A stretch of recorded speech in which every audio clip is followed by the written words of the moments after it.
bona fide sports-mad Australians. Snakes alive. Is that the time? Yes, green and gold freaks, it certainly is. It's time for the Sporting Probe, with two diamond pythons twirled around the tree of knowledge across the nation. Boys and girls. Well, a young man ain't got nothing in the world these days. The Sporting Probe, leading the charge up the eucalypt. With extra chili on the stick is the in-and-out maestro, rampaging Roy Slaven. And coming from behind is the heavy lifter with both feet on the ground, H.G. Nelson. Unleash the grunt and poke H.G.? Yes, TF Much. Gentleman Jim Daniels, the golden guy in the TSP soundproof booth. Today, Shanghai, on the Bund, just right alongside 3 on the Bund. Pop down if you're short of merch. He's got plenty of chili, he's got plenty of sticks. The in-out work doesn't look better unless you've got a TSP stick, or doesn't go better than unless you've got a TSP stick, if you follow my drift. Say hi to the golden guy on the Bund today. Tremendous to think that our footprint extends all the way to Asia. Probesters, patriots, pilgrims and punters. H.G. Nelson getting the Sporting Probe away. Thanks very much, Bruce McAvaney, for another set of 7 ball. What a week. What an incredible week. A week went too much, probably enough. Tremendous to have you with us as we prod forward and push through the stallage of the week's sporting action. Another week of massive, massive collects. And a quick reminder that the Blinkered Knights of Balaclava's door knock is on this weekend, tagged the Knock of Hope in 2017. That's right, the Knock of Hope. Remember to cut a slice off your winnings this weekend when the knockers come calling. That's the BKB knockers. Remember, of course, it's the only major fundraiser for the Knights. Target this year in 2017, 150 mil. And remember, it's the end of the financial year, so take all, contributions over 50 cents are tax deductible. So a big weekend for the Blinkered Knights community. And the community obviously doing enormous work with victims of the punt right across the world now with that hookup with the JB Glorious Foundation. We're very big in China, as you'd expect, and a lot of people aren't getting their books out, and so they're busted asses up there, and the Knights can really help them. If you're a victim of the punt, for God's sake, get in touch. Look at their Facebook site. But to get us underway, let's lock horns with a man who this week was the only fair dinkum, authentic Aussie patriot to pass not only the sniff test, but the pub test. Yes, it was an old-fashioned A-grade fair dinkum snifferama when this bloke waddled into the front bar of the Duke of Gloucester and poured himself a glass of fat yak butthole. The front bar stood as one and bellowed, "Phew, what's that smell?" The man is rampaging Roy Slaven. Roy, can we get the TSP bunny in motion simply by asking what were the highlights that caught your restless eye this week? Bah! Row! Thank you very much, H.G. Nelson. Thank you very, very much. And a wonderful, wonderful week to be an Australian. Now, just to kick things off was Manny Pacquiao, the highly respected senator from the Philippines. Was he being disrespectful to Jeff Horn at the press conference earlier this week? He was 15 minutes late. When he did arrive, sat down and texted for 15 minutes before he bothered to engage. I thought it was unacceptable. Absolutely unacceptable. Shameful behaviour. Shameful behaviour. Totally unacceptable. And I hope he gets his comeuppance when he meets that very brave, patriotic Australian schoolteacher, primary school teacher, Jeff the Hornet Horn. Who? Jeff the Hornet Horn. that wonderful Australian who is never disrespectful. Never disrespectful. Whenever Jeff Horn goes to the Philippines and he's asked questions, he answers them. He doesn't text. He's not rude. You don't get any unacceptable behaviour from the fighting primary school teacher. He's a wonderful patriotic Australian. Now, should all players ask for character references when charged with foul play? We might unpack this a little later in the morning. My feeling is yes, it's a good idea. I have had some experience of this in the past. Having said that, I do not like mandatory sentencing. We'll examine that a little bit later on. Now, Nathan Gray, remember him? He was a pretty ordinary wallaby who went on to play in Japan extensively. He's known as Mr. Rugby in Japan. He's taken over as our defensive coach for the Wallabies defence coach. I don't recall him being particularly good at tackling, and I don't know how important this is. Maybe he's done the course, the defence course in Japan. Anyway, if you've seen Japanese tackling, Japanese rugby, that's what we can expect from the Wallabies. And if we can get that the Wallabies up to that standard, it'll be an improvement. It will. It'll be a real improvement if we can just get our attack right now. Catch the ball, boys. Catch the ball. What? Catch the ball. Now, the Sebastian Vettel-Lewis Hamilton imbroglio has just turned into open warfare. I don't know where this is going to end. It's going to end in death. It's going to end in death. That's where this is going to end up when you've got the crazy German, this Vettel fellow, deliberately steering his Formula One into another car. Well, this is just unacceptable. This is about as Manny Pacquiao at a press conference, texting. Next thing we know, Vettel will be texting in the car. Now, the Australian Cricket Association standoff, well, it's headed over the abyss, hasn't it? With all cricketers off contract. We don't have a cricket team at the moment. There's no Australian cricket team. I can't recall the last time this happened might have been back in the days of the World Series cricket, when we didn't. Well, even then we did have a cricket team because people stood up. Simo stood up. Simo stood up and took a team of champions to the West Indies where they were beaten. I just hope that there are 11 fit Australians who are prepared to step up when the English come to our shores. It's Ashes coming up. Ashes. This is serious. There are 11 Australians willing to put on the flannels and get out there and represent Australia as best they can. I hope there are. Now, young Gary Ablett, and we take our hat off to young Gary Ablett today. He's playing his 300th game. He'll be waddling out for the Chinese Suns. And he's been an absolute credit to the game. And if ever Gary Ablett came in front of me for foul play, and I was on the tribunal, I'd say, get out of here. Go on. Go on. As far as I'm concerned, you can do whatever you like. Open slather, as far as I'm concerned, because you're an absolute ambassador and credit to the game no matter what you do, young Gary. And China.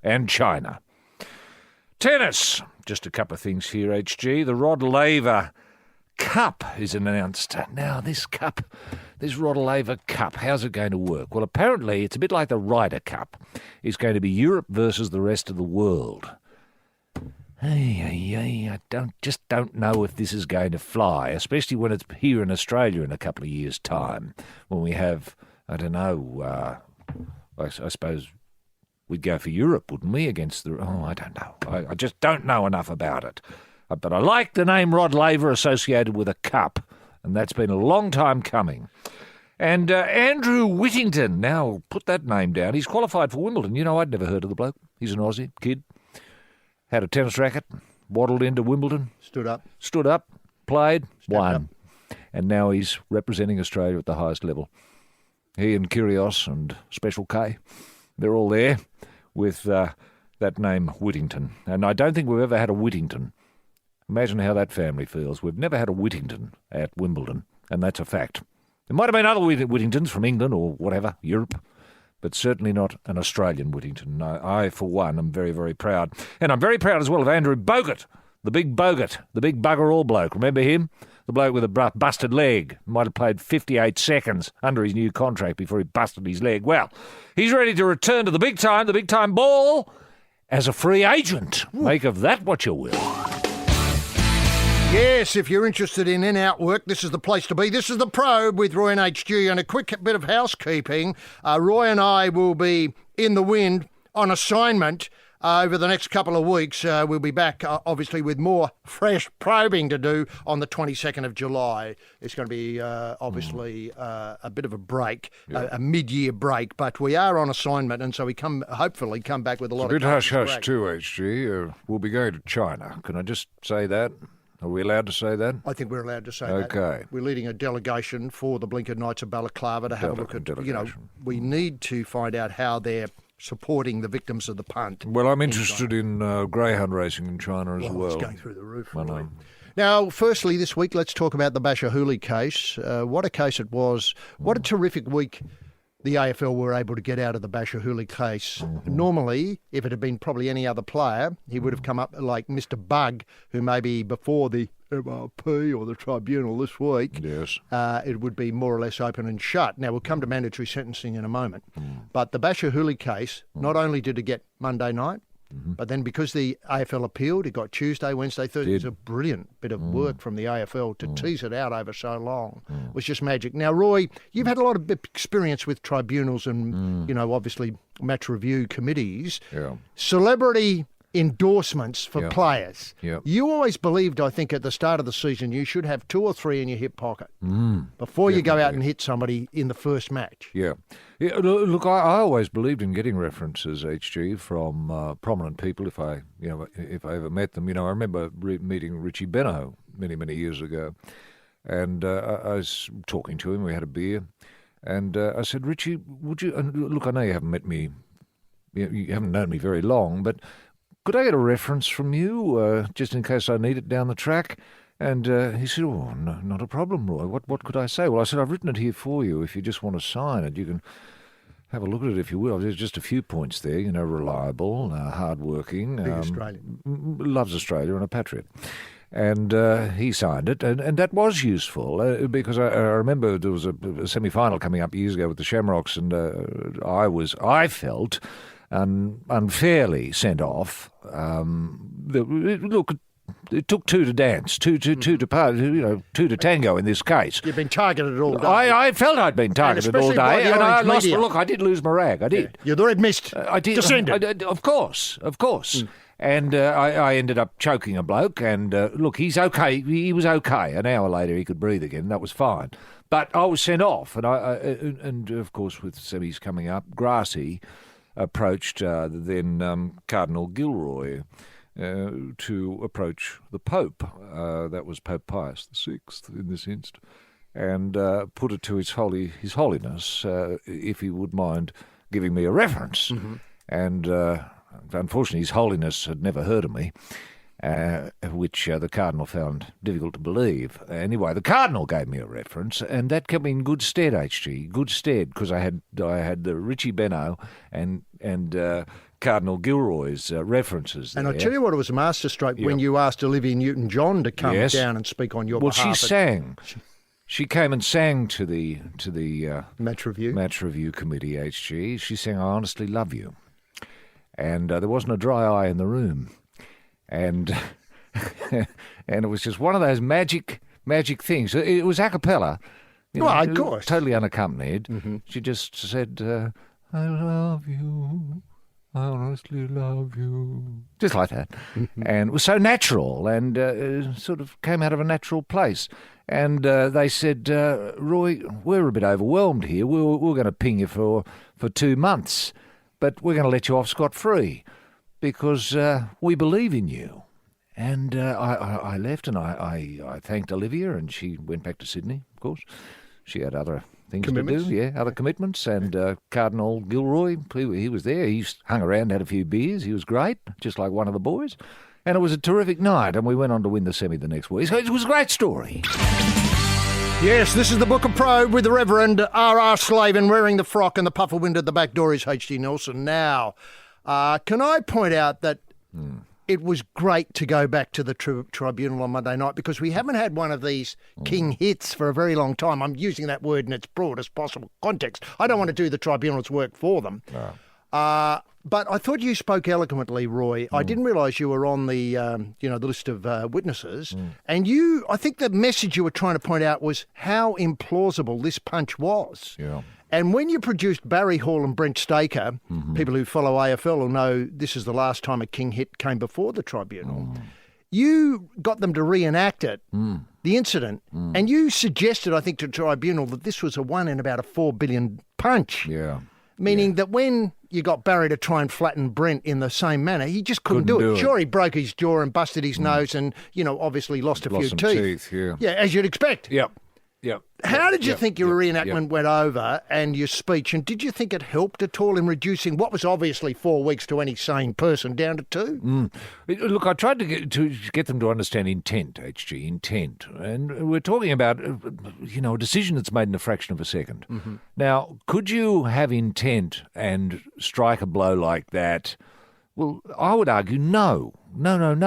This is just one of these absolute accidents that occur. A fluke punch, yeah. I mean, it was the sort of punch that Manny Pacquiao would be happy about, or even Jeff Horn. Indeed, Jeff Horn. They dream of throwing a punch like that. Dream of it. Mm-hmm. And you can train and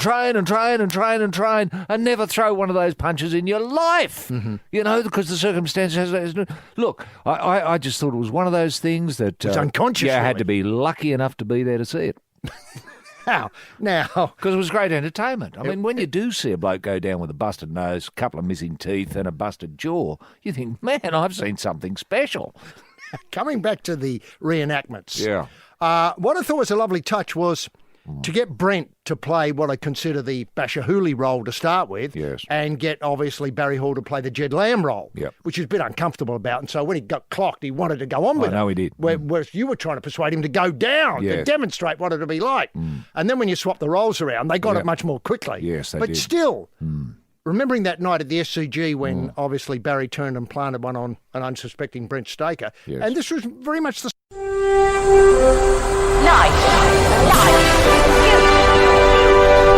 Bonafide sports-mad Australians. Snakes alive. Is that the time? Yes, green and gold freaks, it certainly is. It's time for the Sporting Probe. With 2 diamond pythons twirled around the tree of knowledge across the nation. Boys and girls. Well, a young man ain't got nothing in the world these days. The Sporting Probe, leading the charge up the eucalypt. With extra chili on the stick is the in-and-out maestro, rampaging Roy Slaven. And coming from behind is the heavy lifter with both feet on the ground, H.G. Nelson. Unleash the grunt and poke H.G. Daniels in the TSP soundproof booth in downtown Wonthaggi. Jim Daniels, the man with a face like a dropped pie. Wherever he goes, people recognise him because he's got a face like a dropped pie. Probesters, H.G. Nelson getting the Sporting Probe away for another set of 7. Well, what a week. What an incredible week. A week when too much sport is barely enough. And this week, we're here, there and everywhere for Toyota's Buyer's Advantage. It's stars and cars all the way on the Probe today. That's right, Toyota's Buyer's Advantage. As clueless as you are, but I'm sure if you're in the Cape, you'll know what I'm talking about. Now, incorporating today, I must say, the Probe is the annual Logies Lift Out. Roy and I, as you'd expect, have had enormous success in punting on the Logies over the years. That we find it we can make a lot of money, especially when we move offshore, up through PNG, into Vietnam and so on, Laos. They're all interested in the glamour. Let's face it, it's TV's night of nights. The glamour, the red carpet and so on, but then we clean up because we know who's going to win, and so it's, well, it's just, I was going to say, like taking candy from a baby, if you know what I mean, punting wise. And tremendous to have everyone on the prod with the Logies lift out, on the prod forward as we push through the stoolage of this week's sporting action. A week of massive collects at hashtag Go Massive. None bigger than the quaddie yesterday afternoon at Muswellbrook. I'll just give you the results. Race 5, walk right in.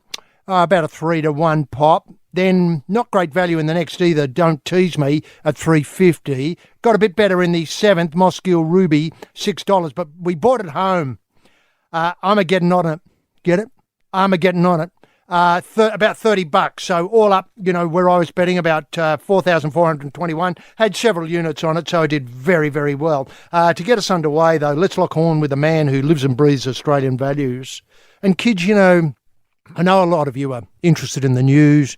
You can't help but notice what Peter Dutton, our Immigration Minister, and the PM, that is Malcolm Turnbull, have been saying over the last few days. Well, you could do a lot worse than following this bloke's example if you wanted to become an Australian citizen.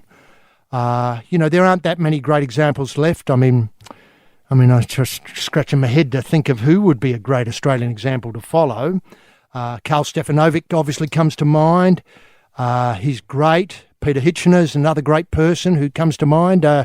there's some there, but mainly it's a very barren landscape. But you could do a lot worse than following a man who played 397 games for the Lithgow Shamrocks, representing his nation on 31 occasions.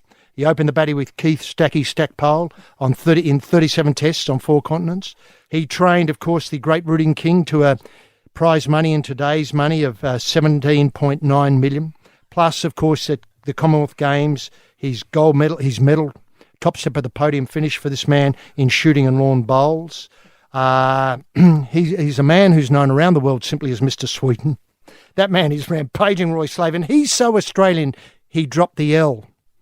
That's how Australian he is. Roy, can we get the TSP bunny in motion simply by asking what were the highlights that caught your restless eye this week? Barrow! Yes, thank you very, very much, H.G. Nelson. A wonderful, wonderful week to be an Australian. Whatever that means, and hopefully sometime over the next little while we'll get to the bottom of what it means to be an Australian. It means to be great to begin with. Now, just a couple of things that caught my eye, HG. Former world number 1 golfer and diminutive Northern Irishman, Rory McIlroy. Yes.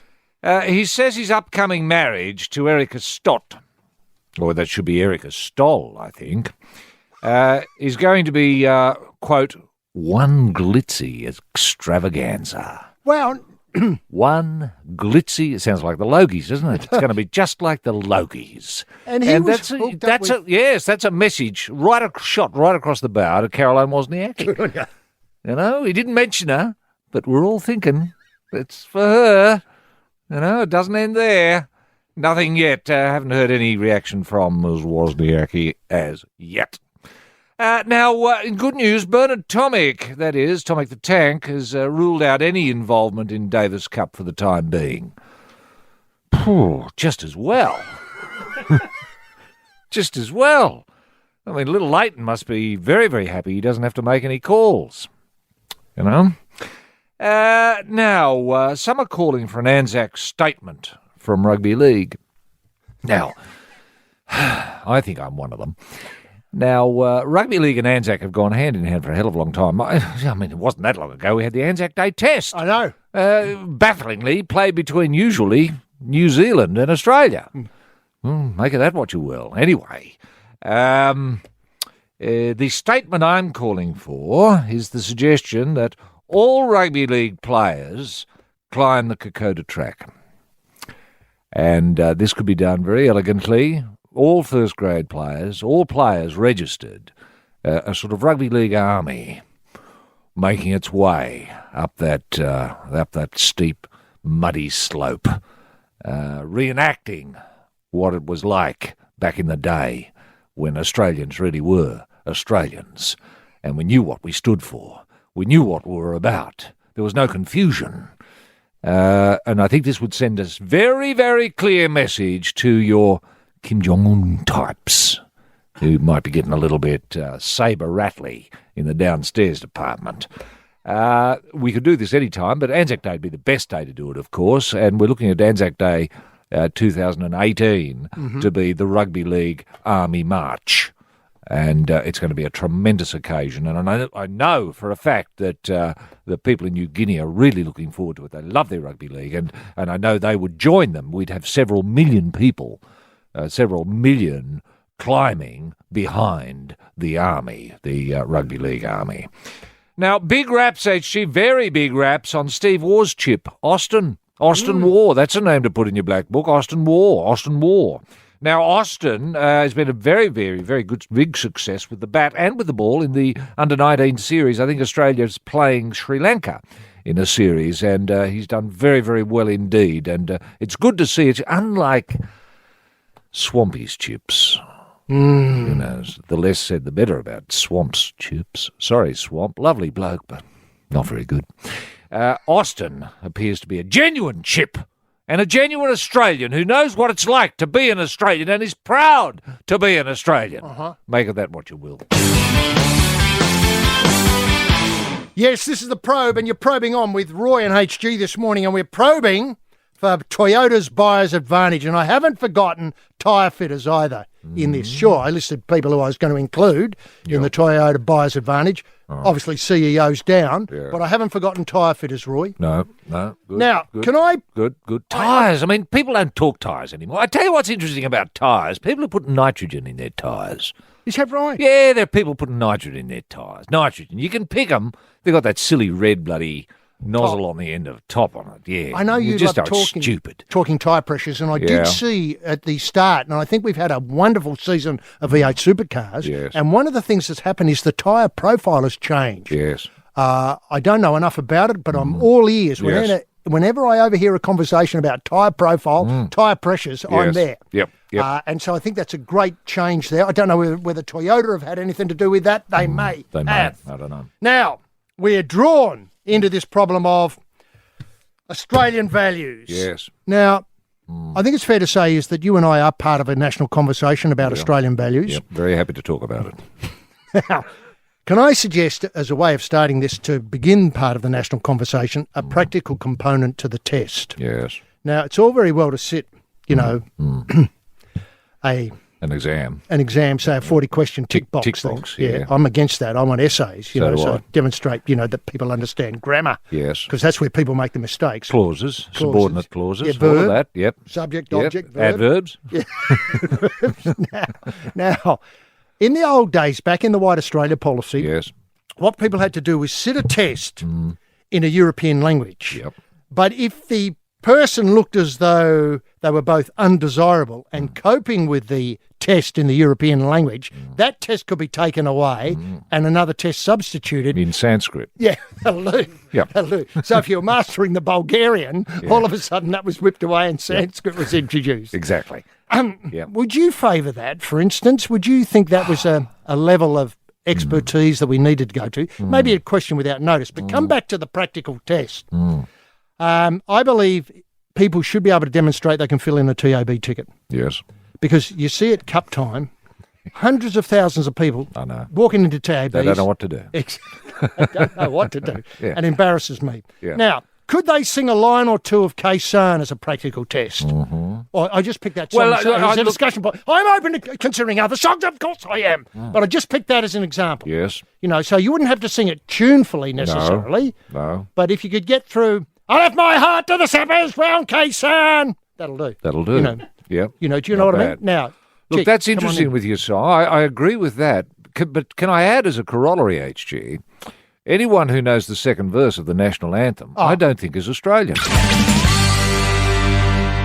Yes, you're probing on this morning with me, H.G. Nelson, and a man with the lingo, the looks and the leer that make him number one Aussie. That's Roy Slaven. Now, Roy, going back to Australian values, are you at all bothered that we don't have enough examples? I mean, I was struggling there earlier. I mentioned two great television presenters, Carl Stefanovic. Yes.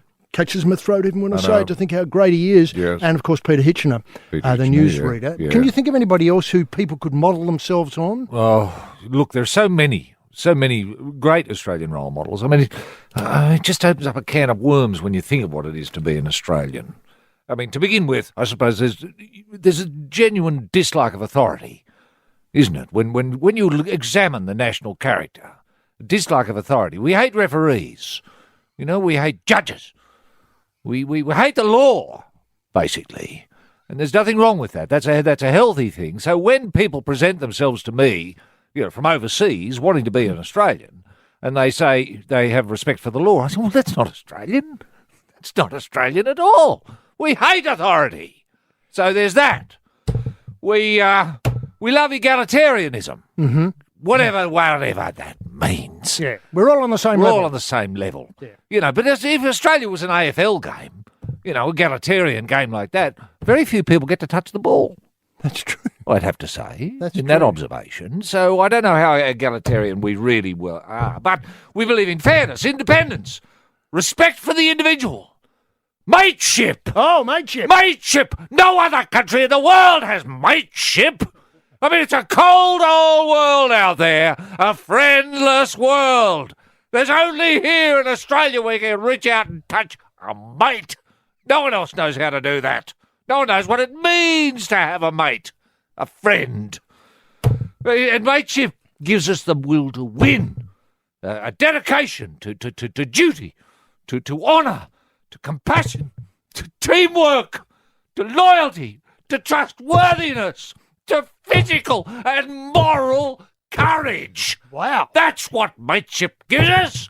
It gives us Ned Kelly, Neddy Smith. Between those two pillars stands Australia, between Plugger Lockett and Andrew Fafita. Yes, the Probe. This is our annual Logies lift-out special of the Probe with Roy and HG. Couple of questions, Roy, on your excellent understanding of what it means to be Australian.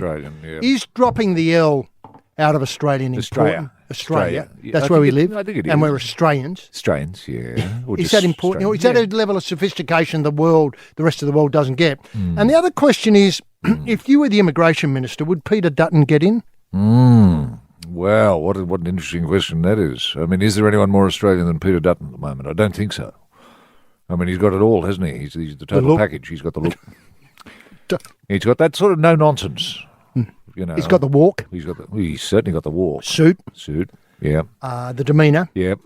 The only thing is... And he's certain about things. Certain, certain, yes. Yeah. He'd make a terrific mate, wouldn't he? He would. Could he... Do you think he could go all the way and become PM?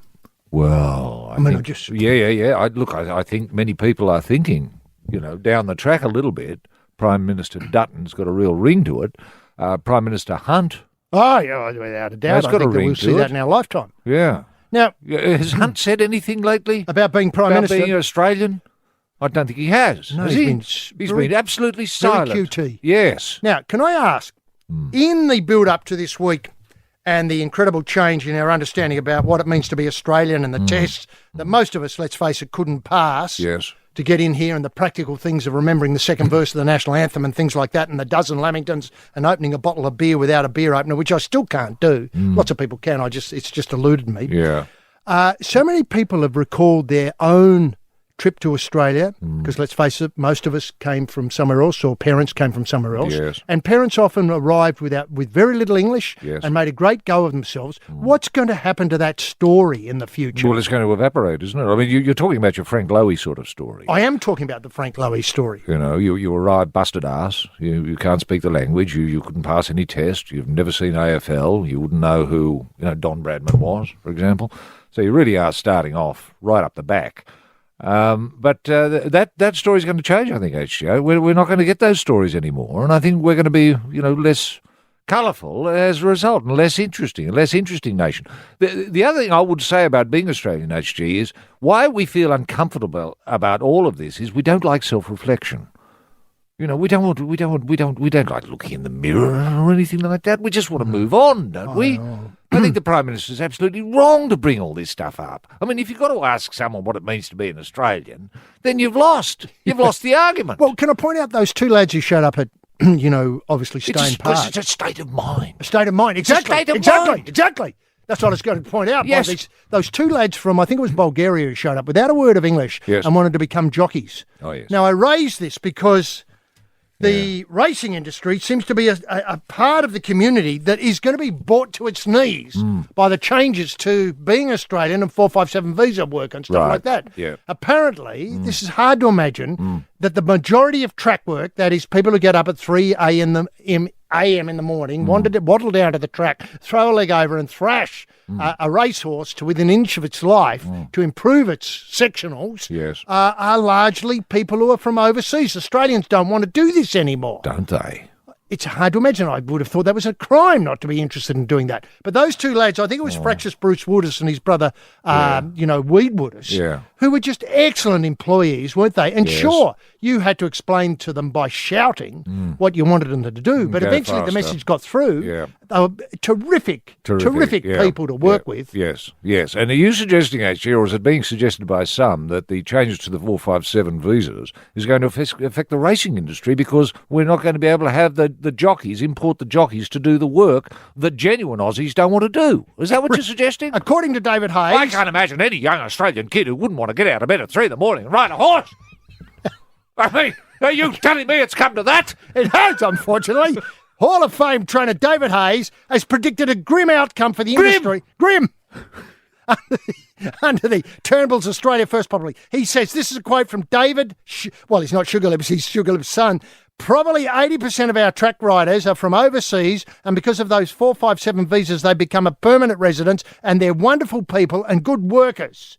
If you include the ones that become permanent residents, we would not be able to operate as we do now. It's a skilled job having million-dollar colts. You can't have inexperienced people learning to ride on them on racehorses. It's dangerous for them. It's dangerous for the horse. Now, having said that, though, there is a glimmer of hope here, Roy. We ask bludging old age pensioners to think about putting Australia first again and retrain as jockeys, freeing up young Australians to work in the mines or retails or be baristas at their local coffee shop. Right. Now, older people are responsible, especially with animals. They get on great with horses and dogs and cats and pigeons, anything like that. Anything you can turn a buck with, they're great. And I can see weight being a problem for some, but in the end, I think fitness, the benefits of fitness will prevail. If they have wasting illnesses, HG, which is quite common. People in their late 70s or 80s often get wasting diseases. Do you see many of those in your clinic? Well, when look, it's interesting. You should mention horses and old people. Whenever I take Rooting King down to the retirement village, which I often do because I love him, you should see that a lot of people really buck up when they see a horse. Old people love horses, and especially people with dementia, HG. They seem to have a real affinity with horses. And even though many of them, have no memory of riding a horse because they probably never did, once they see a horse, many of them with Alzheimer's think they are jockeys, and they will hop on the horse, without giving the blink of an eye, and give it a go. Yes, Roy, God, this, what it means to be Australian, it's a difficult thing when you begin to unpack it. I know. It sounds simple just to begin with, doesn't it? But the more you think about it, the more elusive it is. Well, quite. And I was taken by the PM's comments during the week when he was asked, well, what are the Australian values? He seemed bereft of an idea. Yeah, jobs and growth. We've got to ensure jobs and growth. Now, well, I mean, we could keep going, but I feel as though it's important to move on to other issues. Yes. And one that you raised there, the taking of Rooting King to a retirement village where the people are in trouble with dementia and so on and Alzheimer's, and seeing the faces light up. Yes. It's come to my attention this week that the Australian Turf Club employees engaged in, this is obviously the people who are responsible for racehorses, engaged in a deliberate program of drugging mounted security horses, according to evidence at a New South Wales inquiry this week. Now, these horses are donated, retired thoroughbreds, to the Australian Turf Club. Right. They're used for ceremonial duty on race days. Horses are promoted as props for hire at festivals, private functions, and in modelling shoots, as well as for television shows like Australia's Next Top Model, where the contestants may have to drape themselves over a horse in flimsy gear, letting the air blow it while the person takes a photograph. Sure. Now, according to evidence given by one Chantal Leonardo and other employees, the retired racehorses were routinely sedated before being ridden. They were drugged, and there's a number of drugs that can be given them to calm them down. It also claimed that severe pain from long shifts, poorly fitting saddles, and general mistreatment was routinely masked by regular doses of anti-inflammatory drugs. Right. Now, that strikes me as hard to imagine from somebody as august as the Australian Turf Club. Yes. I mean, they race at Royal Randwick. I know. Royal Randwick, it says it all. Yeah. Where they've got the Sydney Cup on this weekend. Yeah. And often the clerk of the course is riding an old champion. That's right. Yeah, like Light Fingers, I remember seeing once. Are you telling me that Light might have been drugged on the day I saw? Well, unfortunately, I am. That seems to be the suggestion. That's the suggestion. That's why he stood still for hours on end. I suppose. And I did wonder. Of course, the other thing, of course, is that, Because when you and I met Big Faloo, remember when we met Big Faloo? Big was very quiet. He was extremely quiet. Now, we had a show called Dump Lotto, didn't we? We did. And he was the dumpster. He was the dumpster, yeah. And, of course, look, I've got to point out to kids who might be listening to this, for God's sake, don't try this with a horse, because you'll end up, obviously with stuff all over you. Yeah. But we could trick him out to dump on cue. Yeah. which is necessary for the show to work. Exactly. Now, obviously, the Australian Turf Club said they'll mount a strong defence. Now, for instance, it followed an incident. This all followed an incident at the 3 days Falls Music and Arts Festival near Byron Bay over the New Year, where one of 4 Australian Turf Club horses in attendance broke down, injuring both itself and a female rider. Obviously, every time horses were deployed for security job, photo shoot, etc., they were sedated. Now, what do you know about this, Roy? It appears to have been going on for some time, willy-nilly. Yes. That horses, and let's not forget, horses are very sensitive. Yes, they are. They pick up on your mood. They do. They know when it's race day. Yep. A lot of them, like Rooting King, loved race day. Yeah. But I've got to say this. Rooting King hasn't been the easiest horse to deal with. Remember that? Remember that problem he had with Bruce McAvaney? Yes. It took you 11 television sets before you worked out it wasn't the television he hated. It was Bruce McAvaney appearing on television that he hated. And that's why he kicked it to death. He did. He'd just lash out. I didn't know what was going on. I'm glad we got to the bottom of it. As is the insurance company. No, I understand. I think they eventually said no more TVs. Yeah, Roy, they did. after 11 claims had been put through. Yeah. Look, what I would say about horses, which is interesting actually, is that horses, generally speaking, love Australians, and they can pick Australians. I've tested this overseas. When I've been, say, in the UK or in the United States, and I've wandered in to have a look at some horses, they'll all come trotting over once they pick you as an Australian, whether it's the way you present yourself or your demeanour, with your lack of self-examination, your love of mateship, all of this. Ned Kelly, Nettie Smith. Yeah, Nettie Smith. Where do we start? Where do we go with this? I don't know. Look, all horses need drugs. I would say that from the off, and the Rooting King was no different. I used to give him a Beck's powder most days. He'd get really annoyed if he didn't get it. Simple as that. And I didn't want him annoyed. So I just, and if I couldn't get a Beck's powder, I'd get him something called Vincent's APC, which you used to be able to get just off the shelf in your corner store. They say, Roy, how's the King today? How many boxes? And I'd say, how many you got? And he'd say, well, we've just got a new order in. We've got about 40 packets here. I said, I'll take the lot. Because I knew, eventually we'd go through them. And I still give him something every day. It's placebo now. I just give him white powder that I pick up from a bikie gang. And it's the Probe you're listening to with Roy Slaven and H.G. Nelson, and we're here for Toyota's Buyer's Advantage. You know all about it. Toyota's Buyer's Advantage. And tyre fitters, we're remembering you today too. Now, the King and Kids, Roy, it was always a tricky mix, wasn't it? Rooting King, you got so many requests, especially after he started winning. Yes. And that was, I must say, it was a terrific memory that you brought back in last week's show. Greg Miles's call of his first win with the Parrot hanging on. Yes. Parrot Penrose, what a rider. He was a rider. Well, he was just a young kid. I know. No English? No English at all. I don't think he'd ever been on a horse before, really, not in competition at least.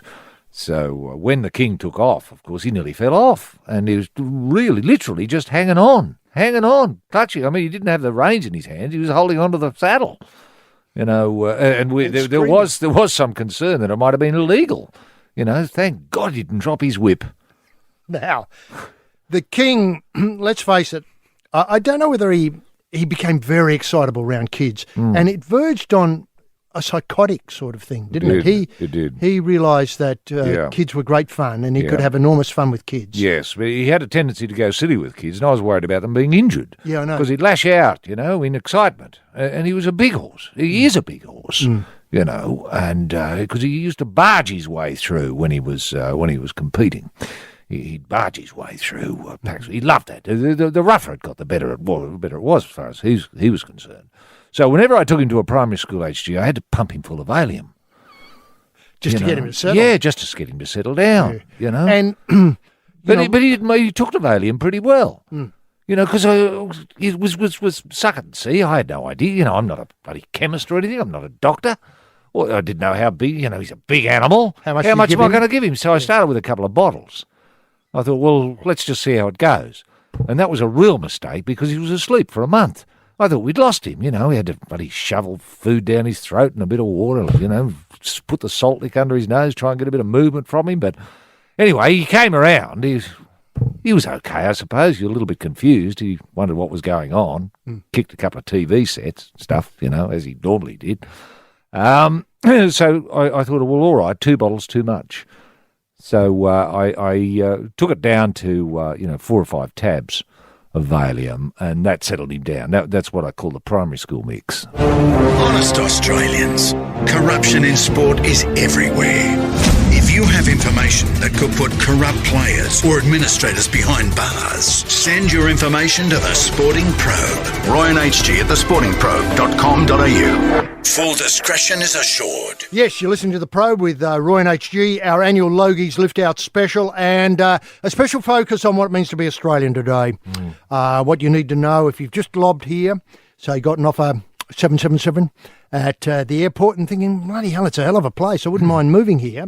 Look no further than Peter Dutton. If you look like Peter Dutton and sound like Peter Dutton, you're a shoo-in to be able to stay here. And we're here today for Toyota Buyer's Advantage, Roy.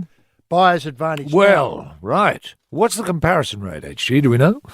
I've got to get 0.1%? Something like that? So, Good. Now, can I point out that this show, especially with being Australian uppermost in our minds, has spotted some un-Australian activity recently, and we brought it to the public's attention, and mercifully these people have picked up their game. This week I was very, very disappointed to see former Victorian Premier Jeff Kennett write off the chances of the AFL team, the Hawks, from any success in the competition in 2017. Jeff Kennett's position is the Hawks should put their eggs in the 2018 basket. Right. They've had 2 consecutive losses of 80-plus points. Right. Obviously, it's a rebuilding phase, according to Kennett, at Hawthorn Land. Yes. We've got to look to our list and maybe thinking about 2018. How un-Australian is that? It is, Here is isn't it. Only 4 weeks have gone. Only 4 weeks have gone. This is the former president of the club. The former president of the club, Former the former president of the premier club, of Victoria, talking down his club. former Beyond Blue Supremo, Yes. seeding Yes. angst, Yes. uncertainty, Yes. improbable future Yes. for all yellow wee and poo supporters. Look, I tell you, it lacks the spirit of mateship, doesn't it? If we had this attitude, we would have never gone to Gallipoli in the first place. No, we wouldn't have. We would not have gone. We would not have gone up the Kokoda Trail. Exactly. We wouldn't be calling for a reenactment of the march Yes. on Anzac Day in 2018 featuring all rugby league first-grade players. No. That wouldn't be happening.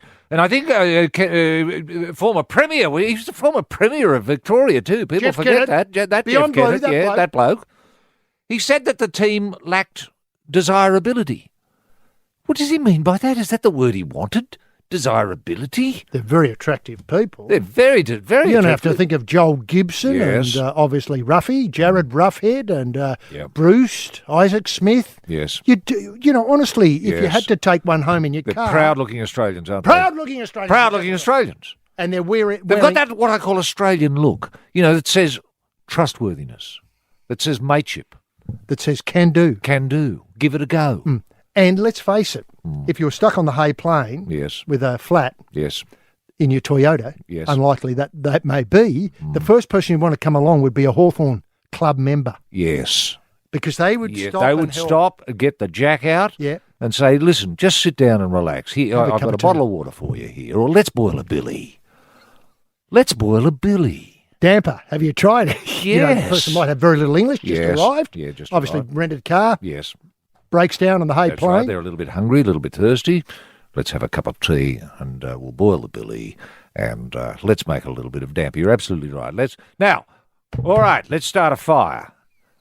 Probably that's where the problems begin.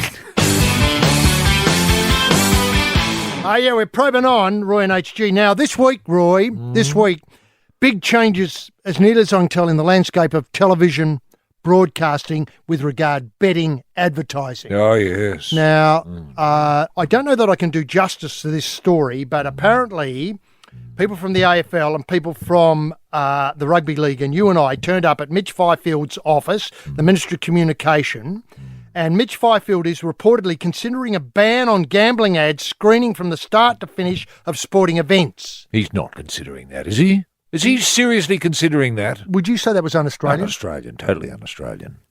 Now, Is Mitch Fifield, is he an Australian? I suppose he's got to be if he's a member of Parliament. I don't the think only he'd thing that become- worries me is he looks nothing like Peter Dutton. He doesn't look anything like Dutton. I thought he was How'd doing you a get good in? job, Fifield. I mean, I haven't heard anything from him, so you just assume he's doing a good job. I mean, the TV works. You know? Turn the radio on, it's there. Yeah. I mean, communications are working. I don't know about the NBN. Is he in charge of the NBN? I think he is. I suppose he would be. Yeah, but I think people have given up on the NBN. They believe that's a, can I say this, a crock of shit? Yes. So they've moved on. They've moved on, Roy. They've gone back to free-to-air television or their apps or their YouTube or whatever it is. Sure. They don't worry about NBN anymore. No. Now, No. television. I tell you what, those two tins with a bit of string between They're them. looking pretty good They are. between your place and my place. Yes. I'm getting better reception on that every day now. Well, I thank Mitch Fifield every time I pick up the can. Television networks are increasingly reliant, according to the Fairfax papers, on revenue from the gambling industry, which spent nearly $150 million on wagering and lottery advertisements in 2016, an increase of 19% on 2015. So somebody must be wanting something. Yes. There's supply and demand. I mean, the demand is there. I mean, gambling organisations aren't stupid. You know, they know what people want. We want wall-to-wall gambling. Now, just before I unleash you, networks have been screaming for cuts to their licence fees in the run-up to the federal budget to make up for the declining ad revenue. Should Mitch Fifield get his way and from start to finish no advertising during sporting events. Right. The reported gambling advertising restrictions advertising restrictions would have a significant impact on the future value of sporting rights for free-to-air broadcasters. Right. I mean, people have to get their head around this idea. SPC two fruits, should they exist, aren't interested in advertising while the rugby league's on, while the AFL's on, because no one goes to the shop while the game's on thinking, I'll get some SPC two fruits. No, they don't. And take them home and eat them at halftime. They don't. They don't. They want to watch what's there. They do. On the other hand, if you can get a bet on, that's something you can do with your phone instantly while you're watching the game. Yes, we'll come to that in a minute. Win-win, yes. Win-win, exactly. Win-win. Now, sporting rights for free-to-air broadcasters, and a result, we are likely to see more of them migrating to unregulated platforms run by foreign multinationals. Oh, no, we don't want people doing that. No, we don't. What are we, Now, what's Fifield's position? Well, we'll get to that in a minute. Can I just point out that a new industry body, Responsible Wagering Australia, that's the RWA.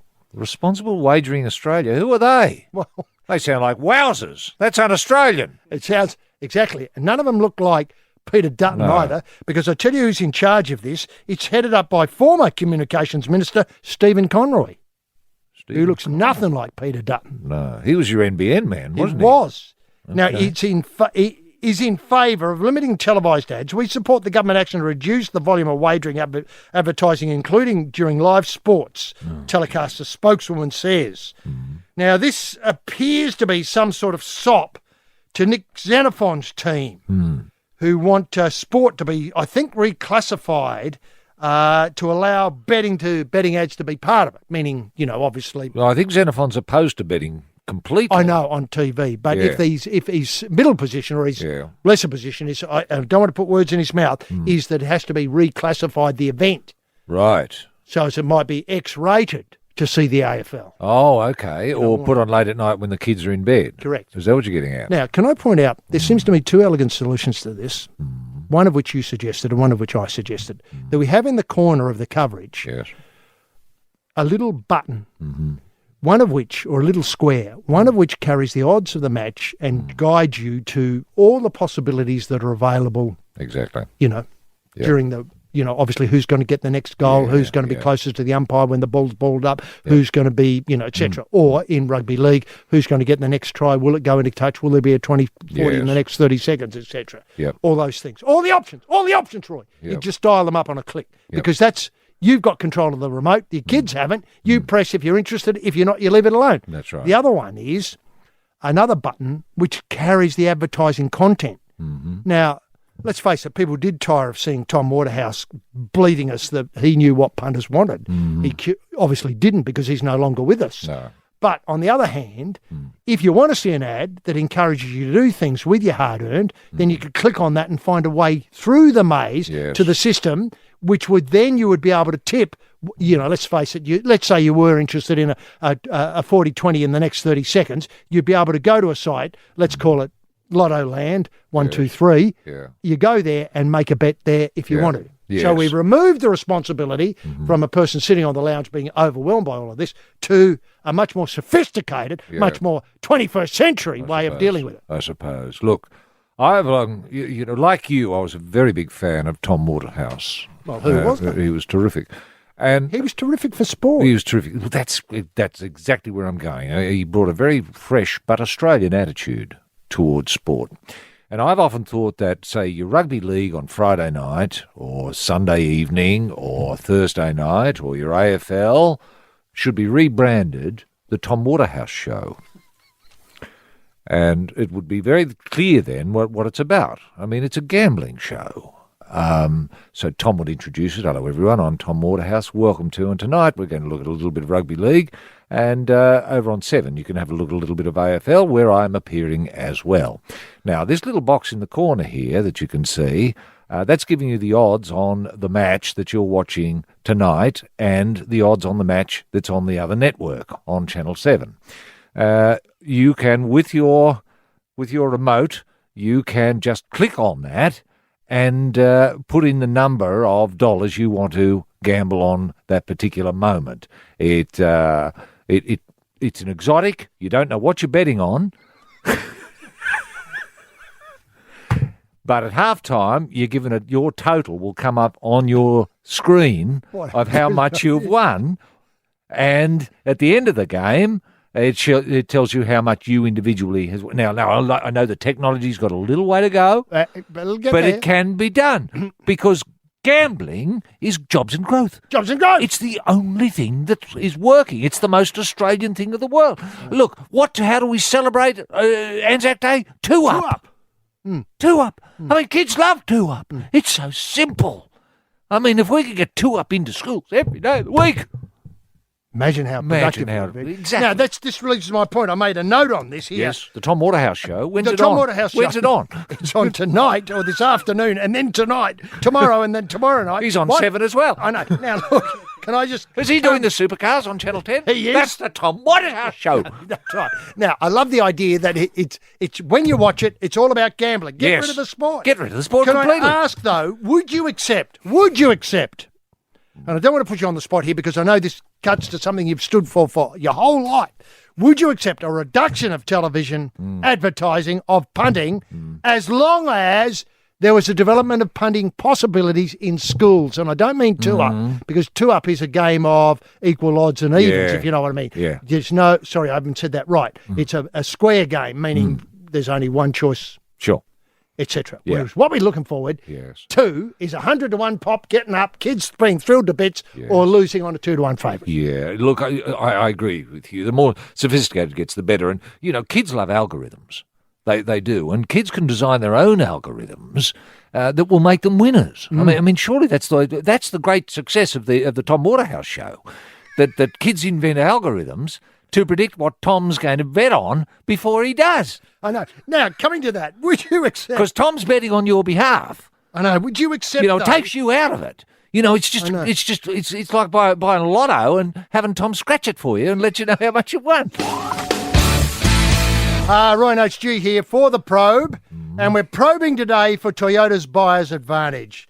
And we probed for a lot of people over the time. Yeah.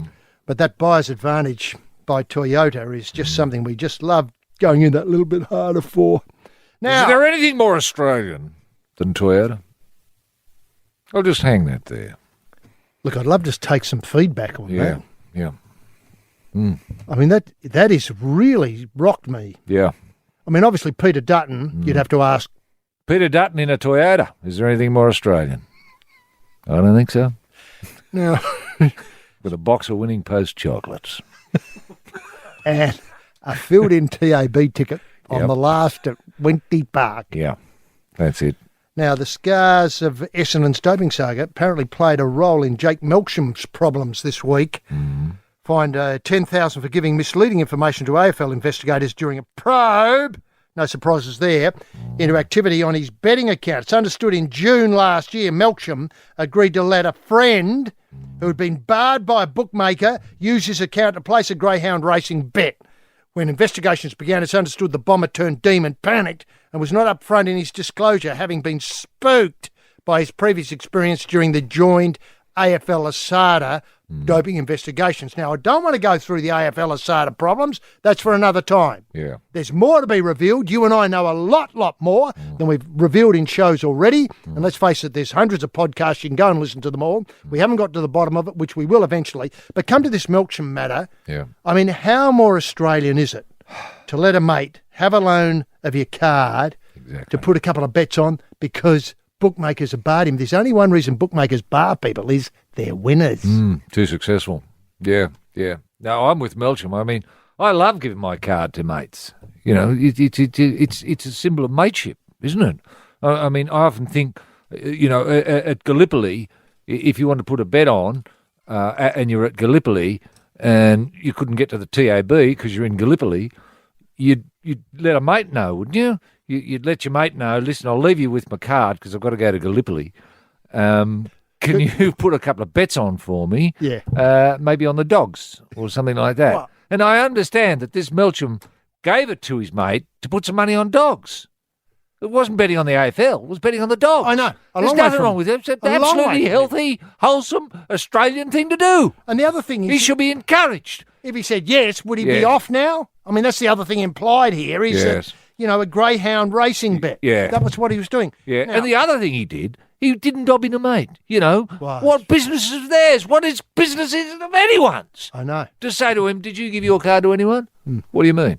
Did you give it to a mate? Your card? Your card to a mate? Well, you're not going to dob. I don't dob.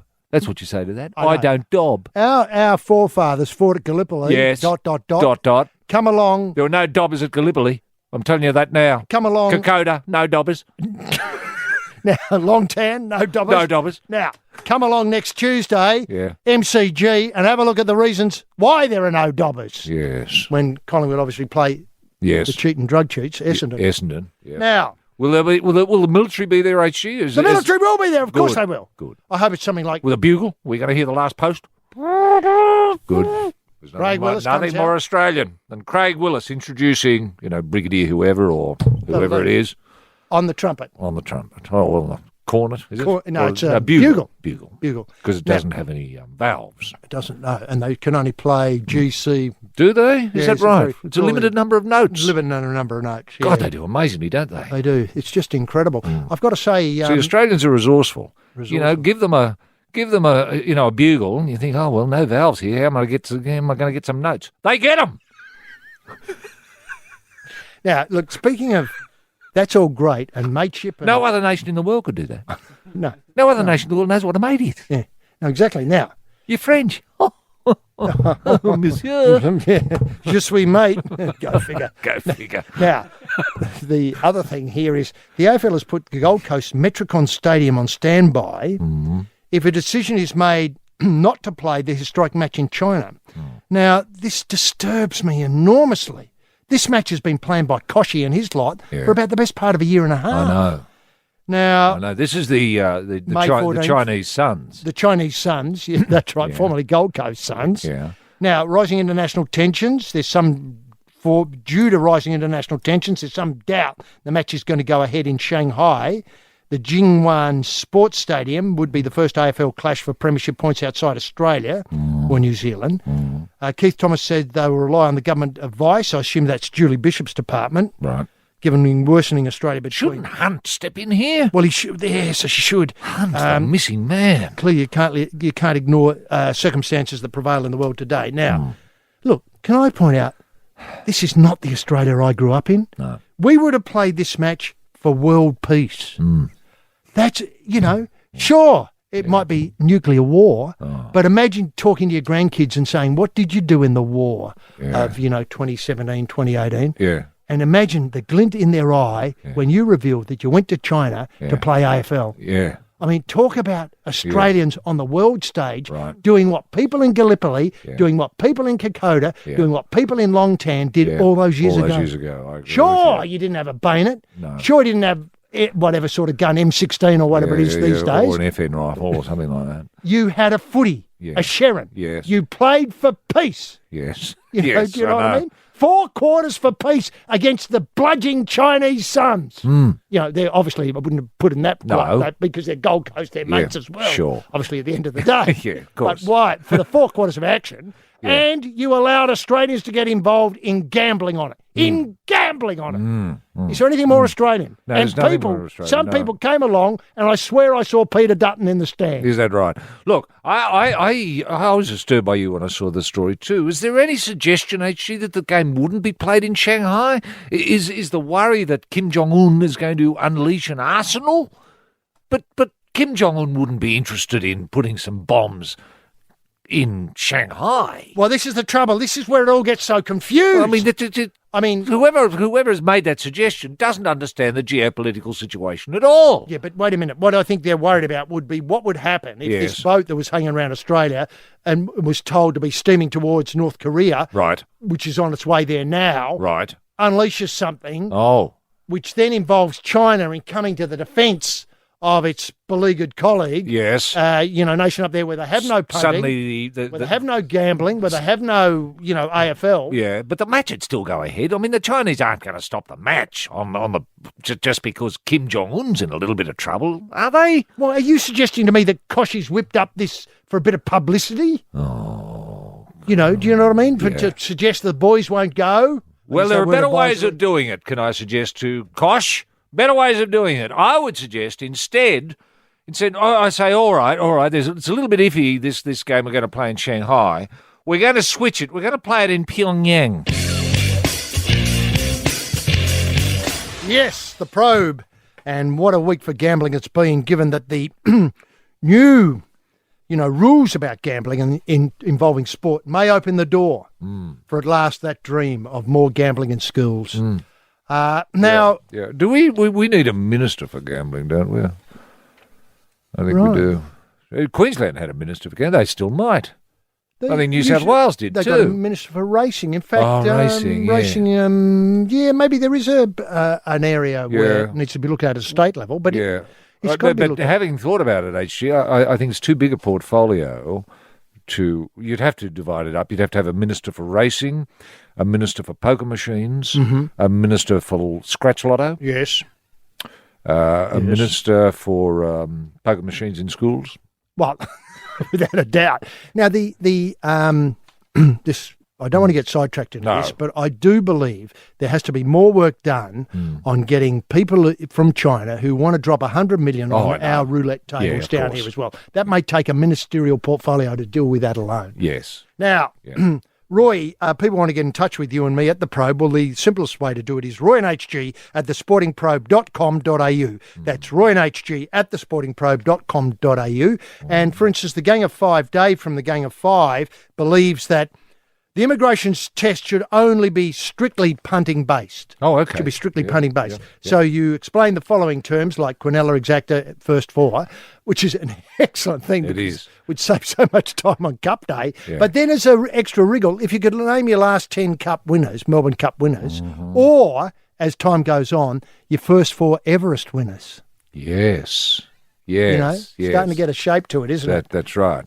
Now, Jane has written in again, and she thinks the problem of accommodation can be solved by getting James Packer in conjunction with Greg Hunt to build casino/hotels in every town.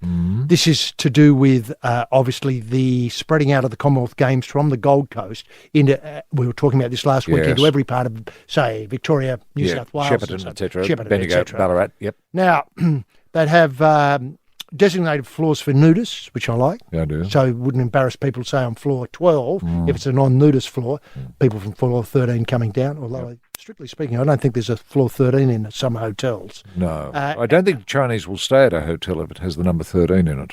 No. So we'd have to get rid of the number 13. We could paint it over or put a bit of masking tape over it or something like that. Call it 12A.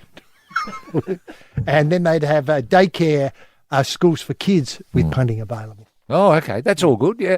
Well, I've got Janet has been in touch, HG, and Janet says, Dear Roy and HG, I thought you may be interested in the products the Murray Bridge Post Office are currently selling. Well, I'm always interested in what's happening in the post offices. As I often say, it's my only opportunity to see what Andre Rieur's up to when I go to the post office. By golly, that Vienna concert. When's Triple M going to play that? Because, anyway, we'll get to that later. Now, she says, Murray Bridge Post Office, sewing machines. They're selling at the Murray Bridge Post Office. And she sent a photograph, HG, of the sewing machine here, which is a Brother JA 1400 sewing machine. Do people still use? I suppose they do. But handy to know if you wanted one, because if you'd said to me earlier today, where would you get one? Yeah, Roy, I need a sewing machine. Where can I go? Murray Bridge Post Office. Now, as well, they sell a party box Bluetooth speaker. Isn't that fantastic? She says, not entirely sure what makes it a party box, but make of it what you will. Well, it's disco lights and microphones. So I Yes. suppose if you want to add something to the handiwork, you would be able to do it. Yeah, so that's great. I thought to add to the excitement of the two-tier racing at the casino, why not involve amateur Asian cooks to cater for our Chinese guests in a sort of MasterChef MKR type of competition, and where the punters are the judges, and you could probably take out bets on Wow. which dish is going to go over the best, etc. So thank you, Janet. She's really thought that through. But look, there should be awards given to post offices that sell interesting items like that. You know, if you say, I mean, who would have known? I need a speaker and I need a sewing machine. Where am I going to go? Murray Bridge Post Post Office. office, thank Now, you. can I ask, do you see this as a way of fighting back, an Aussie institution, Australia Post, fighting back against Amazon? Because I'm telling you this for a fact, it's very hard to get any Andre Rieu gear out of Amazon. No, you can't. You can't. I can't. No, and I've often thought, gee, wouldn't it be great if you could buy, say, a lounge suite at the post office? Oh, yes, The Probe with Roy and HG. Roy, talk about an Australian story, Australian of the Year, talking about Sea Eagles tragic, lifelong fan. This story broke a couple of weeks ago concerning Sam Rummy, who every Sea Eagles match, Lotto Land, etc., he prepares the jerseys in the dressing room pre-match. During the game, I'm on the sidelines managing any sin bins or other issues the NRL grand manager has. Post-match, I'll pick up the dirty jumpers, the dirty tape, and any towels the boys have and use to wipe themselves down with. I just love my team. I've been a Manly fan since I was 8 years old. Now, some people would have a problem with this story, and, let's face it, I do, because, my hatred of the Manly Sea Eagles is well known. Sure. But last night, of course, they were lucky enough to get a win against, the Angry Ant.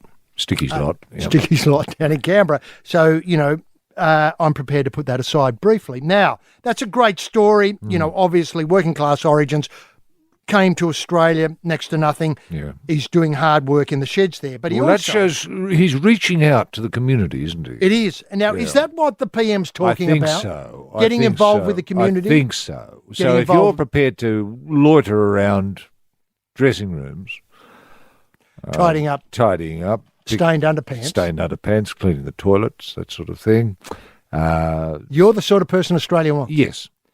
Now, what's great is the other side of the story is that he runs and CEO and founder of Affinity Diamonds, Wow. a $10 million turnover. He's been a jeweller to the stars around the world. Has he really jeweller to the stars? I know. And this is a good Logie story, isn't it? It is a wonderful Logie story. People will be thinking, I'm going to bling up. Well, we'll get Sam on the phone, because no one knows bling like Sam. And is he selling stuff outside in the Manly dressing room there, HG? If you go to the Manly dressing room with a with a bag full of cash, can you leave with a diamond? I think so. He's played 5 times golf, 5 times with Tiger Woods, as well as Fred Couples. He's met US President. He's played golf with Tiger Woods. He has. And met Fred Couples. Fred Couples. Exactly. God almighty. I know. It's amazing what doors open for you when they know. When you got baubles, diamonds. When you got bling, and they know also that you picked up the toilet paper in the Manly dressing room. I mean, those two things are so Australian. Yep. And get this, he's met Bill Clinton. No US president. way. He met pop star Prince, sadly now R.I.P. Uh-huh. He designed a neck piece for Prince to wear on stage. He's crafted. Did Prince wear it? Yeah, I don't know. Don't think so. No. He's Bon Jovi's wife, Dorothea. He's given her something. Beyonce. Beyonce Knowles? Beyonce Knowles. Yeah. Has he given her some bling? He has. It's incredible. Does she wear it? I'm not sure. Right. There's no evidence that she wears that sort of gear. But Did she wear it in lemonade? You know that. probably. Right. Okay. Now, Michael Jackson's brother Jermaine has a lot of it. Jermaine He's Jackson. met with Sir Alex Ferguson, and who's surprised at Christian. I mean, it's very God Almighty. wide-reaching. Yeah. When does he ever get time to loiter around the bloody dressing room? I just don't know. Look, I've got to say is that he obviously has a fair bit of off time when the Seagulls aren't playing. Oh, sure. And I don't think he does the warm up, the pre-season and so on. No. Okay. So he's got 6 months of the year to roam around the world. Oh, okay. He's fortunate enough to meet Bon Jovi again on 5 occasions. Real decent bloke, always remembers you by name. John held a 10-year anniversary for his foundation, had a small group there. I was lucky enough to meet Bill Clinton on the night. He got up and made a very inspirational speech. Freddie Couples ran a golf clinic last year I attended. Real gentleman. I'm the world's worst golfer, but, to have played with Tiger, etc. He plays off 22 at Terry Hills. Wow. Fairly big handicap. Yeah. Well, he'd probably mix it with Tiger at the moment because Tiger might as well. Tiger's playing like rubbish. He says finally that rugby league has opened the door to so many great things. I'm so blessed to have met so many wonderful people. I grew up with a single-parent mum, 2 brothers. My youngest brother, James, is head physio at the Bulldogs. It's been one memorable journey. Well, isn't that a beautiful rugby league story? It is a And why doesn't rugby league make more of those stories? Well, I don't know, but why doesn't Australia make more of those stories? I mean, if Peter Dutton had somebody like this to refer to, Yes. and the PM the other day, Yes. then we know what we're talking about. We know what we have to aim for, Roy. That's true. You and I can't That's do true. all the heavy lifting. I know. But that could almost be an Anzac story. An Anzac story? Just use it as a way of what Anzac means. It means tidying up the dressing room. And dishing out bling. Yes. The Sporting Probe, Roy and HG. Yes, Roy, sadly that brings us to the end of... Sam Rami. I know, and Anzac Day. And Anzac Day. I mean... Brendan Nelson could use that story. Weave it into his talk he's going to give us on Anzac Day. What an excellent idea. It is a big day of the year. Yeah. And I love it when Craig Willis comes out and says, welcome to, obviously the MCG, Yes. Collingwood. I love it. I feel so connected to Australia. Yes. And I'm going to be thinking, Sam, Yeah. I'm going to be thinking rugby league and punting in schools. And 2 up. And 2 up, and how I've gone, and how I'll go, and maybe a bet on the races, maybe the long tan handicap as Yeah, well. well, that's it. Anzac Day is, to me, at the end of the day, having a beer and counting your winnings. Yeah, so that's it from the probe. Enjoy the long weekend again. Bye now.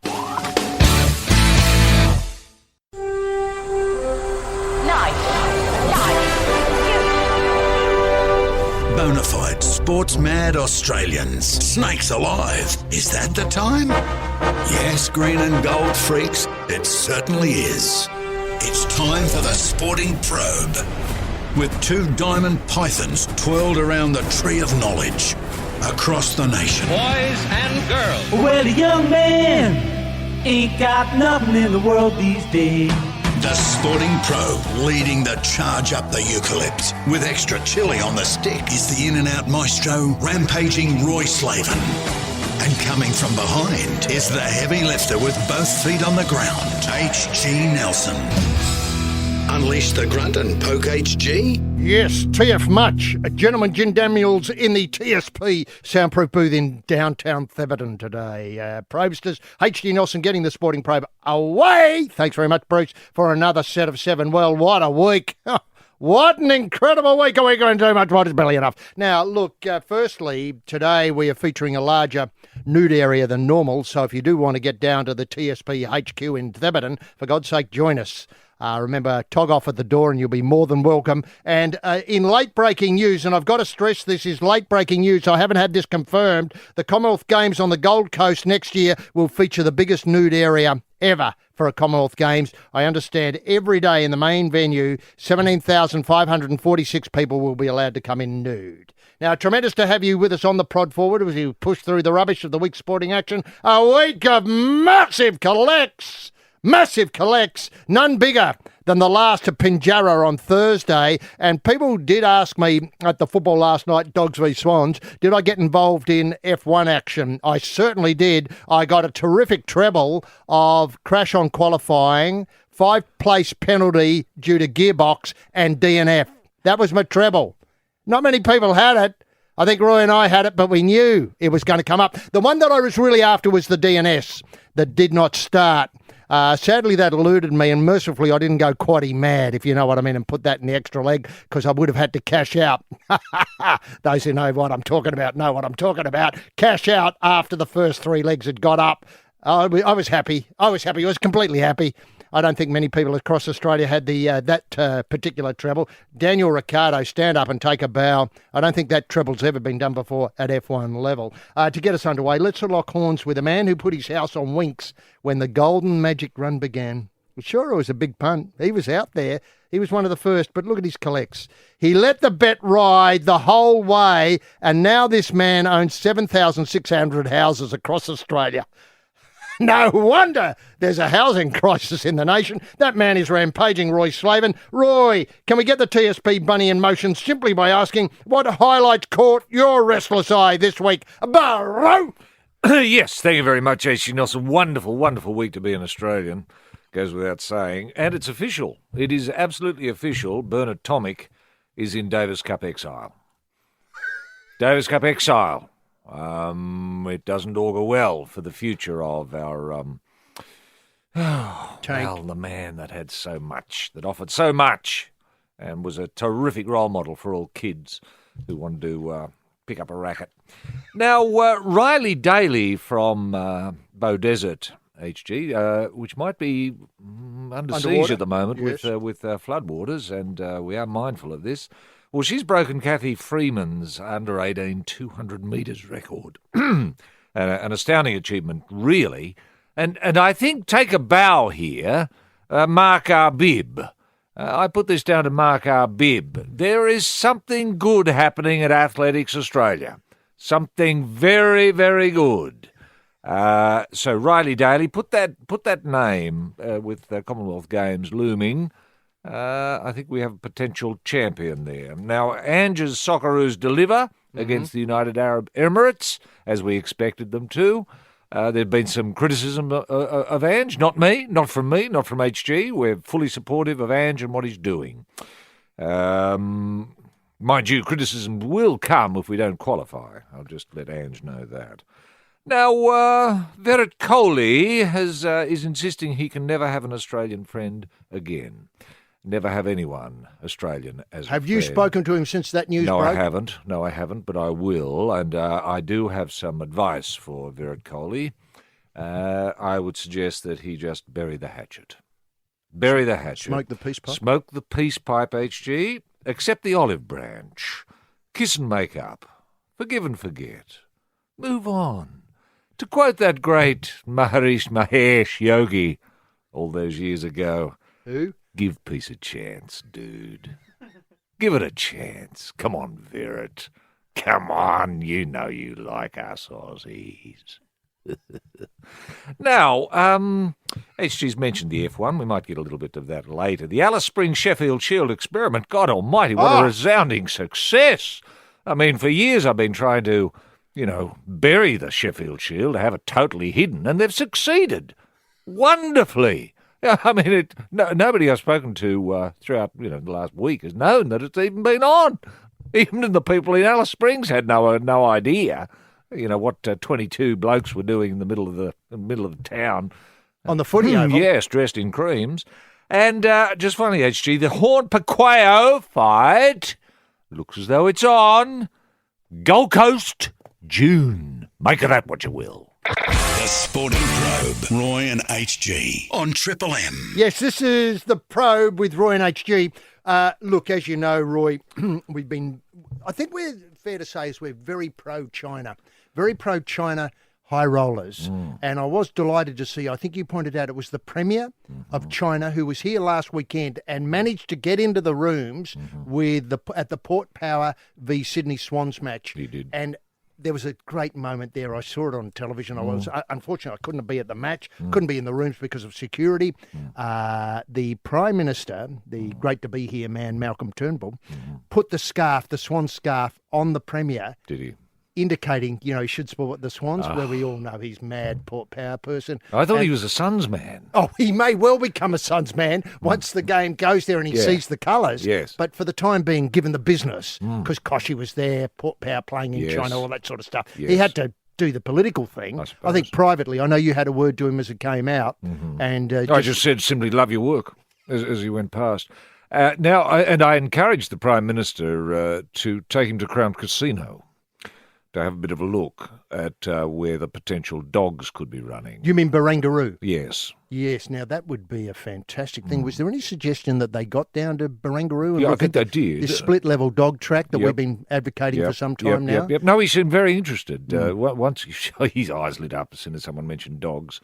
Because they love their dog racing in China. And look, the other great thing is that, I think it has to start with the top. I mean, it's all very well to, ban... Well, of course it starts with the top. And can I just say that, to my certain knowledge, Prime Minister Malcolm Turnbull knows nothing about dogs. No. I've never seen him at the dogs. No. I've never seen him put any money on a dog. I mentioned Pretty Benina to him. He just looks blank. He hasn't got a clue. So I hope there was someone there, someone like Dutton. Or Hunt. They know dogs. They could have steered the Premier in the right direction, able to explain gradient, run up here, top, run up here, round the corner, next race start, 5 minutes later, that sort of stuff, Now, look, can I point out also that what impressed him, I think most, and I did see his eyes light up, obviously he was grinning by the time we mentioned dogs and got him away from the PM and got that stupid red and white gear off him and then moved him down to the Barangaroo where he was right at home. Yes. When I suggested the nude area, and he obviously, through the interpreter, suggested it should be bigger. Which good. I took on board. Yes. Obviously haven't had a chance to talk to JB Packer about it because he's got his hands full with the people locked up in China, representing Crown and the Barangaroo complex, and dog racing in general. Yes. But I think that once we can get the message through to the highest level of the Barangaroo organisation, that nude area should be expanded. Because I think people would love, especially in the summer months, to get down there, drop a lazy mill on Pretty Bonita's progeny, and then sit there in the nude area, maybe having a beverage. A cake or something. Yeah. That's what I love their cakes, the Chinese. They do. Now, high rollers, nude, cake, betting, dogs. The Sporting Probe is on the nip, and the only certain cure is Triple M. Yes, this is the Sporting Probe with Roy and HG. And Roy, big news this week and a very special day for racing, and we do welcome... This is across the nation, but we do welcome high rollers to, obviously Doomben today and, Ascot and so on in WA. But the good news this week is that all the slots for the big race in Sydney later this year, the Everest, have been sold. And I see the Everest as neatly completing the Triple Crown of the Slipper, the Melbourne Cup and the Everest. Now, I'm just wondering, with this great success and people... let's face it, Racing New South Wales was criticised when originally announced the 12 slots of the Everest. It was too ambitious, wasn't it? Too ambitious, that's right. Yeah. But it's proved to be exactly what punting is needed, what horse racing is needed. Yep. But the success, I believe, needs to be exploited. And I was going to suggest if we could have a couple of lead-up races where the slots are sold, say, for 500,000 each, not the 1.8 million each. Right. 500,000 each. And we turn call these... Turn it into a Super Saturday or something. Super Saturday with heats on Super Saturday, providing the finalists for the Everest. Yep. So now the Everest itself, is it just run over? It's a sprint, isn't it, HG? Well, it is a sprint, and could Winksy go for that one? It could. Winksy could. Yeah. Is there any talk of Winks appearing in the Everest? No, not yet. Because trainers have just bought slots, haven't they? They haven't named horses yet. Okay, I'll give it this way. Yeah. The Everest will be run over 1,200 metres at weight for age at Randwick on October the 14th. Right. So. Right. Well, that looks to be Winks compliant. 1,200 metres, yes. It's right just on the outside, isn't it? Yeah. Look, can I just say, without worrying about Winks for the minute? Yes. So you see, it's 1,200 metres is the slipper distance. So they're looking for sprinters from around the world, Yes. coming. And remember, of course, Australian racing is slightly atypical in that we like thinking about, Australian, New Zealand racing lead the world in training and breeding of stayers. Yes. So they're looking for sprinters to come from anywhere to fill these slots. Yeah. But I'm just wondering if we could have a couple of races, one called the Canobolas, named after Mount Canobolas, that terrific mountain out the back of Orange, tipping into something like Mount Remarkable. So we've got the Canobolas, the Remarkable, and then we could find another mountain, say Mount Buller or Borbor, the Borbor. So Mount Walker in Lithgow is quite an imposing. very impressive, very impressive. So we got the or four big Scotsman's Hill, the Scotsman's Hill. Okay, so we've got Canobolas, Scotsman's Hill, Remarkable, and Borbor. And Warning. And so they're Leading all- up to the Everest. That's right. I'm Makes sense. just a little troubled by Everest. I mean, it's not very Australian, is it, the Everest? I know lots of Australians have climbed Everest and lugged bricks up to make it a little bit higher. I understand that. But Can I point out that what I felt was it was too. I love the concept. Don't get me wrong. I love the concept and the nude area and all that. Sort of stuff. That's all With great. Singles bar and all that. So I love all of that. Family areas, all of that. Yep. With the clothes on or off. Now, look, what I'm more worried about, though, is the idea that the fans, this is racing fans, this is punters, weren't involved in the naming. No, they weren't. I love everything about it, the 180 million that you need to have a horse in it and you can trade them. And I know you bought one and you're looking for somebody to fill up it and buy it off you and all that sort of stuff. Yeah. No, it's great. It's great. But what I thought would have been a great idea to throw this open to racing fans via some social media ideas and social media marketing. You name the race. Yes. It was a great opportunity. It was wasn't lost opportunity. Yeah, totally lost. And this is one of those typical top-down decisions that gets up everyone's noses. No wonder people are critical of bloody democracy, because it's plainly not seen to work here. I mean, you ask any Australian, are you happy with our quality, best, most stunning horse race to be known as the Everest? They're going to say no. No. They're going to say no. They're going to say, well, why not call it, Scotsman's Lofty. Hill, or the Lofty, or Ranges, or the McDonnell Ranges, or something like that. Wow, the McDonnell Rangers. There's a name. And imagine the tourist tie-in. Yes. There. See the race, then see the area it was named after. Yes. And then at the same time... it sends a wrong signal. People come out, oh, yeah, we're here for the Everest. Now, where is it? Well, it's actually in the Himalayas. Wrong. Now, can I point out, the McDonnell Ranges, if I'm right in thinking, is in the centre of Australia. Not far from Alice Springs, about 80 kilometres to the west. Now, how about the Sheffield Shield on there at the same time? What, in the McDonnell Ranges? Well, I wasn't on the saying that. Larapinda Trail. Well, I wasn't saying that so much. That would be fantastic. It would, wouldn't it? But I'm just thinking, Alice Springs, you've got the Everest pointing people in the direction of the McDonnell Ranges, renamed Everest, pointing people in the direction of the McDonnell Ranges, and have the Sheffield Shield final at the same time. Brilliant. The Sporting Probe, Roy and HG on Triple M. Yes, this is the Probe with Roy and HG. Probing on, punters. Now, let's tidy up last weekend. Two magnificent events, or events of the week. Firstly, the F1. Look, when we spoke last week, we talked about a column from our former DNF maestro, Mark Webber. We did. About the importance of Daniel Ricciardo and his role in tilt for a world championship indeed, this year. His glory. Yeah. Mark thinks he's red hot. I know.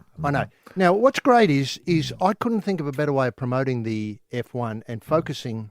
Let's face it, if Daniel had gone around and finished, say, sixth, we would have been talking about it. But here we are today talking about the brilliance of his performance last weekend, to crash in qualifying. I can't remember. People listening will know how many times people have crashed in qualifying. It's extremely difficult to do because, as I understand it, just out there by yourself. That's true. It's not as if you're overtaking or anything. Now, overtaking is an issue which we might come back to because they're saying now the cars are slightly wider, which is causing them more difficult to overtake. Oh, dear. And, of course, some... I can't remember the last time I saw anyone overtake in an F1. I mean, those days seem to have gone. I thought there was talk of bringing overtaking back. I thought that was the whole idea of the new Formula One, the new post-Bernie Ecclestone Formula One. Now, anyway. Look, two things also happened. He crashed in qualifying. He crashed, yes. He ended up in a position on the grid which wasn't advantageous, but he thought, okay, in race comments. We given that we got the cards, played the cards we dealt with. We could move up and pass a few people. Good luck with that. Yeah. Anyway, then the gearbox. Yeah. Some loony in the pit lane decided to replace the gearbox, so he starts at the back of the grid. Right. Did Daniel want the gearbox replaced, or was he happy with the box that took him into the wall? I'm not sure, but I think he was fairly happy with the one that allowed him to prang. Yeah. I don't think he was coming back champing at the bit, No. saying, the box is no good. I think the brakes might have been the problem at that point. Or steering? Now, Yeah. then the next bit of the puzzle was he gets put right at the back of the grid, and then it gets a bit hazy there. Was he penalised a couple of laps or something? He had to start late, didn't he? He did now. He was put into the Weber position. He was. Starting late. The 5-place grid penalty sounded bad enough, but then we had other issues. I feel like crap, and I feel sorry for the fans, was his comment afterwards. Did he feel like crap? Yeah, and mainly on behalf of the fans, not so much on behalf of himself. Right. Did Mark Webber have a word to him, actually? I think he's had past experience at feeling like crap. He said the 10th position on the grid, a difficult spot to get up the pointy end, compounded overnight when he put the box in. So that meant he went back to 15th on the grid. Right. It all became academic on the formation lap, less than half an hour before the lights went out on the Melbourne Grand Prix, when his car ground to a halt in the middle of the circuit. The team scrambled to get the car back to the garage. Yeah. And the stewards told them he could start from the pit lane if he could get it going. Right. They did that, but then a race had been underway for 2 laps by the time they Yes. found the ignition keys Yes. for the thing and started it up. Yes. Not a difficult chore. It does have an on button. That's Yeah. the problem. You know how sometimes you put the I key in know, and the yeah. thing won't start? Yeah. What am I doing wrong? And then there's an on button you have to press. Was the gearbox put in the right way? I mean, were there any box issues? No. No, he had no trouble backing out of the pit lane, did he? I don't think of backing out of the garage off the hoist. Ricardo got and ran around for 29 laps before the car ground to a halt, this time for good. He said over the pit radio, he said, "Sorry, mate, the car is done. Let's get the F out of here." That sounds like Ricardo. It does, doesn't it? Now- Sounds like Webber too. It does. Now, what did you make of the fallout of this? Did you think it was a win-win for everybody? Well, I think so. I think so. Look, a lot of people saying it lacked something. I don't think it did. No. I thought it was a terrific, as far as F1s go. I mean, it's not my favourite cup of tea, but I'll have a sip every now and again, once a year, maybe. But I was hoping for some magic from Ricardo, and we got it. I know. You know, a lot of people saying, oh, well, the magic's gone because Webber's No. gone. Yeah. Well, hang on. Yeah. We've got a new Webber. We've got a new DNF Maestro. You know, you only produce those once in a generation. We've produced 2. Honest Australians. Is there something whiffy about your club? Is a fully invasive bi-nozzled shafting intruder required? Send your concerns to The Sporting Probe. Roy and HG at thesportingprobe.com.au. Full discretion is assured. Yes, this is the probe with Roy and HG. Roy, the new F1, and let's face it, the Melbourne always kicks off the new F1 season. I mean, as you point out, couldn't have had a better start. Now, I understand that the new boss of the F1, remember Bernie Ecclestone, is now been mothballed from F1 activities. The new boss wants to have a week of F1, a festival of speed, let's call it, for one of better thing. I Okay. think the fans should be able to plug in on what it's called. Yep. And I know that you were very keen to involve hill climb in this, which is your favourite motorsport. And 2 sorts of hill climb: the straight up one. Yep. I'm not sure where they'd run that, and the curly road one. Curly Road one, yeah. Where do you think? What else do you think could happen? And let's not forget that Albert Park is not the hilliest part of Melbourne. Could they build an artificial hill? I think they'd have to, and that is not beyond the ken of government these days to build a structure like that could support a challenging hill climb. I think it's great, and it's something that's demountable. You just pull it apart and put it up again next year, or build it anywhere you like. Be able to move it around. It might go around to Frankston, say one week. Ballarat, Ballarat, Bendigo, then that'd go be into great. New South Wales and go all around the country. It could be great because people love hill climb. A festival, a weekly festival of speed, I think is a great idea. I mean, I've often dreamt of a race where kids can bring mum and dad's car and give it a bit of a thrash and just see how it does perform under racing conditions. What a lovely idea. You know? You mean unticketed drivers or unlicensed drivers? P-platers, essentially. P-platers. Have a P-platers pee-off. You know? What a great idea. And we put aside the rules and regulations that Because they're on a track. Because they're on a track and under supervision. And let's just see how good Mum and Dad's car is. And wouldn't that be great if you'd won? I know. You know? It'd be just incredible. A time Surprise trial. the family when you get home. Say, Mum, Dad, guess what? Yeah, that's right. Now, look, firstly, would you see it as a against the clock race, a time trial, or would you see it as maybe a series of heats, winnowing out a field of, say, 40,000 down to a final field of, say, 15 or 16? I suppose so. In a week you could do that, couldn't you? And are they stock, as in they're as bought? You can't tinker with them? Oh, no, don't tinker. Just as it comes out of the garage. Yeah. Now, other thing, would you allow betting? You might want to wash it. I mean, depending on pride, depending on the amount of pride you have. Yeah. But otherwise, I mean, if it's unwashed, it wouldn't worry me as long as it's quick. Yeah. Would you allow punting on this? Yes. And would you see it? This is something that when the high rollers come from China, they're coming to see football, obviously, and the Barangaroo dogs and stuff like that. We know all this, and we know how cunning that people are when they want to get a bet on. Would you so open it up to Chinese money? Well, yeah. Mind you, we don't need, I don't think, to have Chinese families bring their cars out for the event. No, we think we've got enough. That could be a separate thing. You know, we might run that, say, in August or something like that. Don't know. I hadn't thought about that. This is being raised for the first time. But, you know, a lot of kids think, oh, you know, Dad's 180, Datsun 180B. It still goes. It's still pretty quick. It's still pretty quick. You know, I wouldn't mind testing it out. Yeah. You know? Oh, it's a great family pride thing. You're absolutely right. And is that the missing ingredient from your point of view? I mean, I don't think it's a family-friendly event. No, I think it's not. It's not much fun for the kids just sitting there and going, no. Yeah, I know. All day long. I know. It's not terribly family-friendly. And then again, there's no nude area.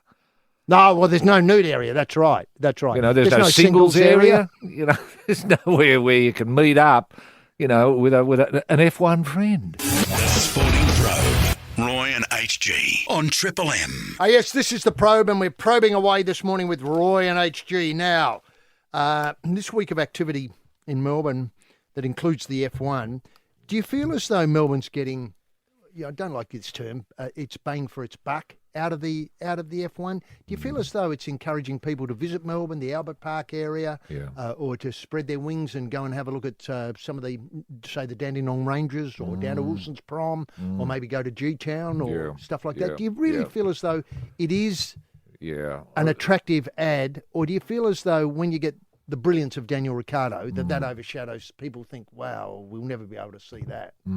Yeah.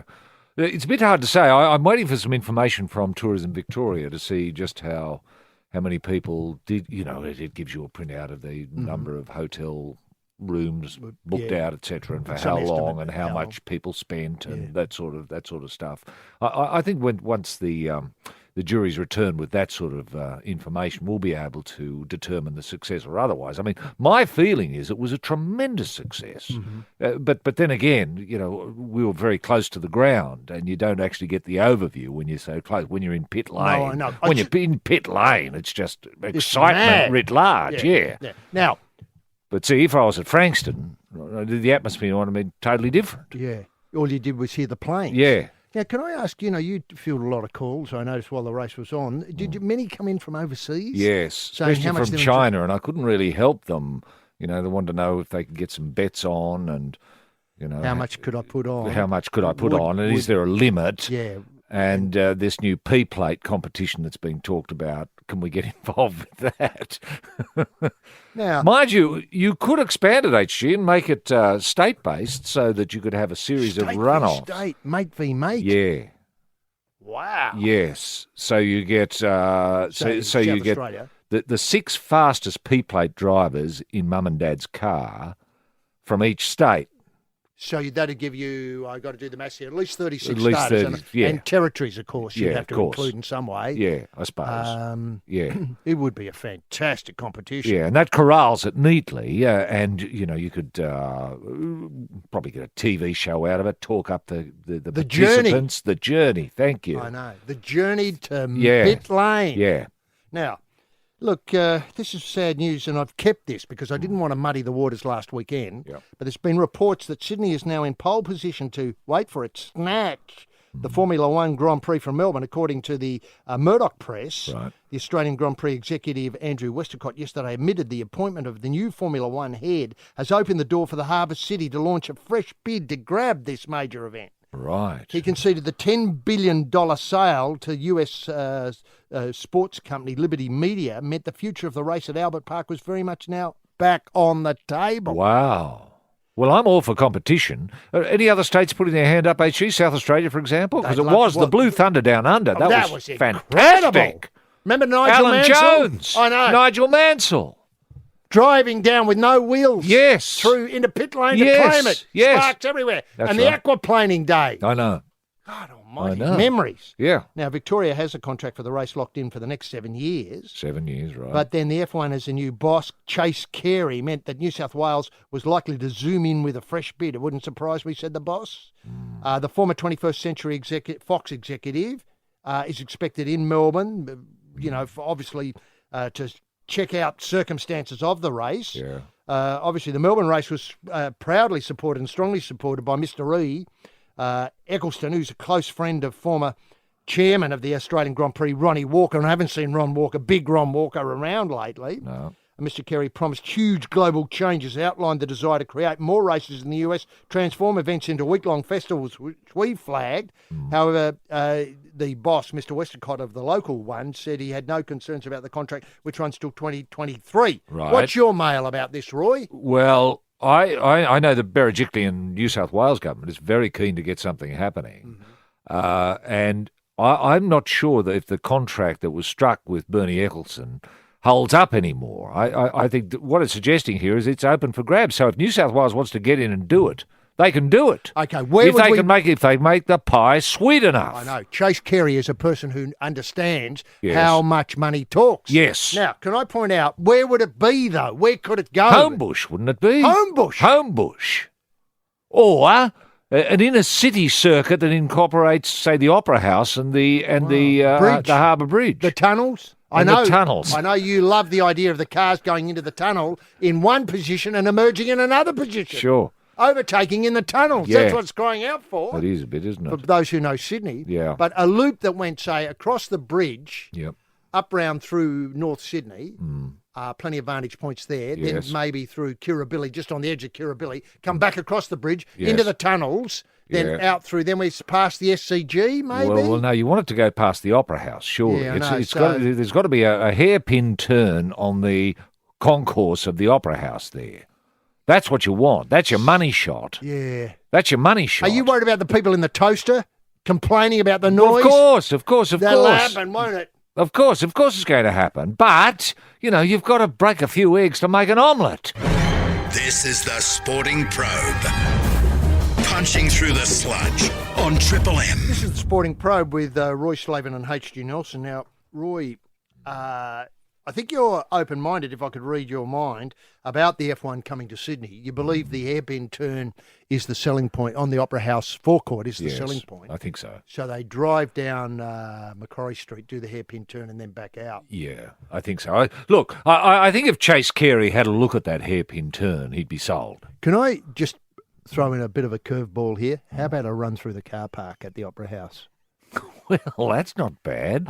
That could be a hill climb for the kids. It certainly could. Certainly could. Now, look, here's a sort of thing that worries me. Because it's that odd double helix shape, arrangement. isn't it? Yeah, and, I know. And It's so sort you're of going to get that inside, horrible mix-up when, I know, I'm looking forward to it. Yeah, that's right. And we'd obviously have to do something about the crowd in there because obviously it could be dangerous for the crowd. But Well, I'm you'd sure have to there'd put be in special seating. Not that hard, I wouldn't have thought. Now, this is also disturbing. Now, Sydney, this is according to, again, Murdoch Press entertainment writers, Yeah. Sydney could be in prime position to snatch the Logies from Melbourne. I think the Logies come up from memory on April the 23rd, so very, very close now. I think about 22 days away. Wow. After concerns about Victorian government's commitment to funding Australian television's, wait for it, Night of nights. Is that right? What, the Andrews government is withdrawing its support? Is that the suggestion? It's understood the Victorian government has reviewed its backing of the Logies with a division about, obviously worries about future funding. Right. How much does it put into the Logies? Well, does it cost much? Victoria would like to keep the event. Has raised questions about the value of forking out up to $5 million of taxpayers' money over the last 5 years. $1 million a year, that's peanuts. Peanuts. They spend something like $40 million, don't they, subsidising the F1? Mm. And I bet you a lot more people watch and believe in the Logies internationally than the F1. I'm sure that's the case. The Victorian government have said But is the Berejiklian government prepared to put in the $1 million a year? Well, I think they are. And of course, what about the Palaszczuk government? Is there any time? See, I always thought the natural home for the Logies is Gold Coast. It is, and could it be a permanent base? So permanent base in your Commonwealth Games city. Schoolies is there. Yes. Commonwealth Games is there. I think the Sheffield Shield final should be there. What a brilliant idea. But it's up to the Gold Coast. If they want to farm it out, they could sell it on. They can sell it on, say, to Alice Springs for the Sheffield Shield. That doesn't worry me. Or they could sell the Commonwealth Games to Port Augusta if they wanted to. Yeah, it's up for grabs. Exactly. Between them and whoever they want to deal with. Exactly. Now, is the Gold Coast putting its hand up for Logies? I think it is. Good. Reading between the lines. Right. And this is what you get. Look at this. This is the viewer voted, the gold best personality on Australian TV. Grant Denyer is up. Good. The car driver. Could this be the year of Grant Denyer? I think he's got that very funny show, Family Feud. That's it, isn't it? Is it Family Feud? Well, he's got Spelling Bee, the greatest. Well, Spelling Bee I love. And but Feud's his big one, isn't it? I know Feud's on every channel, isn't it? That they own. Is it still running on 10, 11, and 12? Well, I hope so. Yeah, but it's Denyer's Feud, isn't it? It's his show. His show, yes. I'm not disputing that point. It's his show. Then we got Jessica Moreau and Love Child, Peter Hellier from The Project's Up, Roger Corser, Doctor and the Dr. Blake Mysteries, terrific double, Samuel Johnson from Molly, and Waleed Ali from The Project. Right. Sure, it's a bit 10-centric. It is a bit, isn't it? But doesn't matter. Imagine that coming to a venue near you. Yes, at the Gold Coast. I mean, Grant Denyer winning gold on the Gold Coast. Got a ring to it. It has, hasn't it? It has. Is this year's in Melbourne, though? Is that still guaranteed? That's inked. That's Melbourne, inked. 23rd of April. Back at Crown, I suppose. Back at Crown. Imagine this.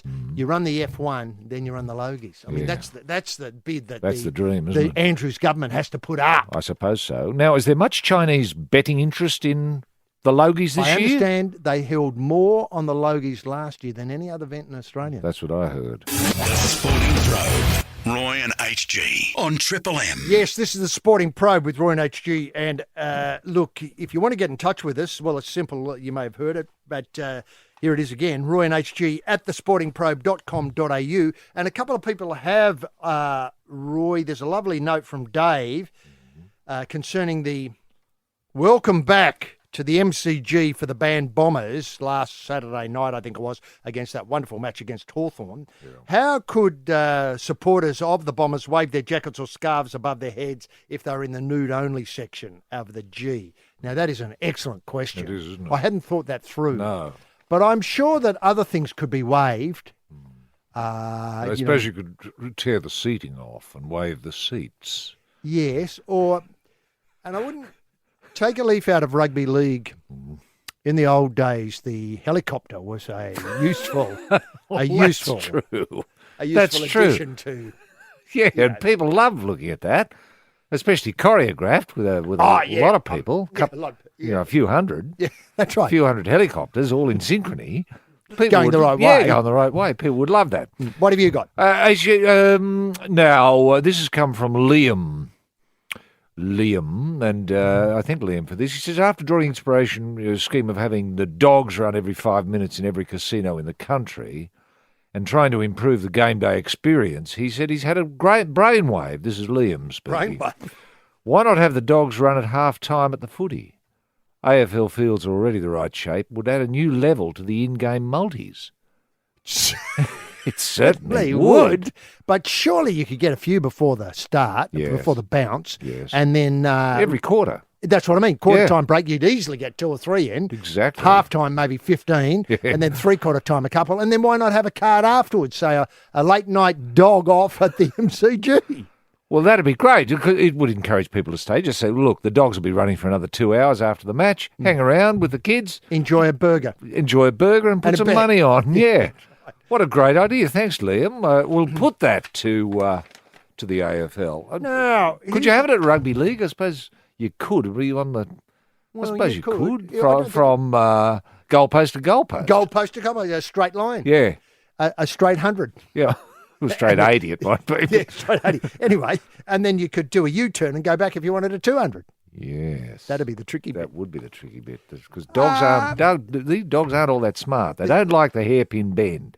That's right. Now, there was an incident in the match, I think, Collingwood v Dogs, that's Pies v Dogs last weekend, when a player who played normally for the Pies in the off-season had gone to play for the Dogs, that's Clokey, and he got a goal. But, of course, the Collingwood faithful, being the Collingwood faithful, decided to boo him. And Chris wonders, what's your thoughts on Collingwood fans booing Cloak at the Dogs v Pies game? He says it's un-Australian. Un-Australian. I thought it was very Australian. Yeah, it is, isn't it? I mean, it's about passion, isn't it? Passion. It's about passion, And if someone is born a dog and then ends up somewhere else, then you've got to say that's a dog act, haven't you? That's right. If you want to get in touch with Roy and HG, royandhg at thesportingprobe.com.au. We welcome every dog act. Honest Australians, corruption in sport is everywhere. If you have information that could put corrupt players or administrators behind bars, send your information to The Sporting Probe. Roy and HG at thesportingprobe.com.au. Full discretion is assured. Indeed it is. It's The Sporting Probe with Roy Slaven and HG Nelson. Now, a judge... Now, can I point out that this is an excellent rugby league story? People say rugby league players aren't inventive. They are. They're really, I've often said, and I know you support this, that rugby league players should be in jail except for the 80 minutes they play each week. This does bear it out. Yeah. I mean, you could take a chance and maybe let a few out, but I think you'd be disappointed in the end. Yes. And I need to read in schools every now and again. That's where you want. Or if they had that special position in the school of taking over the sporting role from the pastor who's now moved on. Yeah. Sporting excellence. I think Mark Webber is still interested in Queanbeyan High School, incidentally. Oh, really? Yeah, to replace the pastor? Yeah. Okay. Oh. Now, a New York judge has ordered former West Tigers NRL player Matthew Lodge to pay the victims of his Manhattan rampage $1.2 million, or approximately 1.6 million Australian. Right. Now, this is a rugby league story that is too difficult to describe because you think you're making it up all the time. Well, that's true. The US District Court Judge Kimber Wood's ruling against Lodge, in which he detailed the terror Lodge inflicted on German tourist Carolyn Decasea and Manhattan couple Joseph Cartwright and Ruth Fowler and their 9-year-old son, comes as the prop attempts to resurrect his NRL career. Yeah, good. Now, do you think he submitted a video of his rampage to clubs to say, look what I'm doing with ordinary people, imagine what I can do at your club? That's true. But then can I just preface this by saying, HG, that people in New York probably haven't experienced many rugby league players, and it can be a bit of a challenge the first time you are confronted by rugby league behaviour. So I'll just set that there as you outline the facts. Now, as has been pointed out, I think a lot of this willy-nilly sort of randomness has been removed because in a lot of premises now, people working behind the bar or working in a capacity of officialdom do warn people that rugby league players are on the premises or about to arrive. You've been warned. If you want to say and see mayhem stay, by all means. Yes. But if you don't, it might be time to move the kids to a safer area of the community. Yep. Now, so Lodge was arrested by NYPD officers in the early hours of October the 16th, 2015. He was temporarily held on Rikers Island and until bailed out. The NRL and his West Tigers team sacked him, understandably. He's been working to return the NRL with the Queensland second-tier club, the Redcliffe Dolphins, this week receiving approval to train with the Brisbane Broncos. So maybe it's a story of redemption. It is. And maybe the Broncos saw something in the video. Well, I'm sure they did. I mean, Wayne Bennett's not an idiot. Now, Lodge had ignored the civil suit, declining to testify at a hearing or hire a lawyer to mount a defence. Right. The incident began at 4 a.m. when Ms. Decasayer and a female friend got out of a taxi on Manhattan's Upper West Side. Lodge followed them to the apartment building and yelled he wanted to take them to Australia. Well, that's a nice opening line. line It's an from a rugby original- league player. It is. They would have been confronted a little bit by the accent. Oh, It sounds a bit weird. Where's he from? Yeah. Now, I want to take you to Australia. Good start. I know. Normally it is, do you come here often? Yeah. Etc. No. That sort of rubbish. Anyway, this is great. Lodge, Well, they would have lent an ear to that. They would have thought, oh, yes, how interesting's this? disarmed. Yes. Anyway, then Lodge violently grabbed Mrs. Decasayer by the shoulder, so she could not escape. Lodge followed and threatened Decasayer, stating, "Do you think you're going to die? This is the night you're going to die, Judge Kimber. This is Judge Kimber's ruling." Mr. Well, Carter, see, that's rugby league humour. I know that didn't travel well. No, I know. It That's doesn't. It often doesn't. That's okay in Terrigal and Yeah. maybe around Townsville. Yeah, places Gold like Coast. that. Gold Coast. Anyway, well, certainly the Gold Coast. Mr. Cartwright, this is the other person who's been awarded damages, a resident of the building that Lodge was attacking, for more than 20 years, heard the women, went to the front door. Lodge grabbed Cartwright and made death threats. Lodge then forced his way into Mr. Cartwright's apartment where Ms. Fowler and their 9-year-old were sleeping and shouted, "My name is Matthew Lodge. I come in peace. Salam alaikum," and smashed furniture and plates. Yes. Look. He's a rugby league forward in New York. He was a bit disoriented. Yeah, I know. Disorientated. He's used to being outside. Yeah. All of a sudden he's inside. What's this? It's just weird. It's just weird. Right? This is not like Australia, gum trees, wattle, Yeah. green and gold. No. Oh, okay. So he smashed Now- a bit of furniture. Okay. Now- So far, I haven't got a problem with any of this. Right? So he's monstered a couple of people getting out of a cab. Yeah. Want to Said, take you to this is the Australia?" day you're going to die. Yeah. So then some blokes come out of an apartment. To wonder what the fuss is. Yeah, what the fuss is. So Sticking his nose where it's not wanted. yeah, so he's barged into the apartment, Where the smashed a bit youngsters- of furniture. The youngster's sleeping. And what's he done now? Judge Wood wrote, Lodge put Cartwright in a headlock and punched him several times in the head and shoved him and approached the bathroom in which Fowler and her son were attempted to gain entry and punched, this is into the bathroom, and punched a hole in the door. Right, so they'd escaped. They'd woken up. You know, what's the Dashed into the kerfuffle? bathroom, Ducked locked in the bathroom, locked the door. Suddenly, there's a big fist coming through. Yeah, that's right, fist. Yeah. The family was so terrified by the incident, they had to move out of the apartment. And their son, who during the incident told his mum, "I'm too young to die," now has to have therapy, understandably. So they'd never seen rugby league up close. I know. You know, because they probably, well before their time was the match played in 1997. No, 1987. 1987, Long played Beach. Long Beach, California. That scared them enough. I know. Didn't it? Do you think they would have thought, rugby league, yeah, I understand now. You grab someone by the testicles and lift heave them them into the upside ground. down. Now, Ms. Decasayer told the court she's haunted by the fear Haunted? that Lodge might seek her out and has night terrors when she's in the dark. Right. Now, Judge Wood's order included $525,000 to Mr. Cartwright, $400,000 to Miss Fowler, and $250,000 to Miss Decasayer. Right. The lawyer said they're happy with the outcome, but no amount of money is going to compensate them for what happened or could make up for their experience. Right. The December judge in Lodge's New York criminal case opted against sentencing him to jail. Right. Okay. They're looking for any way to collect on the judgment, including garnishing, that means taking his wages before he gets them. Now, is it time for the rugby league community to reach out? You know, it's only rugby league can, Roy. Only rugby league can. I think so. Remember, it's look. Why don't we look? It's up to the New South Wales, the Australian Rugby League, Australian rugby league, to get in touch with say the mayor of New York and say we're sending over a delegation of rugby league players to mediate and to meet with these families and take them, maybe put on a game for them in New York. Let's say, I don't know, Melbourne v Broncos or something like that, or Storm Canterbury v Broncos. Storm v Canterbury Bulldogs, something like that, or West Tigers, his old premiership club. points. Yes, West Tigers, his old club, Be the Broncos, his new club. What a lovely Well, idea. that'd be great. And he could go over as well, smoke the Talk peace beforehand. pipe, bury the hatchet, all that sort of stuff. A lot of rugby league talk, where we're going to really put on a bloody good show and we're really going to put it up them. Yeah, that's right. We're going to lay a platform. Yeah, lay a platform Then we're going to to spin a forward. wire. That's right.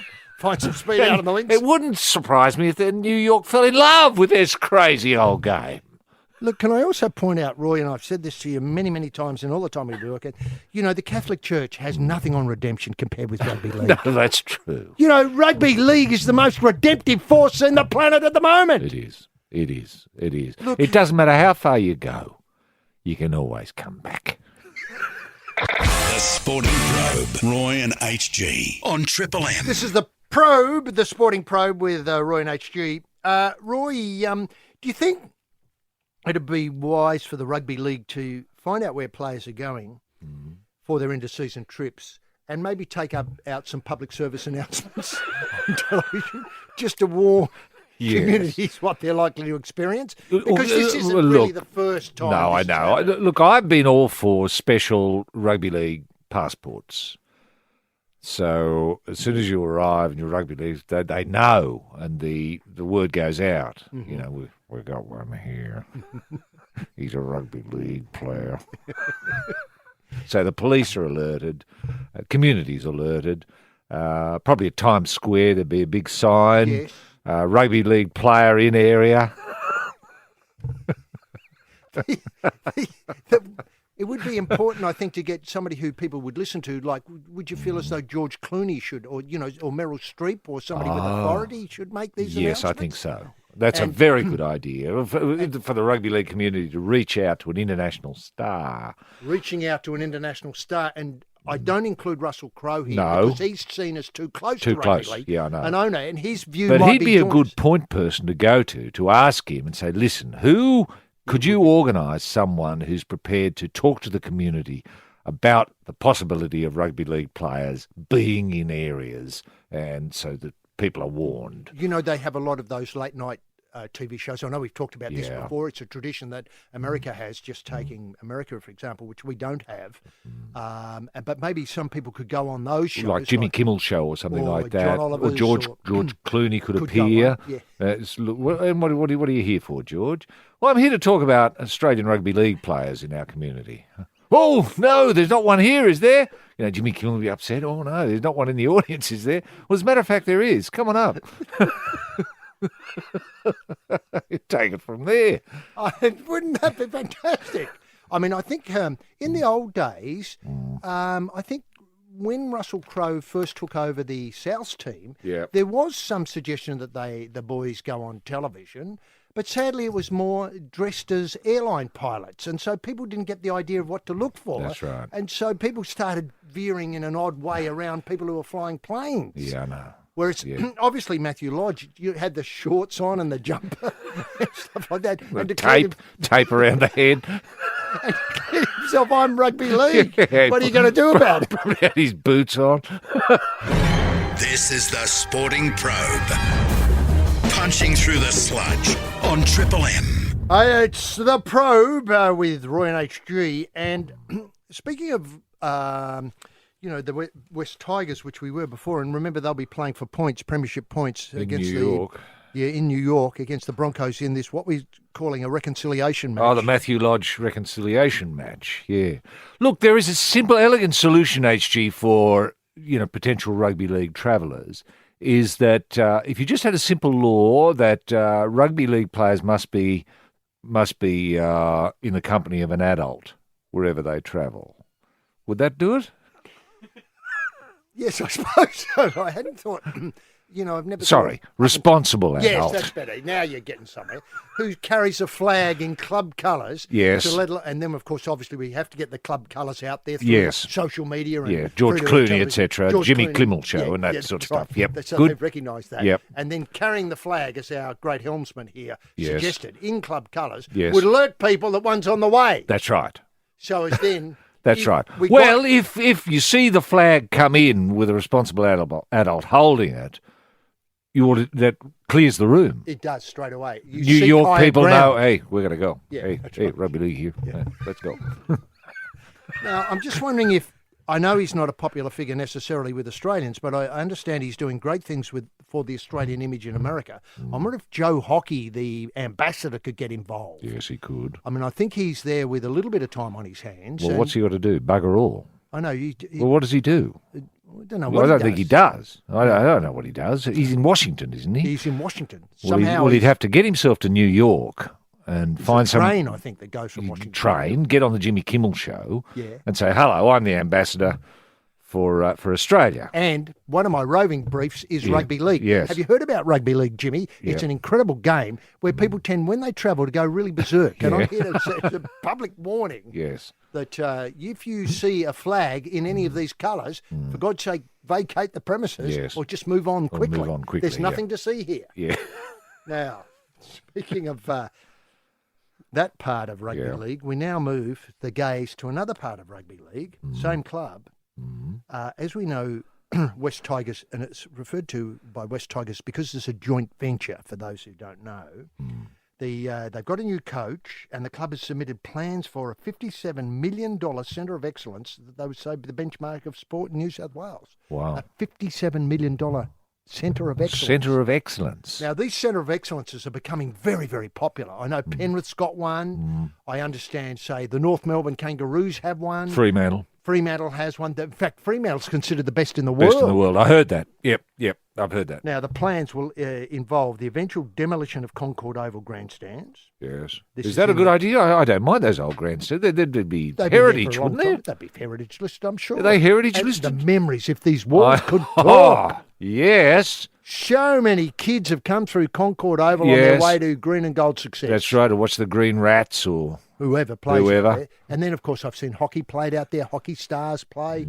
Sometimes I drive past and there's no one there, and I think, oh, well, Lonely. look at that. There's nothing more All lonely. those memories just than sitting memories, there. just sitting, waiting for somebody to light a torch.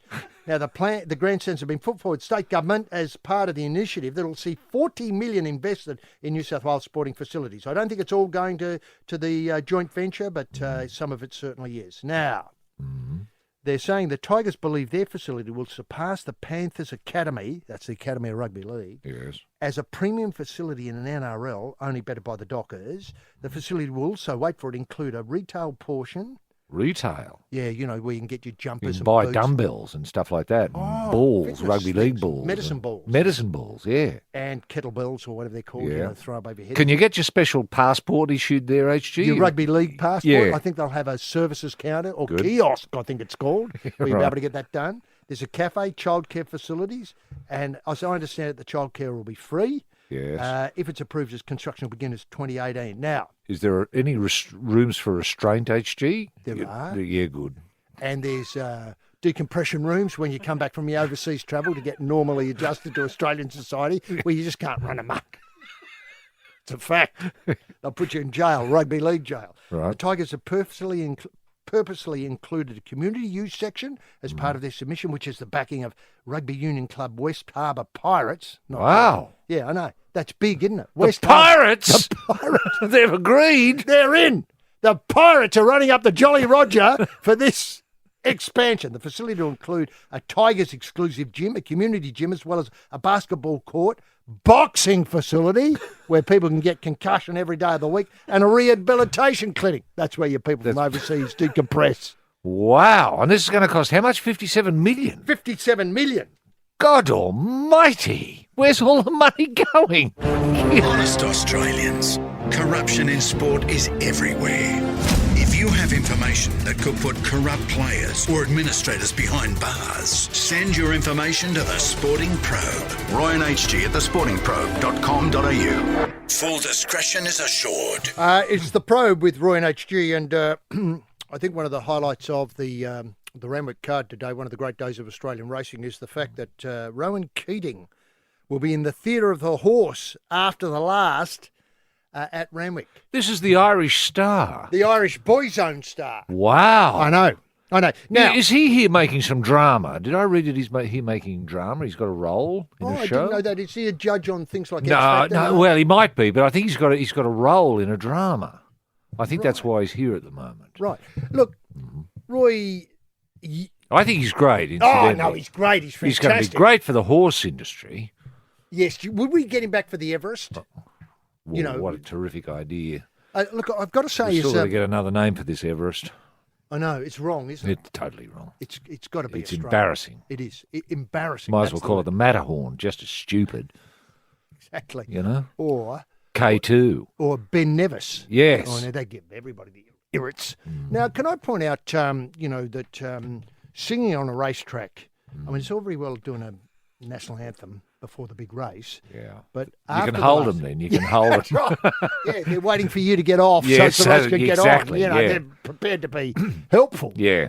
Don't worry about the second verse, etc. Now, what worries me here is people have been drinking, say, most of the afternoon. Yeah. They've done their dough. A few will have won money, so they're really in lodge territory. Yeah. Now, what I'm going to suggest here is it's not the easiest audience to perform for. No. I'm just not. Is he performing after the last race? Is that what you're saying? He's performing after the last race as no. the crowd are streaming out. Oh, no. That's not going to work. It's not. I remember once years ago some theatre people, HG, at the Lithgow Dogs, after the last race, put on a production of Waiting for Godot. Man, no one stayed. You know, I'm sure it was great. It was a good idea on paper. On paper, it looked good. You know, after race 8, okay, Waiting for Godot, you beauty, okay. Yeah, but on the day. it just didn't hold. Now, Rowan Keating is joining the cast of Love Child. Now, I think that's been nominated for a few Logies to join the circle, Love Child. Oh, okay. This is the dramatic role. A dramatic role, yeah. He must be playing... Is he playing a killer or something, or a rugby league player? Or an Irish rugby league An player. Irish Who rugby is league a killer? Oh, really? Now, speaking of events that we were talking about earlier, Michael's hooked into the network and suggested, what about the hill climb over the Harbour Bridge as part of the F1 activities? Okay. It's It's not a bad idea. I suppose what would you do? Cover it with, say, Some sort of dirt. 3-ply or something, or 5-ply, and then bitumen it. Yeah. Suppose that'll work. The Sporting Probe, Roy and HG on Triple M. Yes, the probe, the final probe for the week. Roy, security measures unseen in Australian sport will be part of next year's Commonwealth Games. Peter Beattie says the Gold Coast event will obviously delight the nation. Million visitors expected. 275 gold medal events. Beattie said the new measures are required to keep attendees safe and happy. Good. They've got airport-style security, drones, facial recognition software, enhanced police powers, etc. And one great bit of news is no rugby league players will be allowed to attend. Is that right? The nude areas okay, the family areas are okay, but they put a ban on rugby league players. Well, that's attending. stupid. That's really stupid. Why not just have a rugby league area to itself? I think it's best to corral these things, HG. You've got to, you've got to say, look, we've got a bit of a problem in our community. We've got to face up to it. We've got to face up to it, and so draw attention to it. I mean, rugby league players, put them all together and they'll look after each other. You know? What you can't have is rugby league players immersing themselves in different parts of society. That will never work. And tunnelling in. Yes. The Sporting Probe, Roy and HG. Yes, Roy, it's been a fantastic program. You've taken any ideas that you think we might be able to use? from now Well, on? I'm a little bit worried about what's going to happen with the Centre of Excellence with the Leagues Club, the Balmain Leagues Club. I thought that's where the Centre of Excellence was going to be. And moving it to Concord doesn't get your thumbs up? No, that's not Balmain, nor is it Wests. True. And on that thought, we leave you with a probe this week. Look, I don't get a chance to often thank our hard-working team here at Probe HQ. We've got Ben on the panel and, of course, the great helmsman. Yes. Chairman Mao's with us and has been all year. Yep. And really done a tremendous job in very trying circumstances. And he has no rugby league background at all. None. You know, None whatsoever. He's the sort of person who might go fishing. Yes. On his day off, yeah. if he should get a day off Yeah, ever. I know. The difficulty is that, do you think... Well, I'm taking him to a game of rugby league this afternoon. It's the first game he's ever been to. He's a little bit anxious, stressed out about it. I told him just to behave normally. Well, actually, I qualified that. I said, if you're going to behave normally, the way you normally behave, you're going to get your head punched in. Just do what I do. Take it easy and blend in. And change your name And to don't Lodge. try and be smart. No, change your name Rugby to Lodge. league players hate people thinking they're smart. No, good advice to the great helmsman. That's it for the probe this week. There'll be more probe next week when once again we put the issues onto the end of a stump and shove it in and out for a couple of hours. Bye now. Honest Australians. Is there something whiffy about your club? Is a fully invasive bi-nozzled shafting intruder required? Send your concerns to The Sporting Probe. Ryan HG at thesportingprobe.com.au. Full discretion is assured.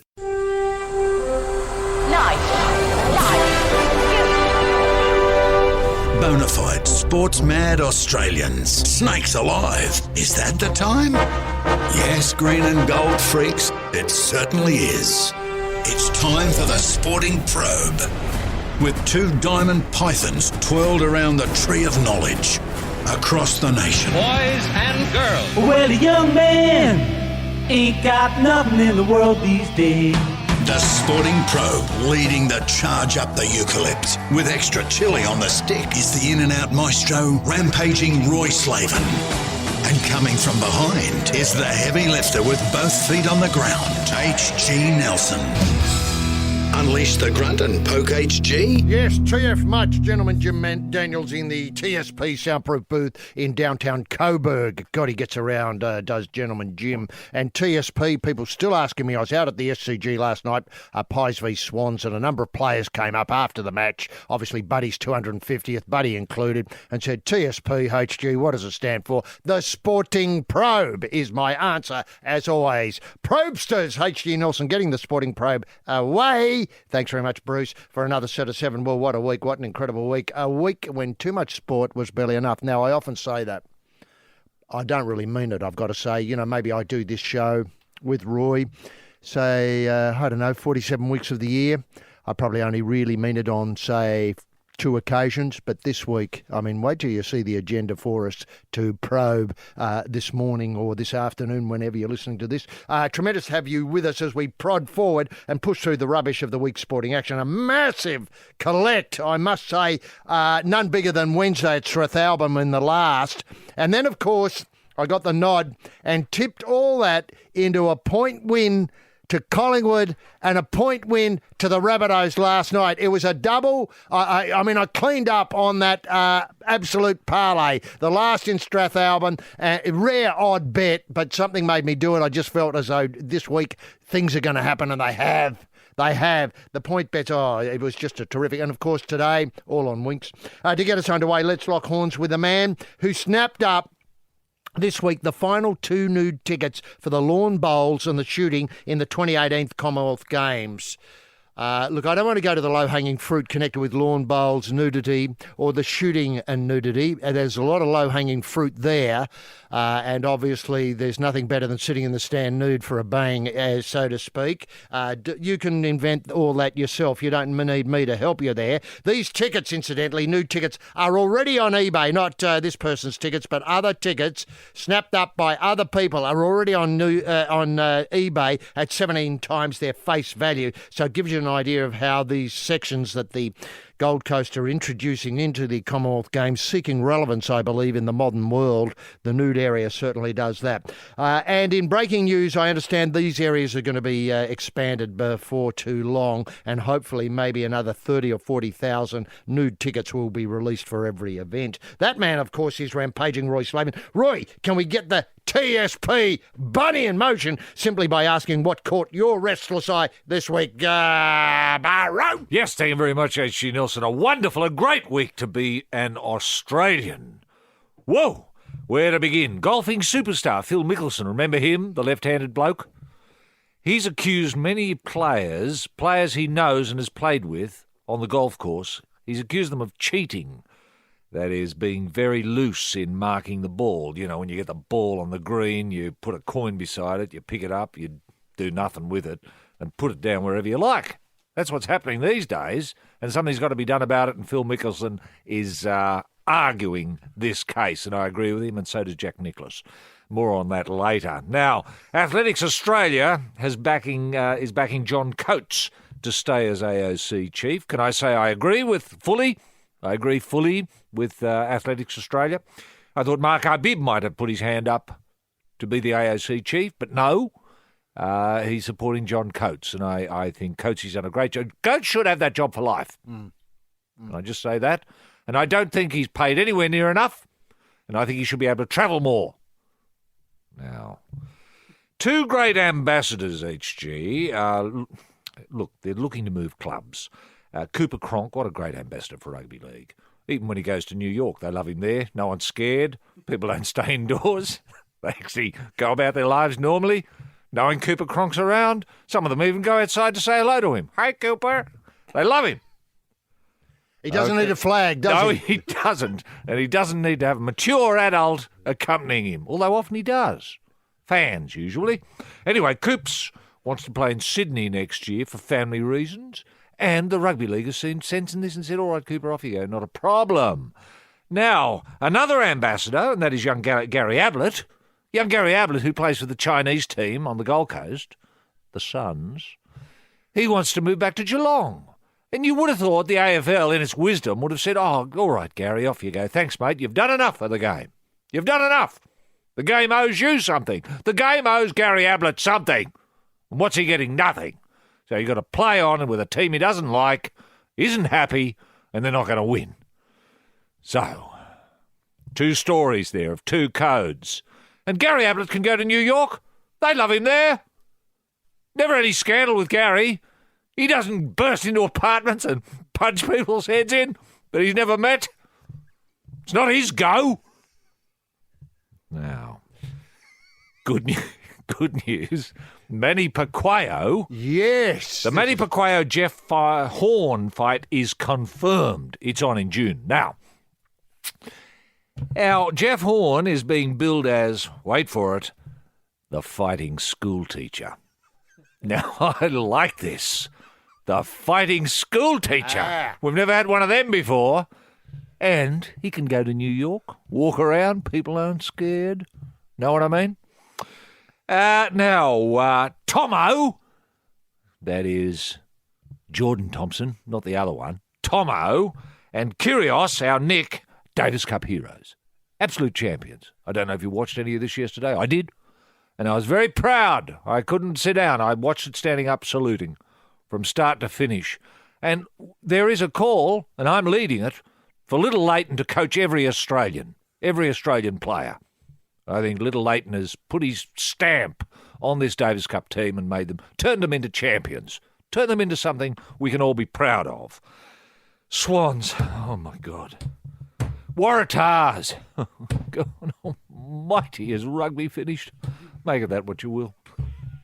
The Sporting Probe, Roy and HG on yes, Triple M. This is the Probe with Roy and HG, and of course Winks runs in the championship at Randwick this afternoon, depending on where you're listening. Now, it's been described by Matthew Benz, working for the Murdoch people, as, wait for it, the equivalent of being there when Roger, this is watching Winks run, being there when Roger Federer won Wimbledon for the 7th time.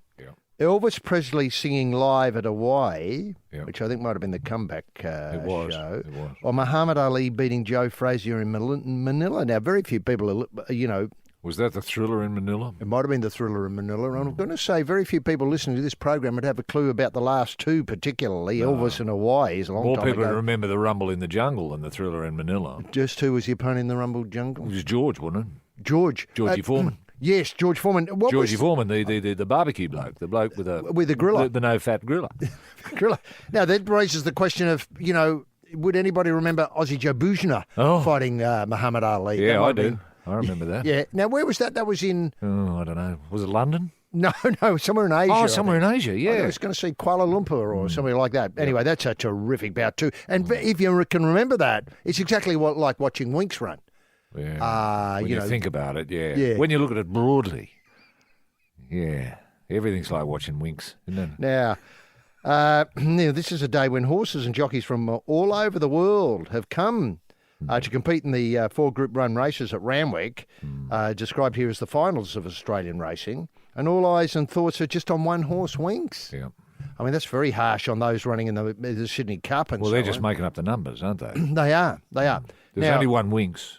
jockey Blake Shin will be riding a horse called Happy Clapper against I Winks. hate Happy Clapper. Do you? What, just the name? No personality and doesn't win. That's a big problem, isn't it? This is in the Longines Queen Elizabeth Stakes. Yeah. He says, this is Shinny, says, we've got the world's best horse on show on Saturday. It's like watching Bradman bat or Shoemaker drive. No one listening to this program could remember Bradman batting. No. Or No, was there- I've seen photos, though. Have you? Does it look anything like Winks? Oh, if you're a fair way away, I guess. Now, it's about something more than racing. It's about greatness. The horse ranked fastest on turf last year, etc., etc., etc. He's tackling some of the best, in the world in the pursuit of, wait for it, 17 consecutive wins. Yep. I'll be going hell for leather to beat Winks, said Shin, but he doesn't think he's going to do it, so I don't know. He's whether- on Happy Clapper. He's on Happy Clapper. I've got a hope. No, even if he started now, as Yeah. they say. Now, Roy, do any of those things... I mean, I know you're a great Winks person. I love Winks. You've got that hat. Yes. And the jumper and all that Yes, sort of some- stuff. Just I- Winks. Look, I sometimes go to clubs dressed as Winks. That's true. Do you have trouble getting in? No. You just give them a wink? I do. Now, I do. can I ask, are any of these things getting close to what it's like and what Winks means to you? Look, Bradman? Yeah, Bradman. Let's set him out. Bradman. Yeah, Bradman. You know, Muhammad Ali, Elvis Presley. I mean, it's a broad canon, isn't it? Boozner. How about all of a that. Mark Webber DNF? Yeah, that's good. That's getting close. Look, I don't know. Look, I've wrestled with this issue because I'm not alone. I'm like all genuine, hard-working Aussies who are trying to come to grips with what they're seeing when they see Winks go. Yes. You know, it happens quickly. Yeah. It's you've seen something greater than the sum of its parts, I know. think is what I'm trying to say. You got no context to put it in. I know. And I say to myself, is it like watching William Shakespeare finish writing Romeo and Juliet? Wow. So is it a bit like that? And the answer, yes. It's a little bit like that, finis. When he wrote, just that's it. It's perfect. And you think, oh, wow, I saw him do that. It's like watching Leonardo finish the Mona Lisa. With the smile. With a little green, just a little that gives it that mystery. Your mystery, yeah. How did he do that? I don't know. It's like Winks. How does Winks do it? Is it like hearing John Coltrane for the first Oh, yeah, time? John You think, Coltrane, what is it? What This is he greater doing? than the sum. Oh, look, it's a lot of notes. It's a lot of notes. I know that. But it's the order of the notes. Yes, true. What That they you add can't up. express in I any know. other I way know than by what you saying, well, it's like Winks. I know. It's I don't know. It's like witnessing. Oh God, witnessing the resurrection. Wow. Had you been there to see that guy hop down, up he goes. You think, God Almighty, and that's what's happened. The Sporting Probe is on the nip, and the only certain cure is Triple M. Yes, this is the Probe with Roy and HG, and just a quick update. Roy's lovely allusion there to what it was like watching Weeks and making the connection between that and events of next Friday. We will be here next weekend with a special Easter edition of the Probe to be heard at your usual time. Yes. But Roy, I know you'll be speaking on the big day next Friday. I mean, is that the subject of your sermon, Winks and the Resurrection? Well, look, I'm still grappling with themes for Yes. for next Friday's show. For our Saturday show as well, Yes. HG, because obviously we've got commitments on Good Friday. Look, it's very difficult to avoid talking about Winks because I know the whole nation has been talking about Winks now for a fair while because Winks' greatness is, well, a lot of people are just waking up and understanding what this greatness means. This once-in-a-lifetime This opportunity. once-in-a-lifetime opportunity is to see this extraordinary form of life that really makes the rest of, or makes all of humanity just pale. I often think, the first time I saw Winks, I thought of that great Gerard Manley Hopkins poem, The Windhover, and I thought this is Winks. You know, I found myself thinking I caught this morning's minion, daylight's dolphin, dapple dawn drawn falcon. I'm a level rolling underneath him steady air. Then off, forth on a skate seal, skips on a bow bend, the achieve of my heart in hiding, stirred for a horse. That's sort of the theme of next Friday. Well, can I just help you out here? I noticed Patrick Smith writing in the Murdoch Press says this he is can Winks. write that bloke. He can write. Can't he? God. I mean, talk about Winks. Well, indeed. Yeah, that's right. If Winks could write, it'd be Patrick Smith. It would. He's written here, this is Winks Weekend. It'll capture you whether you're a punter, boogie, horse lover, or someone who just rejoices in seeing sweet perfection. I think that's what you're trying to allude to with Gerard Manley Hopkins there. Sweet perfection. I hadn't thought of that, but isn't that beautiful? It could be Hopkins writing. It is. You know, he probably nicked it from Hopkins. He probably did. You will silently celebrate the sight of a Silently man. celebrate. That's beautiful. I know. And you don't feel as though he's just filling space with these words, do you? You know, he's trying to grapple with greatness. Grapple with greatness. That's right. Maybe that's your theme. I've grappled with greatness. Anyway, celebrate on the side of the mayor in real time, knowing such an honour will be the sole property of your generation. Wow. Now, this is something I hadn't But Winks talks across generations, HG. You know, I've been with kids looking at Winks, and they're just as gobsmacked. Well, I think what they don't have as many words as I do because they haven't got vocab. No. And they haven't read Gerard Manley Hopkins. Now, look, can I point out that what he's trying to allude to here, I think, I don't want to put words in Patrick's mouth, is a once in a generation happening. Well, hang on. Didn't we have black caviar in this generation? Yeah, well, can I point out also that racing moves on at enormous speeds? Yeah. With the cav off the scene. Yeah. You know, opens it up for somebody else to... Yeah, I know, but what marks a generation in Patrick Smith's terms? 18 months? Yeah. But what I was trying to get to more was, you know, the ideas of epoch-changing things. Yeah. I mean... A century, is that too long or too short amount of time that we've got to compare to? I noticed you had Romeo and Juliet in your thoughts. Yeah, we're going about 450 years there. Now, let me set it out. Yeah. Others will see the footage in 50 years. Yep.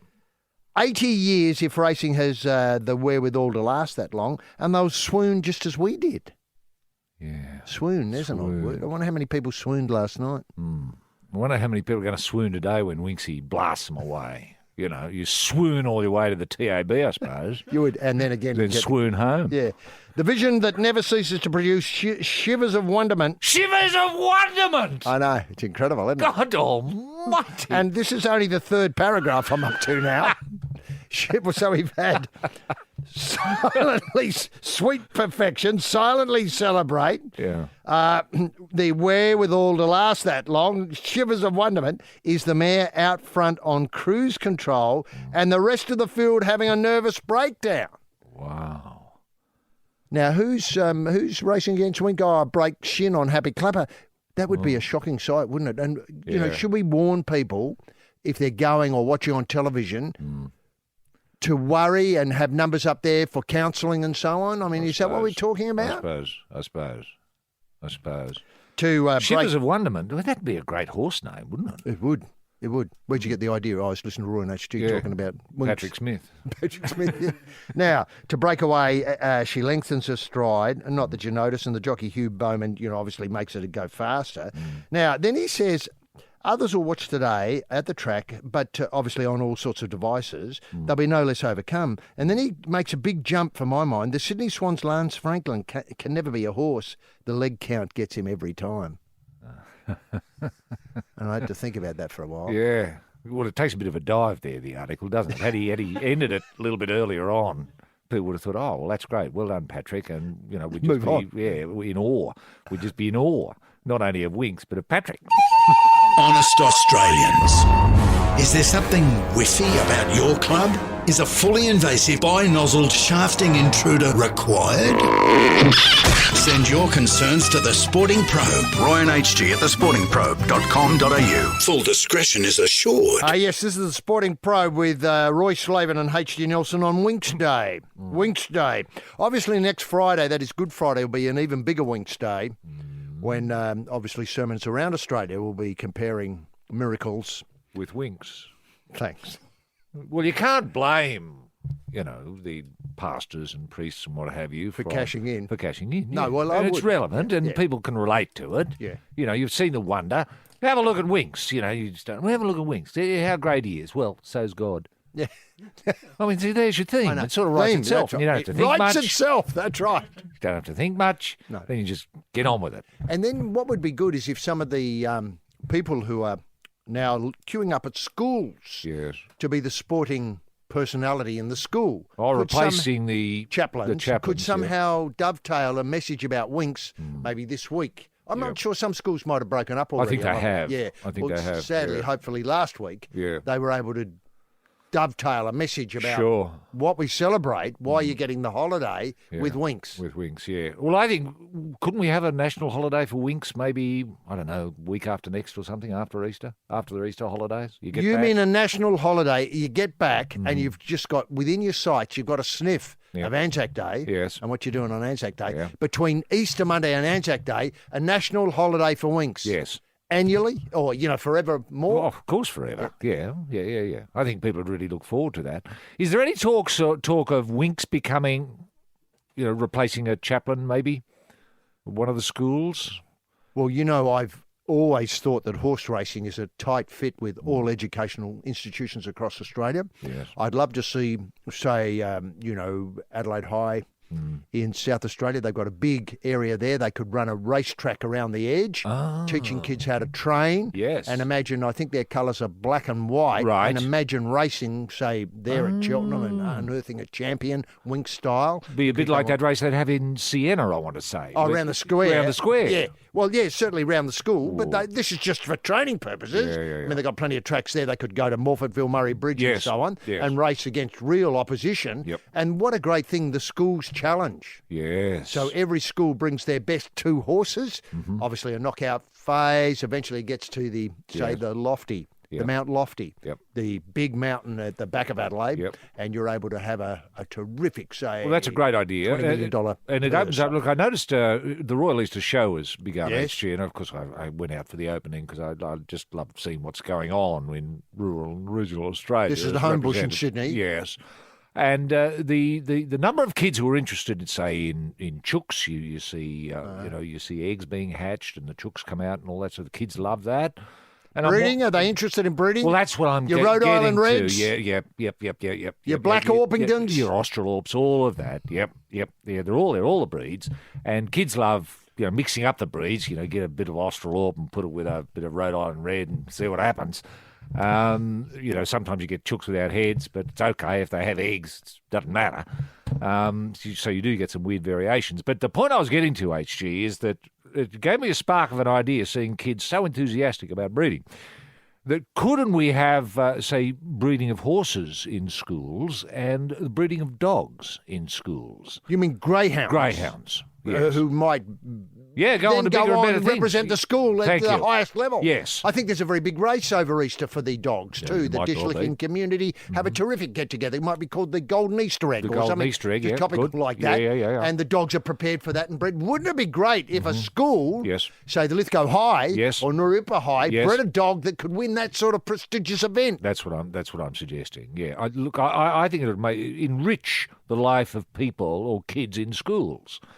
To have, you'd have the breeding area, you'd have the breeding stock, you'd have kids walking their dogs and walking their horses, feeding them, getting involved, seeing what makes them go faster, seeing how to slow them down, Give a dog a nice big T-bone 2 minutes before the off, she's not going to win. And, of course, then the extension of that into the maths. Yes. Of course, on the betting side, which would be terrific. And breeding, of course, is a science. It is genetics. Science. Of course. Wouldn't it be great? See, obviously you might be able to breed a 3-legged dog. Yes. Just for novelty's sake. Let's see how quick it is. The Sporting Probe, Roy and HG on Triple M. Yes, this is the Probe with Roy and HG, and 1 year to go, Roy, to the Commonwealth Games on the Gold Coast. I mean, you can talk about Winx all you like, but this is going to be something to remember. It is. These nude sections which have captured the audience's imagination, people coming from all over the world because they know it's going to be beautiful, balmy weather this time of year in the Gold Coast. Sure, there's a threat of a cyclone every so often lurking about, but that adds a little bit of magic to the occasion. I suppose so. It's a real opportunity for the Gold Coast to showcase itself. To shine, To strut its stuff. It's straight stuff. Okay. Yeah. Organisers, this is an article in the Fairfax papers, organisers concede the pressure is on the Gold Coast to deliver a Commonwealth Games that will reaffirm the event's place in the sporting landscape as questions again surface over its relevance. Oh, really? I find that... What questions coming from whom? Who's questioning the relevance of the Commonwealth Games? Well, the Games have been increasingly marginalised as a concept for their apparent lack of commercial success, as well as their seemingly sliding down the ladder of importance with some of the world's best athletes. Now, wait a minute. Hang on. We've got lawn bowls. This is the only showcase they have to get gold or play at the highest level. And cricket. I'm pretty sure that cricket is part of the Commonwealth Games where they play a one-day competition. Yes. I mean, they're two great things. And let's not forget, I think they have more shooting events than the Olympics. They do. Talk about relevance. I know. And so much of the earth is represented, HG. I mean, there's Australia, there's England. Yeah. Fiji. Fiji, I don't know if Fiji's in it. Does PNG come? Are they part of the Commonwealth? No. Sure. Wait a minute. Let me see. Anyway, there's a lot of countries coming. Yeah, that's right. They're all great. Some of them aren't as good as Winx, I admit that. Some of them aren't as good as Australia. I'll grant you that. Now, the problem is that it's dropped off badly or noticeably because of the problems in Durban, where deadlines were missed and financial woes. Nobody seemed to want to go to Durban and nobody could find any money. And Lord knows why some of our great betting agencies couldn't get involved in providing the money. I mean, they're the people who stand to gain the most out of this. Betting on the 100 metres, betting on the shooting, betting on the lawn bowls, betting on the number of nudists who turn up. Now, while a number of cities have put their hands up to take over 2022 hosting, Gold Coast officials know they need to deliver a Games to remember. A notion that's not lost on Peter Beattie, who's, he's insisting, he doesn't say they'll be remembered, but he's insisting that they are on budget and on time. Yeah, good. I mean, that's a start, but that's only what I consider the flour in the cake. Yeah. You've got your currents, you've got your... I know. I think the word you're looking for is legacy.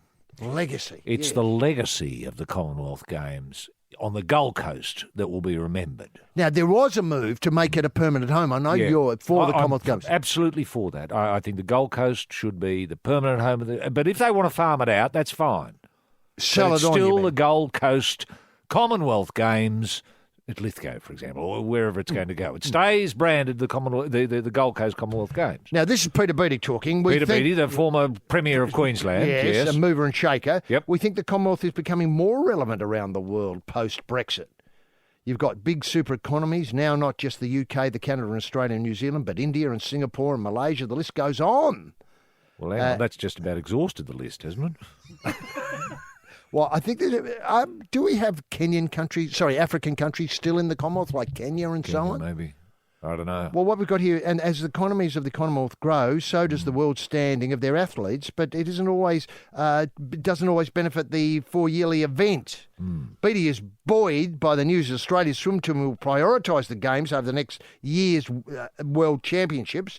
You also need to buy in from the international stars, like Joseph Schooling, the Singapore champ who took down Michael Phelps and hopes he'll come. Right. They're getting very positive response. Is there any doubt that some of the champions, what there was talk of our swimmers not prioritising the Commonwealth Games? I find that hard to believe. Well, I think he's more referring to people like Usain Bolt, for just picking a name. Yes. The Winx of the 100 metres. Yes.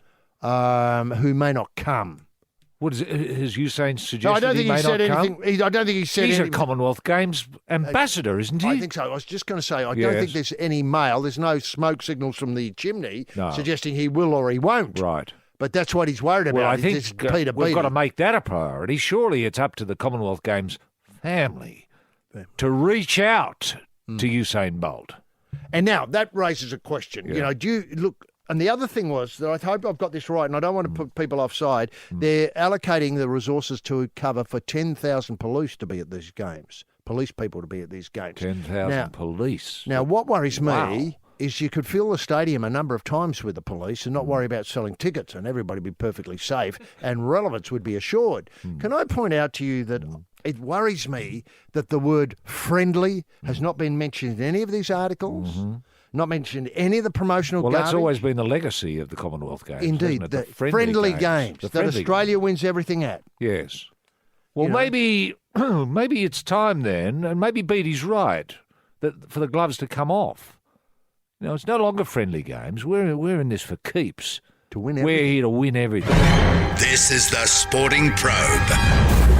Punching through the sludge on Triple M. Probing on, punters, with Roy and HG this morning, or whenever you're listening. Now, one of the sad fallouts from this week of celebration, I think, Roy. The Winks celebration week. Well, that has, I believe, been slightly overshadowed by the 1 year out for the Commonwealth Games. Sure. Now, Yep. I mean, I just feel as though there's an untidy conjunction here that one of these is going to get lost in the wash. Sure. A bit early yet to tell because Winks has to Yeah. do something today. Yeah. Yeah. Now, one of the things is that the Commonwealth Games bosses have sacked their head of sport this week. Dear. It's becoming increasingly a political and poison chalice. Now, Anita Palm was the former head of sport who has a very good CV, worked in Athens and the Sydney Olympics and so on. This was part of a gala breakfast at the Star Casino at Broadbeach that featured Games ambassador Sally Pearson. Right. Now, Who's running again? I noticed She's she's back, hurdling yeah, again. that's Yeah, right, with she's a back. good time. I think just a little over 12 seconds for the and 100. could be a certain gold. Can I just say, I shouldn't have said that quite, would be counted as a gold medal amongst many others this time next year. Yep. The one thing that worried me slightly was the Star Casino connection with the Commonwealth Games. Do you believe that Star have to get involved and become the number one betting agency for all Commonwealth Games?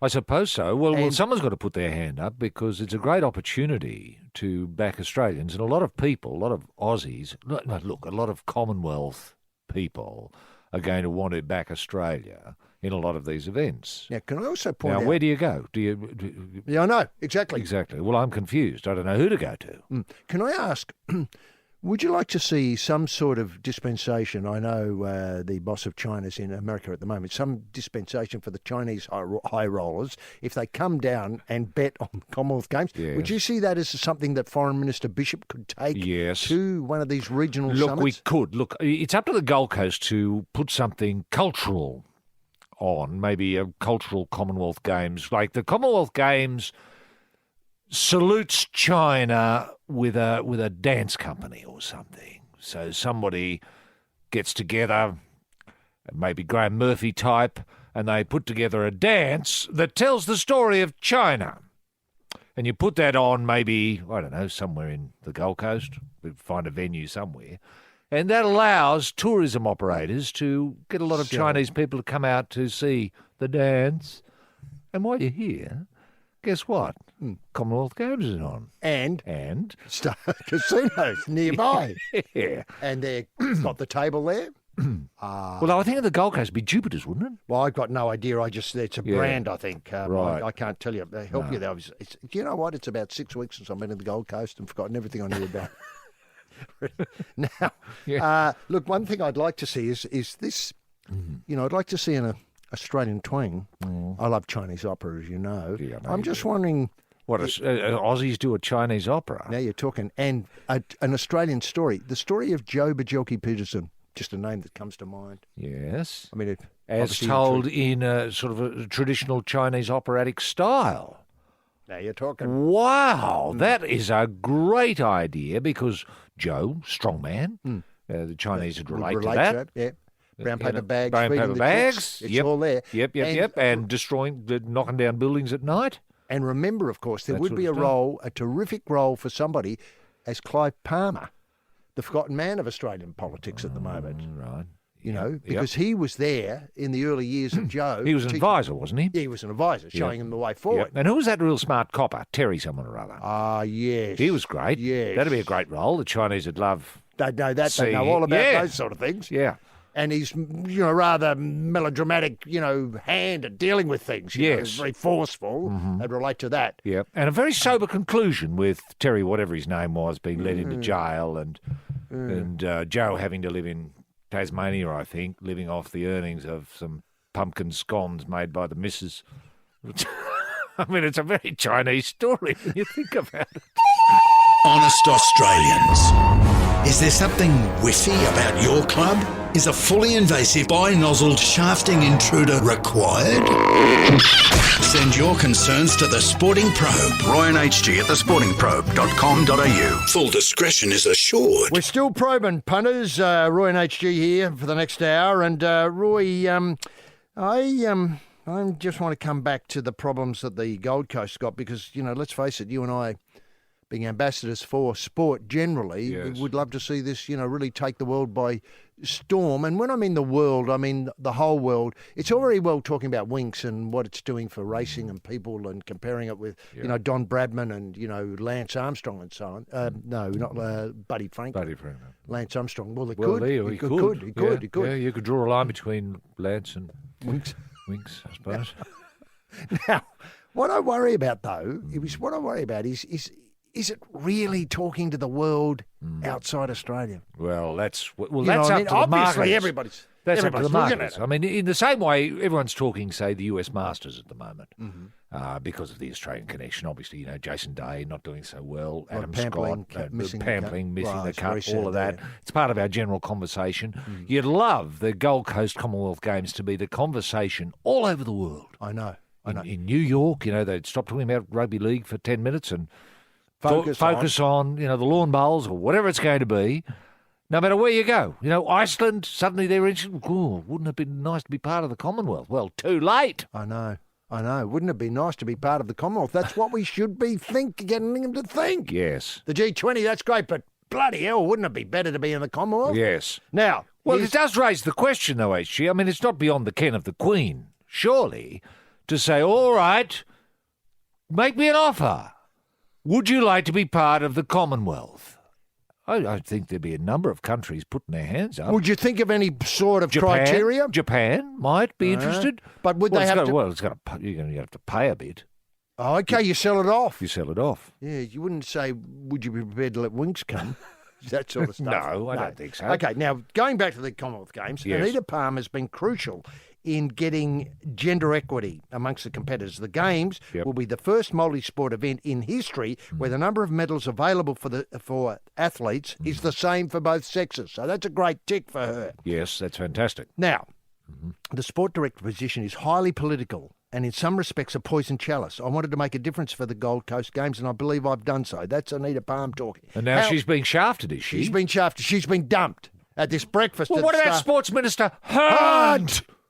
Doing. Has he stepped in? No. With peace pipe? Mull? Axe to bury? None of that?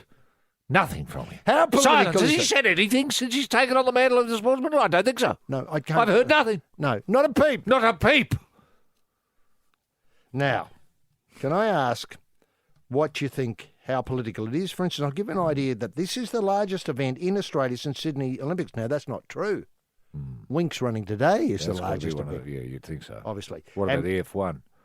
That was pretty big. That was really big. Do you mean the recent one when Daniel Ricciardo couldn't get the car onto the track? Yeah. That was enormous. Gearbox problem. That talked to the world. They love a DNS. Yeah. Now, what about the AFL Grand Final last year? That was pretty big. Now, okay, put all those aside for a minute. What about the hill climb, the Lithgow hill climb? Oh, that's huge. Huge. That got mentioned in the Trump-China talks? It did. I couldn't believe it. I scratched my head. Straight off the bat. Yeah, I just heard it from the interpreter whispering, Lithgow hill climb to President Z, and he smiled as if he knew all about it. I know. And then responded, brum, brum. Yeah, that's right.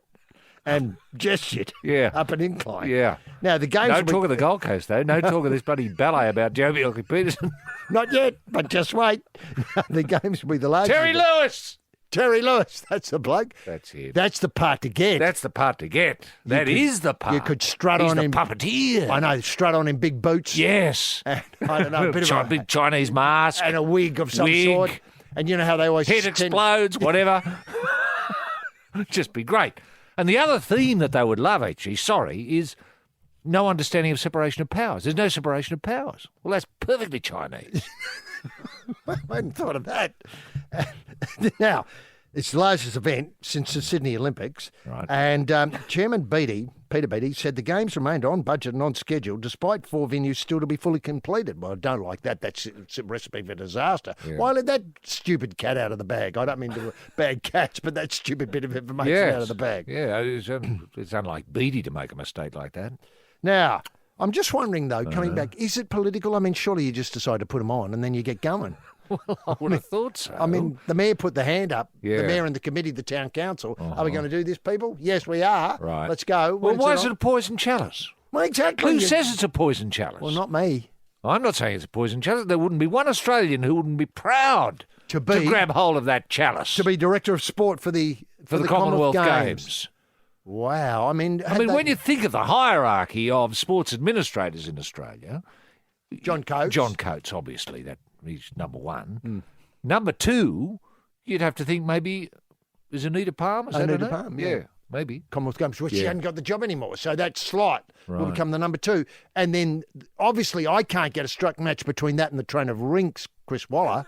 I mean, that's obviously got to be there. Yes. And then the McLaughlin bloke. the McLaughlin I running the AFL. Yeah.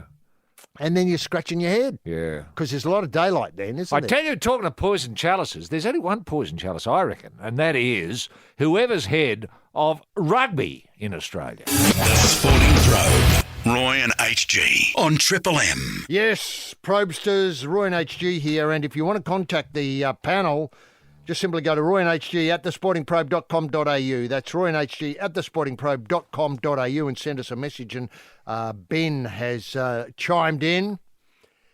He likes the alternative naming options we threw up for the Everest, and he thinks we forgot one completely, which he describes as iconically appropriate. Ben suggests that the Everest be called the Bungle Bungles. Oh, that's not bad. It's very good. Yeah. I think we had quite a range of things, a lot of which seem to capture or take on like wildfire. And I take your point. It's the idea that's kept me awake this week, that people are going to come to Australia for the Everest and wonder where the big hill is. I know.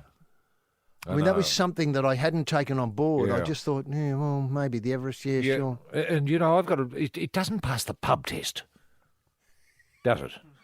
Perfect. The Everest. It just doesn't. I mean, if Mount Everest was in Australia, you'd think, oh, well, great. Yeah. What a great idea. But it's not. Now, It doesn't matter how hard you argue that. To talk to anyone from overseas, and you say, well, you're coming to the Everest, they don't know what you're talking about. that's right. Now, Matt Stevenson also chimed in on this. I think Matt lives in Perth. Matt. He's got a terrific idea, though. With all the talk of the Everest, why don't you use the occasion to capitalise on Australia's most iconic tourist attraction and rename the event Uluru? Well, that's a terrific idea. More than just a backdrop, Yes. Uluru's naturally flat surrounding landscape will provide perfect terrain for a horse race around the rock.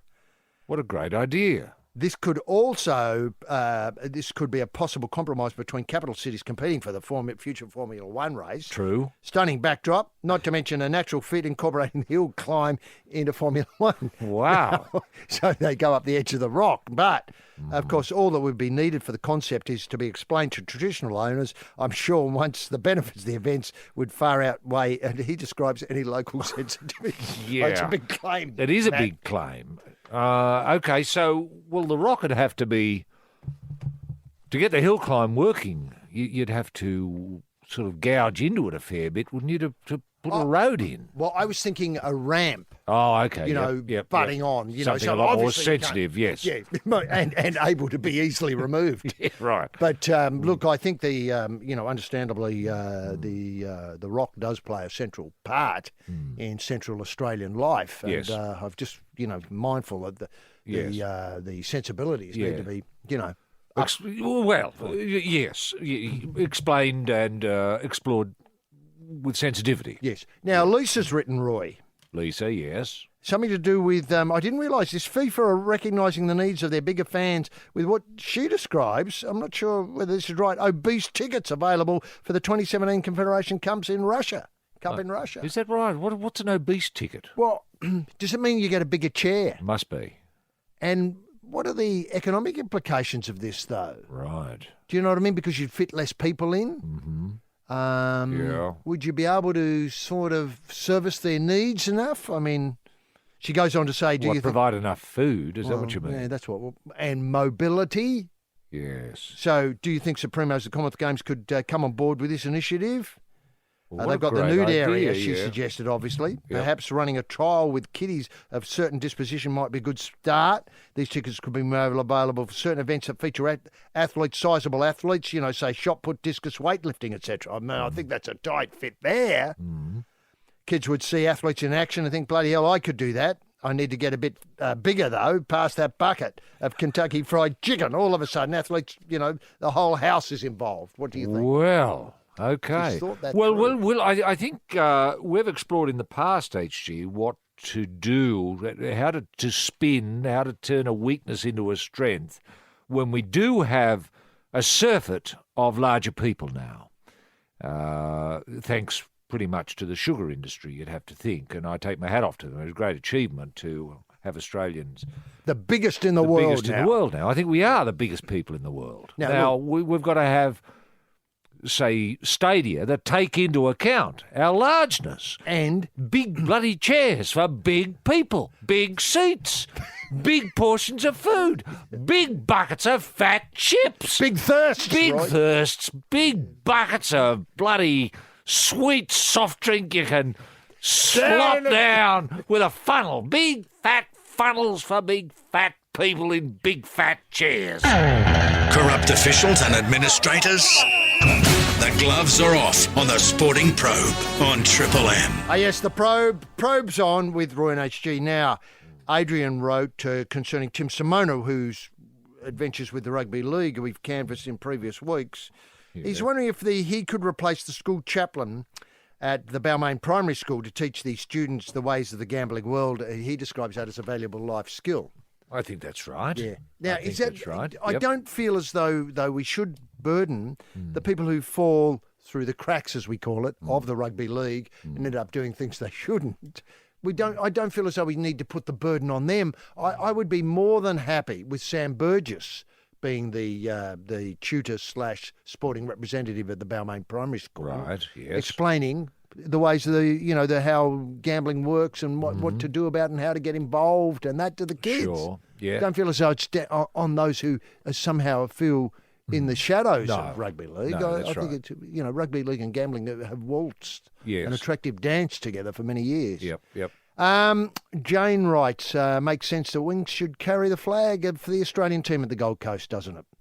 I'm sure any torch lighting would go that way as well. Now, that would be fantastic to see Winks light the flame. Yes. I'm never sure exactly whether the flame is part of the canon. No, nor have I. No, isn't that funny? Nor me. Although, let's say it wouldn't be too hard to caught up a flame and get one happening. I tell you what would be a tight fit is coal seam gas.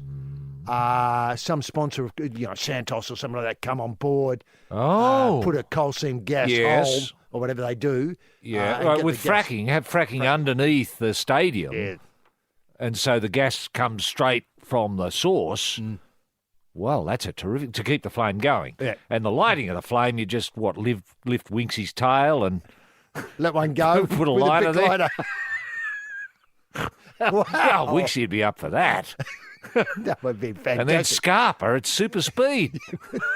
In shock. And singed eyebrows. Now, let's see. Dave writes, what would have happened to a match race between Winks and the reigning all-time champion of the turf, Rooting King? Oh, gee, that's a question. Tell you what, the computer-generated races could come to an end of time there. Feed all the stats from Winks and all the stats from Rooting King. And Farlap. And Farlap. And Black Caviar have the big four. Wow. And people could bet on it. Kids. Right, kids. No, you'd have to prove you're under 12 to get involved in that. I mean, it'd be so easy for parents to get involved. Yeah. Well, and distort the market. Yeah. But, the King wasn't, strictly speaking, a sprinter. I mean, he could run quickly if you scared him enough.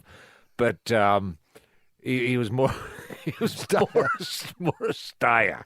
But there is talk, HG. I got a letter from the Winks Connections this week, wondering if it might be possible for the King, aged as he is, doesn't matter, he's still the King. Still a king in certain respects, yes. A very good reason. If Winks and the King could get together in a paddock.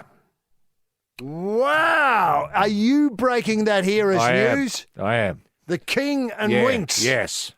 Wouldn't you like to be involved in... Well, I am. It's called A Date with Destiny. Corrupt players, you're on notice on the Sporting Probe on Triple M. Yes, this is the Sporting Probe with Roy and HG and Roy. Ange Postecoglou, I think, shocked a lot of people this week, the Socceroos coach, when he said at a dinner that he's going to quit after hand the baton onto someone else after the 2018 World Cup campaign is over. Yes. He's obviously at this Australian Football Institute. I didn't realise we had an Australian Football Institute. Nor me. Has Hunt said anything about it, the sports minister? I've heard not a word. And, I would imagine the federal government in some way funds it, They'd have to. Yeah, obviously gives them money. Yep. Now, it was a dinner, obviously. Is it a school of excellence? A school of excellence, certainly. It is a school of excellence, Roy. Yes, of course. What are you talking about? The Institute is part of the School of Excellence. I think they had the dinner in the reformatory area, if that's the right word, the refectory area. Yeah, was the minister there? Did he speak? No, the minister wasn't there. Now, Ange said at the dinner, the star-studded, glamour-struck dinner, that he intended to step down at some point in the next 16 months. Now, Roy... Who opened him up? Who opened Ange up? Was it Mr. Football? Fozzie's mate? Fozzie, I think, opened him up. Fozzie did? In a probing, maybe 30 minutes. Okay. No holds barred. Right. And what are you doing wrong? Yes. Attack from the Socceroos. It's hopeless. Defence from the Socceroos. It's hopeless. Where it pitches in Australia, how bad are they? Yeah. And just didn't need much probing at all. No, it was just one of those rare occasions when he just rabbited on. Now, did Ange think that his comments that were in camera... Did he think these comments were going to be made public by Les Murray? I don't think so. No, I don't think so. I think he just sort of thought, well, there's only 2 or 3 people here. Yes, the minister's not I can here. be honest, the minister's not here. Yeah, I can say what I've been on my mind. Yep. Now, can I just say, you're very close to the Wellerine Great Walls, this expansion club. Yes. In the Lithgow area. Yes. Is there any whispers that Ange has already inked a deal to coach the Walls? Well, he has been seen. He's been seen in the area. Right. And has he been seen... Has he been seen with a football in the area? Yeah, no. No. And I don't know if he was just on holidays or not, but he's been spotted at Portland. He's been spotted at Wallerawang, at Bathurst, and obviously at Lithgow. I don't know what he was doing. And that's his business. Yeah, no, obviously it's his business. His business. What he does after 218 is his business. Yeah. Now, if he wants to go with the Great Walls, that's fine. Do you have any more information about the Walls? I mean, is this... There's going to be a school of excellence. I know that. That's your foundation. The foundation of a club is a school of excellence. And have you got any information that Hunt will loosen the purse string for the Walls School I of know Excellence? as a fact that Sports Minister Hunt has been to Wallerawang, pretty much under the radar, okay, and secretly, so my sources tell me, promised upwards of $80 million seed funding for the Wallerawang Great Wall School of Excellence. Honest Australians. Is there something whiffy about your club? Is a fully invasive bi-nozzled shafting intruder required? Send your concerns to The Sporting Probe. Roy and HG at thesportingprobe.com.au. Full discretion is assured. Okay, this is The Probe with Roy and HG. Greatness rarely seen, Roy. Oh, greatness rarely seen. Commonwealth Games. I know. Peter Beattie's just been on the blower and asked us to, if we could put out that call that the Commonwealth Games, Gold Coast in a year's time, greatness rarely seen. Is that the banner? Is that the slogan? That's your motto. Yeah, that's right. Not faster, higher, stronger sort of thing, but greatness rarely seen. Greatness rarely seen. Now, is that going to cut through, what we call cut through? I think once you put winks... Often a word with rarely in it doesn't cut through. That's right. You know, it's an adverb for a start, and people scratch their heads. Ly, what's that about? Yeah. Why do you need it? Why not just greatness rare seen? That's better. But once you get winks involved and you build it up and you get some ads, with winks running and say, imagine athletes doing what this horse is doing. Yeah, I suppose. And then they hear about Rooting King and the progeny on the way. Yeah. I mean, you're starting to build a message. Can I point out you're starting to build a narrative that takes the game, you into the games and beyond the games. Yes. Because how good's this new horse going to be? That's true. The King. And Winks. And Winksy, Marriage made in heaven. Yes. Greatness rarely seen. Well, that relates to the Gold Coast as well, HG, because, whenever you go to the Gold Coast, you think, God, this is great. I'm not here often, so it's rarely seen. Yeah, that's right. It's great. Yeah. Isn't it? Often I blow through at night and see bugger all. It's still great. Yeah. But now, look, I'm worried about, and I pick up on your last comment concerning the Werribee Great Walls School of Excellence, and I'm worried now that there seems to be a battle of schools of excellence. Yes. Because Lotto Land, the home of the Manly Sea Eagles, is now they're going to get some sort of help from the government to establish a Lotto Land Rugby League Centre of Excellence. Wow. So we apparently... and this would be at what used to call Brookvale Oval? Or Fortress Brookie, for those who can remember. Okay. Now, look, obviously the project has been a major focus of Manly Chief Executive Tim Cleary since the start of his tenure. Yeah. It would be extraordinary. We've got the changing into mountables at the moment. The natural environment is beautiful, but the built environment's poor. Right. That's the whole narrative of Manly at the moment. We're trying to modernise the club. Yep. We need upgrade at Narrabeen and Lotto Land, and this is very much of attracting and retaining best players, coaches, administrators, etc. Need to work in a modern facility. The Centre of Excellence will be a one-stop shop for the players with an indoor training hall leading directly onto established sporting ovals to avoid them being bussed to multiple... Oh, it sounds like a nightmare at the moment. It's Bus to multiple... I mean, you've got to get a bus to go to the toilet. Honestly. Is that how bad That's how bad it is for your Manly first-grade rugby league players. These are international players. On millions of dollars. Millions of dollars income. And there they are training, say, on a Thursday night. Coaches call them in. All right, boys, out you go. 40 laps, that sort of stuff. A bit of ball work. Now a bit of tackle work. Where are the tackle bags? Where's the tackle bags? Did anyone bring them? No. Now, well, who's going to the toilet? All right, get on the bus, go to the toilet and come back with the tackle bags. I mean, it is hopeless. Hopelessly run. No wonder they're a busted ass.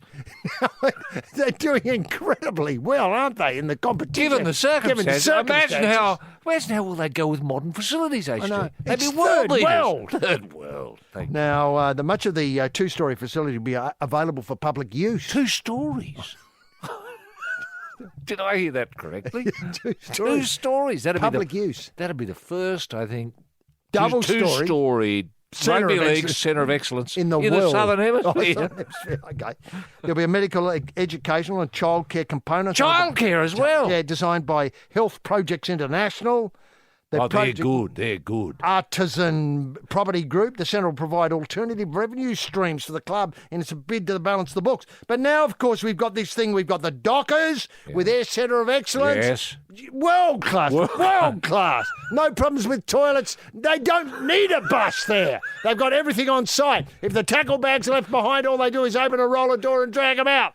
That's all they have to do. They're right there. Now, then we've got the Penrith Centre of Excellence, which has got Badgerys Creek feeding into it. I know. People coming from all over the world round to Badgerys Creek. Yep. They're on a short bus ride, which may even have a toilet on the bus, should they feel the need after a long international flight. Yes. Off they go to the Penrith Centre of Excellence. They've got a facility with a big screen and a video projector that holds 60 people. I know. 60 people. I know. And I've seen the plans. That coffee shop at the Centre of Excellence, Rugby League Centre of Excellence in Penrith, that coffee shop, it's an acre. Is it? It's an acre, the size of that building. Is that because the players are so big? Well, I'm They not got big sure. chairs? Maybe. I think it was earmarked for something else. You mean a rugby league field? Yeah, and they forgot what it They was. put a roof in. They forgot what it was and decided, let's make it a coffee shop. Now, Manly has been one of the most dominant teams since the 2000s, despite having some of the worst training conditions. Yeah. I mean, this has been kept from the Well, public. is there a lesson there? Quite. Maybe there's something good. Maybe there's something good in hardship. Oh, God almighty, we've got the tackle bags. All right. Let's run back. That's and right. we'll make it a sprint. Now, home ground Lottoland is considered one of the most dilapidated venues in the NRL, and officials will turn their attention to providing the ground a facelift for the ground. Facelift. A much-needed facelift. Much needed, yes. Now. All right, well, that's all good. How much seed money is coming in from Minister good Hunt? question. I think they're probing Hunt as we speak to try and squeak out a bit of money. The plans were submitted last Friday to council. Last Friday, and still nothing from Hunt? Well, they're hoping to secure 10 million of the 40 million of grants available for infrastructure projects. They do my head in. I mean, what are we talking about? A road to the old Fortress Brookie? Leave it as it is. The toilet's miles away, bus ride, but God almighty, you get there quicker on the bus now because it's a good road. I tell you what, a tunnel would be good. Say a tunnel from, I don't know, Stadium Australia, what used to be, straight through to Brookvale, but comes up beside the Oval. So the place could See, run. that's real infrastructure. Yeah. Meaningful infrastructure. Yes. Not just blasting suburbs away because you don't like them. No, that's right. That'd be incredible. That's right. What's your dimensions of this? Would you allow traffic both ways? Well, it'd have to be a four-lane freeway, wouldn't it? In Players one are direction. big. You've got to have two buses got to be player. able to pass each other in the tunnel. The one getting the tackle bags they forgot, and the other one's going to the coffee shop. Corrupt officials and administrators? The gloves are off on the Sporting Probe on Triple M. The Probe, yes, with Roy and HG. Now, one thing that bobbed up last week, Roy, was this rather odd incident where the current coach, the interim coach, who's now been replaced by Ivan Cleary of the Tigers, Andrew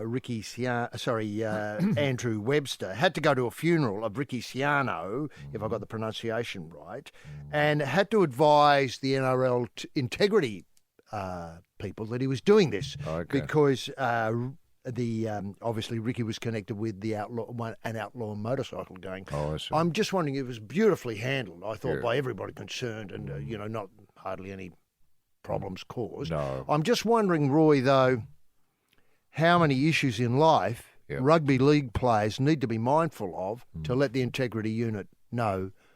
Well, I think it's involved. You've just got to cover yourself, HG. There might be a lot of things that you do that you normally think, oh, well, the integrity unit wouldn't be interested in this, but they might be. Mm-hmm. And so I think you've just got to, whatever you're up to in your personal life, just phone the integrity people and let them know. If you say, well, look, okay, I've got a few mates, they're Comancheros, and we're going to go for a ride across Australia. In the off season. In the off season, is that all right? Yeah, we're going to. And they're going to say, not a problem. Yep. Because they're better be forewarned than told afterwards. That's but then they might make suggestions like, "Well, make sure you got your flags on your bikes and so on." Oh, well, they would. Rugby league make flags. sure you wear a helmet. And that's That's right. And do you think? And if you're going to go to New York, look, I'm organising a rugby league tour to New York. It's front row forwards only. There are only about 30 of us going. We're just going to have a good time. Yeah. Is that all right? Yeah. Make sure you take your flags, etc. I mean, I think the whole thing is that they're paid a lot of money. Yes. And so I think it's right that the society is protected from people who might feel as though they'd like to spend it in unusual ways. Sure. Roy, but one size doesn't fit all. No, that's right. So that's why you've got to get in touch with the integrity unit, make them your friends, because you might want to do something really, really stupid, and if you've got them on side, they're going to say, "Yeah, not a problem." Well, the other thing is, of course, something might happen. Like you get the idea of selling football jumpers for a charity and keeping the money yourself to pay off, say, your car. Well, you'd have to run that by the integrity unit and say, "Well, look, I got this idea. Is it okay? I've got mortgage issues, and I've got a mate who needs a lot of cash quick because he's got, debts. He knows someone who reckons Winks is not going to do real well. Run it by the integrity unit, and they'd say, yeah, not a problem. Yep, off you shoot. The Sporting Probe, Roy and HG. Yes. Well, Roy, sadly, that brings us to the end of another probe for a week, another program of the probe for a week. I'm just wondering, obviously, you'll be... well, I tell you what, I'm very keen to get involved, HG, with the publicising the fighting school teacher, Jeff Horn. Mm-hmm. That's coming up soon. That'll be incredible. And how are you going to do that, Roy? I'm going to go to schools and talk and take some boxing gloves and see if I can get a few teachers to fight each other. Well, I'll look forward to reading about that in the paper and watching it on A Current Affair. More probe next week. For now, it's footy.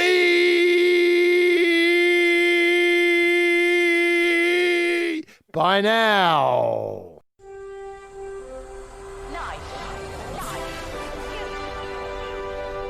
Bonafide sports-mad Australians. Snakes alive. Is that the time? Yes, green and gold freaks, it certainly is. It's time for the Sporting Probe. With 2 diamond pythons twirled around the tree of knowledge across the nation. Boys and girls. Well, young man ain't got nothing in the world these days. The Sporting Probe, leading the charge up the eucalypt. With extra chili on the stick is the in-and-out maestro, rampaging Roy Slaven. And coming from behind is the heavy lifter with both feet on the ground, H.G. Nelson. Unleash the grunt and poke H.G.? Yes, TF Much, gentlemen, Jim Daniels in the TSP soundproof booth in downtown Malvern. We've had to move it around a bit lately because of just commitments. So many commitments at this time of year. Probesters, H.G. Nelson getting the Sporting Probe away. Thanks very much, Bruce McAvaney, for another set of 7. Well, what a week. What an incredible week. We went too much sport is barely enough. Today, it's not our annual, but certainly our inaugural Winks and the Resurrection special. Have a look at the blog. There's about 500,000 words there why Winks and the Resurrection, well, I can't get a cigarette paper if I smoke between them, or a struck match between them. There's no daylight between Winks and the Resurrection. And can I point out that the PM's Easter message is a heartfelt message this year. Drive carefully, don't drive too long, take a break at least every 2 hours. This is the PM. You can see he's thought about this. He's in India at the moment, I think, obviously schmoozing people who want a lot of our coal. Anyway, he's over there and he's thought about us back here, you know, on the long weekend. He says, drive carefully, don't drive too long, take a break every 2 hours. If you're running late, be patient, don't speed. And then the real, well, what I call the stinger in the tail, your loved ones would rather welcome you a few hours late than not at all. That's sobering, isn't it? A sobering message from the PM there. And that's a terrific Easter message, and I can't add anything to it. Tremendous to have you with us as we prod forward and push through the rubbish of the week's sporting action. A week of massive collects. Hashtag go massive. It's incredible, the action there. None bigger than the Good Friday Rugby League Pick the Margins treble. And I threw in a fourth leg of a quaddie last night. Bulldogs, that is the premiers in the AFL, clobbering the hapless North Melbourne by 3 points. So Dogs by 15, Roosters by 18, Broncos by 2, Bulldogs by 3. It just paid, well, massive. To get us underway, let's lock horns with a man. This man, not because of the time of year, let me stress that. Any time of year, he loves his chocolate cake. His favourite is a gooey chocolate cake with raspberries, and at this time of year, a couple of Easter bilbies cemented with cream to the top of the icing up top. He maintains a couple of large slices of gooey chocolate cake with raspberries and the bilbies, etc. Helps focus the mind when you're about to drop the big ones. It certainly does. That man is Mr. Egg, rampaging Roy Slaven. Roy, can we get the TSP bunny in motion simply by asking what were the highlights that caught your restless eye this week? Goodbye, Row! Yes, thank you very, very, very much, H.G. Nelson. Happy Easter, everybody. And can I just suggest people take a little bit of care when they're driving this weekend. I know it's difficult to raise, but because Aussies love cars and Aussies love driving, and Aussies love driving quickly, and Aussies, generally speaking, are really good drivers. Mm-hmm. I often think a lot of the accidents we hear about are caused by people from overseas who are driving, who don't know our conditions as well as Aussies do. And do you recommend people take a break every 2 hours? Every 2 hours, yes. And would you? Yeah. You know, when it comes to loved ones, they'd rather you didn't turn up at all. Exactly. Than, arrive in a hearse. Yes, exactly. I don't mind being late. Mind you, I like getting there early. Having said that, I've got to be honest. I've got to be honest with you. If the inside lane's there, I'll take it. I'm an Aussie. We know our conditions. Right. We know when it's safe to pass on the inside. A lot of people don't. Now, it's a wonderful week to be an Australian. Now, some are suggesting that Australia's population is not big enough for so many sports and so many teams. Can I just say this is rubbish? I want to knock this right on the head right now. Mm-hmm. I think we have a shortage of teams. This has come in the boil over to do largely with the rugby union debacle that's facing us this week, with speculation that a team is going to be dismantled, done away with, maybe the Western Force. Good luck with that, ARU. Good luck with that. See you in court. Who's saying we don't have the population to support this team? So I hope it's not the Minister of Sport, Greg Hart. Well, it might be. Who would know? Who's heard anything from him? Hey? He's had his tongue cut out since he's become Minister of Sport. We're talking about Greg. Does he drive at Easter? Well, I certainly hope he drives safely. Now, the PM meets the Little Master. This is in India. And they talk of closer ties in sport between the two nations. A little bit late for that, isn't it? Eh? Pity Coley and Smith and the ACB and the BCCI weren't there at that particular meeting. Makes my blood boil. This nonsense that's going on, talking of rapprochement between India and Australia. It's not going to happen. It's not going to happen. Certainly not in the cricket field. Oh, no. I mean, we'll remember Coley. We won't forget you. And notice no talk of rugby league or AFL? No. I put that down to a problem with Hunt's office. Of course it is. Has he got an office? I think so. News to me. News to me. Now, Sergio, that is Sergio Garcia, does it for Sevi Barcios. And to a lesser extent for Jose Maria. Who? Jose Maria. Was he a winner? Now, Brett Ogle, who knows Sergio very well, and he, that is Brett Ogle, says that he, Sevi Diaz, he says he, Sergio, is a rude dickhead. That's what Brett Ogle said. But isn't this rich coming from Ogle when Sergio wins? He could have said it any other time in the last 15 or 20 years. Know. But he chooses only to tell me when he won a major. When's your major? That's right. Now, I haven't met Sergio Garcia, but I have met, before he left us, so untimely, Sevi Barcios, and he thought Brett, that is Brett Ogle, was a dickhead. Well, that's golf, isn't it? That's golf. In a nutshell. Yes. Now, 3 good news stories, HG. Good Easter stories. The South Australian Lawn Bowls has returned to the top of the national ladder after a long time. Isn't that fantastic? Can I just say welcome back, South Australia, on the bowling green. Good to see you back. Secondly, Justin Hodges, that is what I call the Prince of Nigglers, and he was the Prince of... I enormous amount of respect for the bloke. Anyway, he's been appointed coach of the Queensland under-20s, which is great news for they'll all be niggle merchants now. I mean, no one was better at it than Justin Hodges. Hodges is coach of the Queensland under-20s? Yes, and this has come at a time when the quiet man, that is Wayne Bennett, is calling for a removal of niggle. I mean, fat chance. Get real. What world are you on, Wayne? Wayne's world. Now, and the fighting school teacher, that is Jeff Horn. Yeah, Horn. He's officially thanked the Queensland government for its support in his bid in getting the contract signed with Manny Pacquiao. Now, some have started calling Jeff Horn the Hornet. Ooh. Bit weak, the fighting. I thought he had a strap, the fighting school teacher. I know. But Pacquiao has been referring to him as the Hornet. Now, and Pacquiao has promised to, he's going to get really fit and train really hard, and he's promised to knock the Hornet out. Make of that what you will. Honest Australians.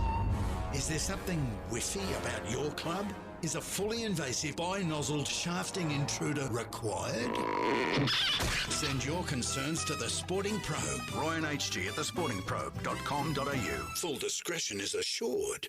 The probe with Roy and HG. And Roy, look, a blast from the past bobbed up this week. And I know you carried a torch for this man for many, many years, the forgotten man of Australian golf, Mark Hensby. Yes. I think you kept the nation informed for the best part of 15 years about Hensby's position on the rankings, often, well, in the 300s. Let's not beat around the bush, occasionally up to the 200 and so on. That's right. He's back in Australia, Good. Got back last week. He watched a game of rugby league and can't believe how big and fast the guys are now. Toughest guys in sport. Wow. That's a big call from Hensby. It is, isn't it? And so it's great to know that Mark's still swinging. And Mark's still thinking sport. Well, the most important thing, I think, is that Mark is still relevant, HG. Remember, he feared all those years ago of becoming the forgotten man of Australian golf. And, well, mercifully it hasn't happened. Well, it almost happened, didn't it? Well, sadly, can I say, since you stopped reminding me each week about where he was in the world rankings, I've forgotten all about him. all about him. But now that he's talking rugby league, suddenly relevance is the word. That's right. Is there talk of Channel 9 taking him on as a commentator, HG? Maybe someone on the sideline? Let's cross to Mark Hensby. Mark, how are you seeing it? Geez, they're big, aren't they? Geez, they're big. Thanks, Mark. Something like that? I think that's an excellent idea. Just to add a little bit of colour, to get the golfer's perspective on rugby league, because how often do you see that? Never. Exactly. And this time of year, it's so easy to think there's only golf and rugby league, rather than the marriage of the two, which Hensby does so beautifully and elegantly. He does. And he could do AFL. He could. How you seen it? Geez, they're fast, aren't they? Thanks, Mark. Back to you, BT. Now, look, on more serious matters, the Australian Turf Club, well, they haven't had the best of weeks, but there's good news and bad news. Let's go to the bad to start with. It's discussed semi-permanent measures such as a lighting or a siren system to be installed at Randwick within weeks in order to prevent a repeat of the bizarre Sydney Cup confusion last Saturday. Now, this has been talked about a lot in the media, but for those who may have been on Mars all week, the Sydney Cup, some say the premier event, distance event on the Sydney calendar, had to be called off because of a unfortunate accident on the first lap. 3,200 metres, obviously down the straight, round, etc. People know the story. One horse sadly had to be put down. Moonquith. God, did we see the best of our Moonquith? I don't think so. And another horse was, sort of certainly shaken up by it. Who shot the barman? A couple of jockeys fell. Who shot the barman? See what happened, and that upset him. Was it a psychological? I think it was. Yes. Look, the real problem was that a number of horses, very, very valuable horse flesh, were participating in the race, continued to participate in the race, and it looked as though a really unfortunate incident with people out there, the screens, etc., ambulances called and so on, and all of a sudden, extreme issues could have arisen very, very quickly. The club obviously has been canvassing now opinion from jockeys, trainers and so on. They're going to rerun the race on April the 22nd. That's good. And I'm not sure. I think new horses that weren't among the original acceptors will be able to nominate for the race.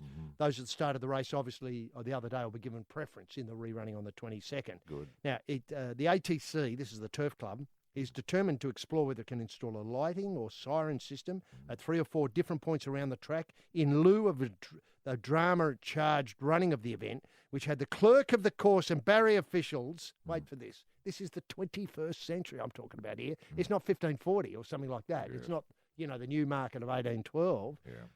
They had clerks of the course and barrier officials screaming at the jockeys that the race had been called off as they approached the 800-metre mark. Because they still thought the race was on. And they weren't to know. They weren't to know because they were concentrating. They were counting their measures to make sure their horse wasn't going too fast. They were doing what they had the position. They were thinking about how where they should be on the point of the turn, etc. All that sort of stuff. That's easily understandable. I mean, I point to the Tour of France as a long-distance event, a very long-distance event, takes 21 days, but they have what they call race radio. All the riders are listening to race radio as they go along. Sure, their teams can tell them other things as they want to, but they can listen to the main call or the main cast of the race. Yes. Now, surely today, in this day and age, all jockeys should be on some sort of ATC-approved, obviously encrypted, if that's the right word, so blow-ins from elsewhere can't listen. Yes. Jockeys only, narrowcast, description of, it's going well, boys, keep going, you're looking good, I use the word boys advisedly there. Yes. Obviously, some women will be riding as well. Sure. Team, you're going well, keep it up, the fans are loving it. Is that too much to ask? They're going to a lighting system which could break down. Sirens are ineffective. If you're concentrating, you don't hear anything. All you're doing is thinking about where you are in the race. Yes. Look, I've thought about this for a while, HG, and it seemed to me that what you need is some sort of barrier, a wall that just emerges in the middle of the course, and it's impenetrable. So the jockey's going to think, oh, here's the wall. Maybe the race has been called off or something. Maybe something's happened. Well, I think you're onto something. Yes. Infrastructure. Yes, Australia does infrastructure better than anywhere else in the world. I know. People only have to look at the Baldy Bridge. Yes, but if you had, say, the potential of a wall lifting, a barrier, I should say, lifting up, almost instantly, every 10 metres.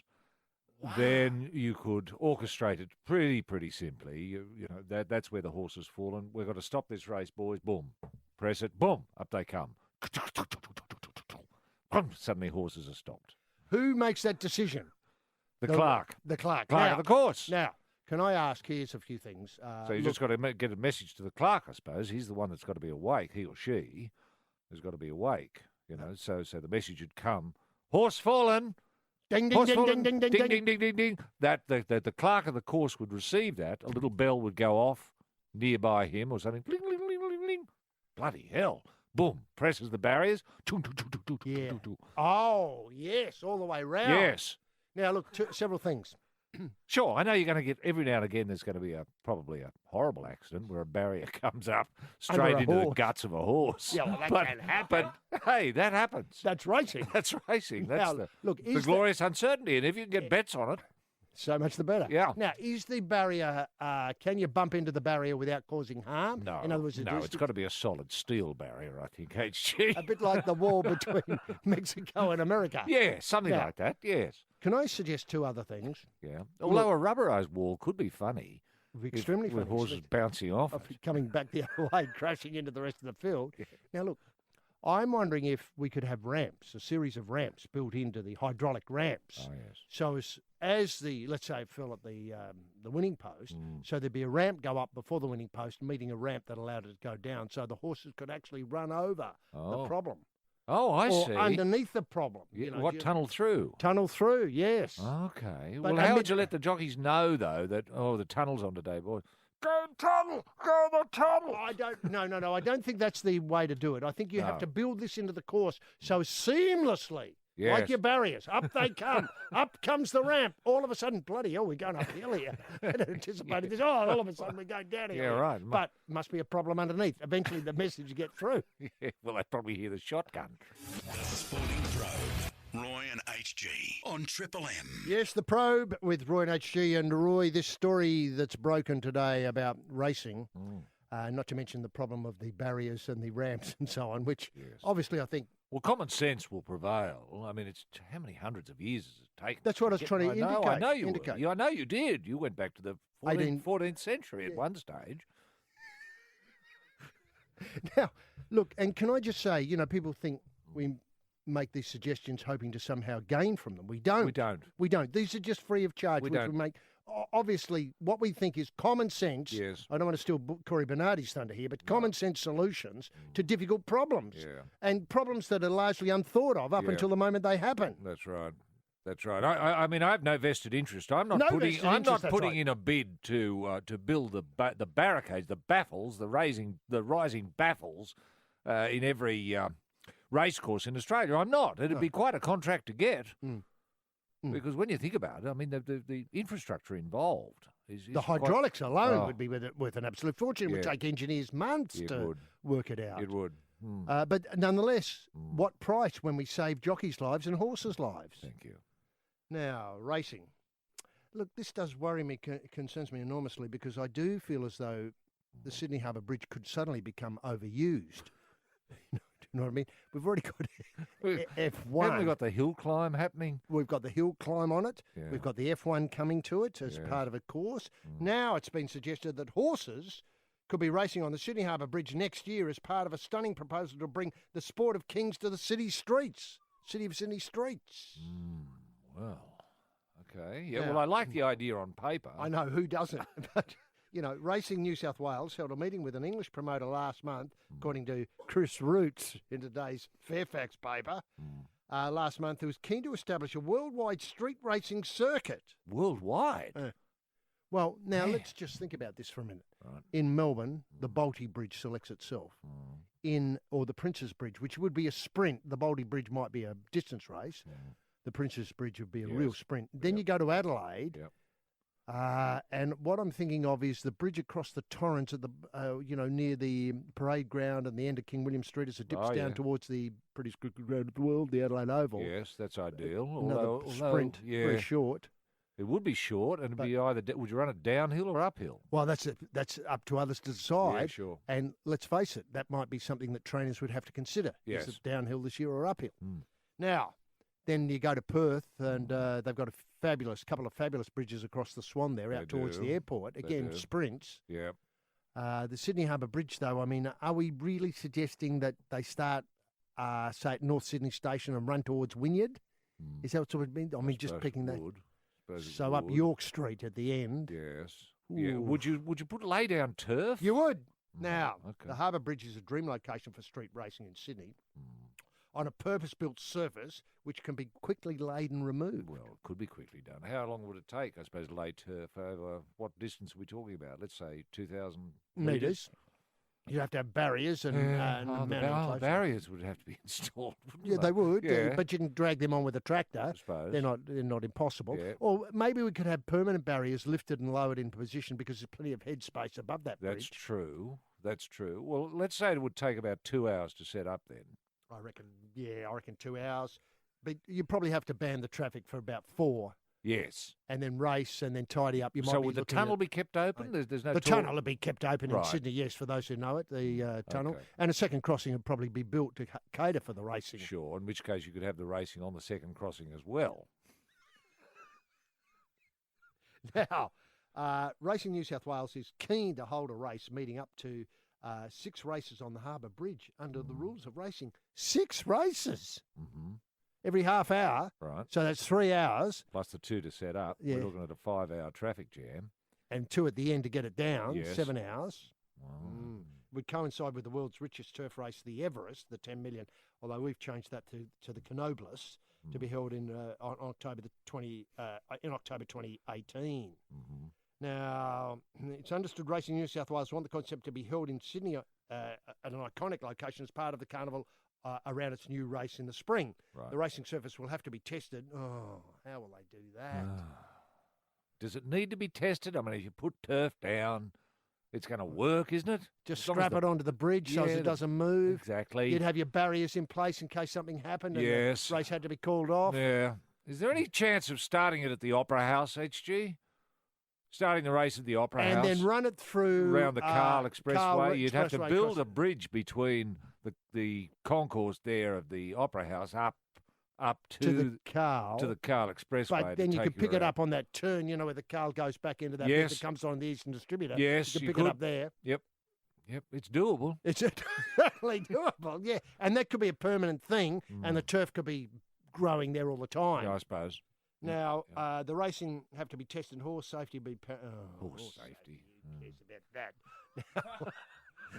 The project would result in the bridge being out of action for a day, which has happened previously. Apparently, they had a breakfast picnic in 2009. Sydney Marathon, Formula One exhibition have all shut the bridge. These two firms are City Racing and GAG 403, which claim to have developed the technology to hold races on roads, and plans have been floated to hold London, Paris, etc.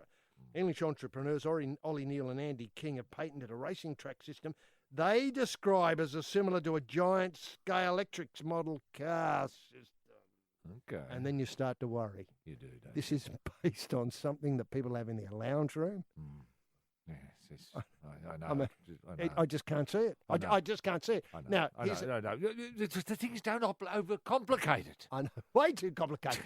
Turf down, suspended barriers. Yeah, drop in, have the race, then lift the barriers out, let the cars go over, clear the traffic jam. They can drive on grass, barriers drop in, next race. The only place I'm worried about is, let's face it, this is not really for, the ordinary person. This is for the rich. There'll have to be special, hospitality booths set up, hanging off the bridge, marquees, cantilevered off the bridge, parking's a problem. Yeah. Simple things like horse floats. Where do the horse floats go? Yeah. Now, if it they'd starts... have to get the Opera House car park. No, the Opera House car park could handle that. That'll handle all that, yeah. So that'd become a horse-friendly site.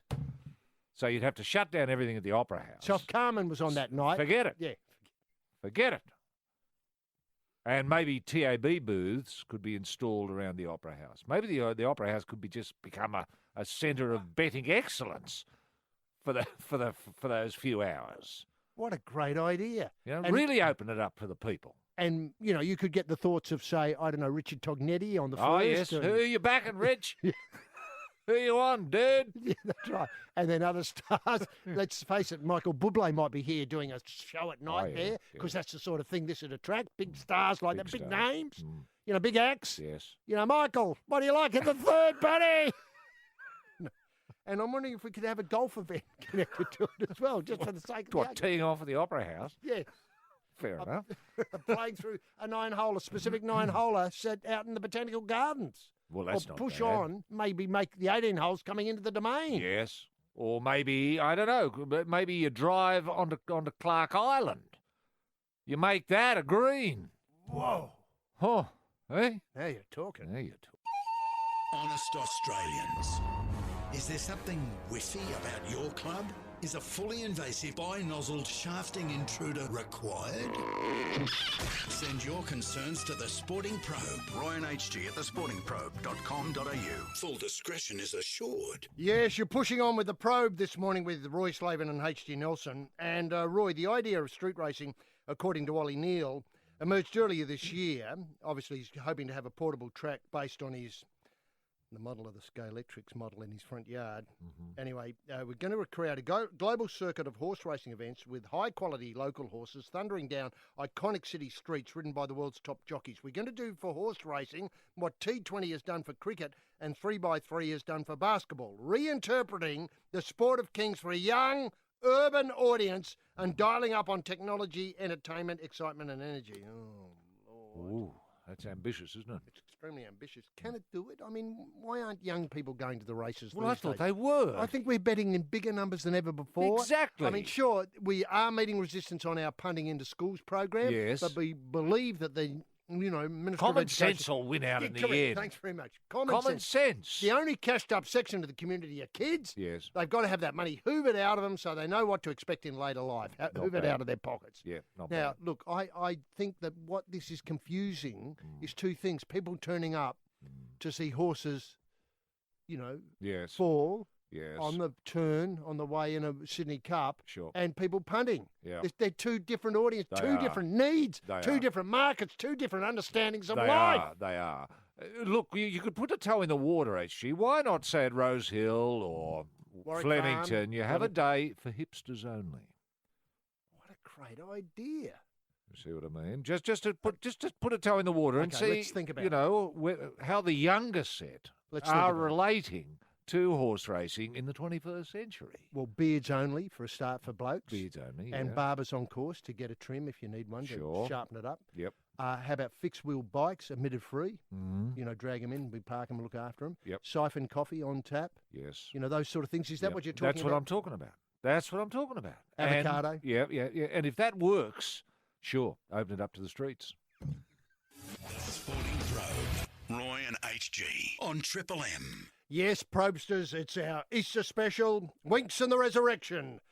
we've called the program today. Now, speaking of last Saturday, the events of the Sydney Cup, there was the incident where the two horses fell, or the two jockeys came down and one horse fell very badly. Yes. And Blake Shin was first to his feet of the fallen jockeys, and he looked over and saw James Doyle, and he said, exclusively to TSP after the event, he said, Roy HG, James looked to be in a bad way as a concern for him. He's one of my fellow riders, and the last thing you want to see is a jockey on the deck. It's something any jockey would do. You don't even think about it. Now, I notice Ray Thomas, who writes for the Murdoch people, said that Shin's act of compassion and sportsmanship reminded many of similar gestures, like the day when John Landy famously stopped to help fallen Ron Clark in the 1956 Australian 1500 metres championship before going on to win the race. Yeah. Now, let's say you can't do the maths quickly enough, but let's say 56. Is that 70 years or? Oh, no, it'd be about 61 years ago, I think. 61 years ago. 61 years ago. So if you were 15, then you're in your late 70s Yeah. now. But kids still talk about it. They do, true. True. You know, when you go to school. Landy Clark. Yeah. Yeah. Well, I was going to say to kids, is that often the first question you get asked? Roy, were you there? Yeah. Did you see it? What's your memories? Yeah. Yeah. I am asked that and I have to say, no, I missed it. Sorry, but I heard about it. And I can tell you what I've heard about it, and it was great. Yeah. The other thing, of course, was, Test cricketer Adam Gilchrist, who had often walked before being given out. Well, he was just considered stupid, wasn't he? Well, he was a bit. This is nothing like that. I mean, it's not quite like helping a fallen colleague. No. Is it? I mean, this is real Anzac spirit is. here. Come to the turf. I suppose it is Anzac spirit. Yes, that's what it is. I mean, it's an Anzac Day story, not an Easter story. No.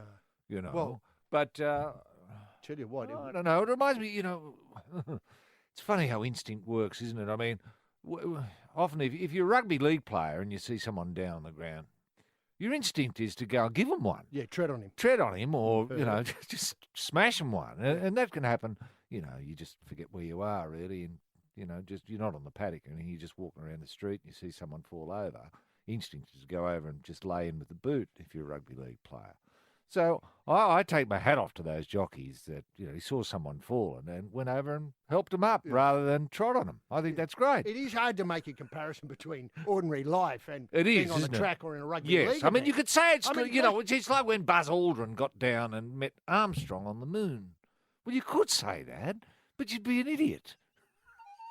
Honest Australians. Is there something whiffy about your club? Is a fully invasive bi-nozzled shafting intruder required? Send your concerns to The Sporting Probe. Roy and HG at thesportingprobe.com.au. Full discretion is assured. Yes, this is The Probe, the Easter special with Roy and HG. And Greg Miles, Roy, hangs up the binoculars today after, I think, 40 years? 40 years of calling and went back to 1980, I think, to call his first cup. Yeah. Melbourne Cup, that is. And sadly, do you think it's because of the changing in racing that we've been talking about? The ramps, the walls, the racing across the bridge, that Greg feels as though the game's left him? Maybe, yeah, maybe. There's, new generation coming. Younger people, different days, expectations. Siphoning coffee, Sure. cantilever marquees on the bridge. It's a different world. It is a different world. And, I'm glad he's leaving, while he's still at the top of his game, top form. I remember the first time I heard him, Greg Miles. It was a funny weekend, really, because Rooting King had gone to Sydney from Lithgow for a race, and I couldn't be with him because I was playing a rugby league semi-final against the Orange Sims. Anyway, half-time coincided with the King's race, so we had a radio on in the dressing room. And I heard Greg for the first time, and it was funny because he actually called, because the King had a habit of sometimes mounting horses in the mounting enclosure, because he was always up for it. And so Greg called the King mounting a horse called Charlotte's Pass.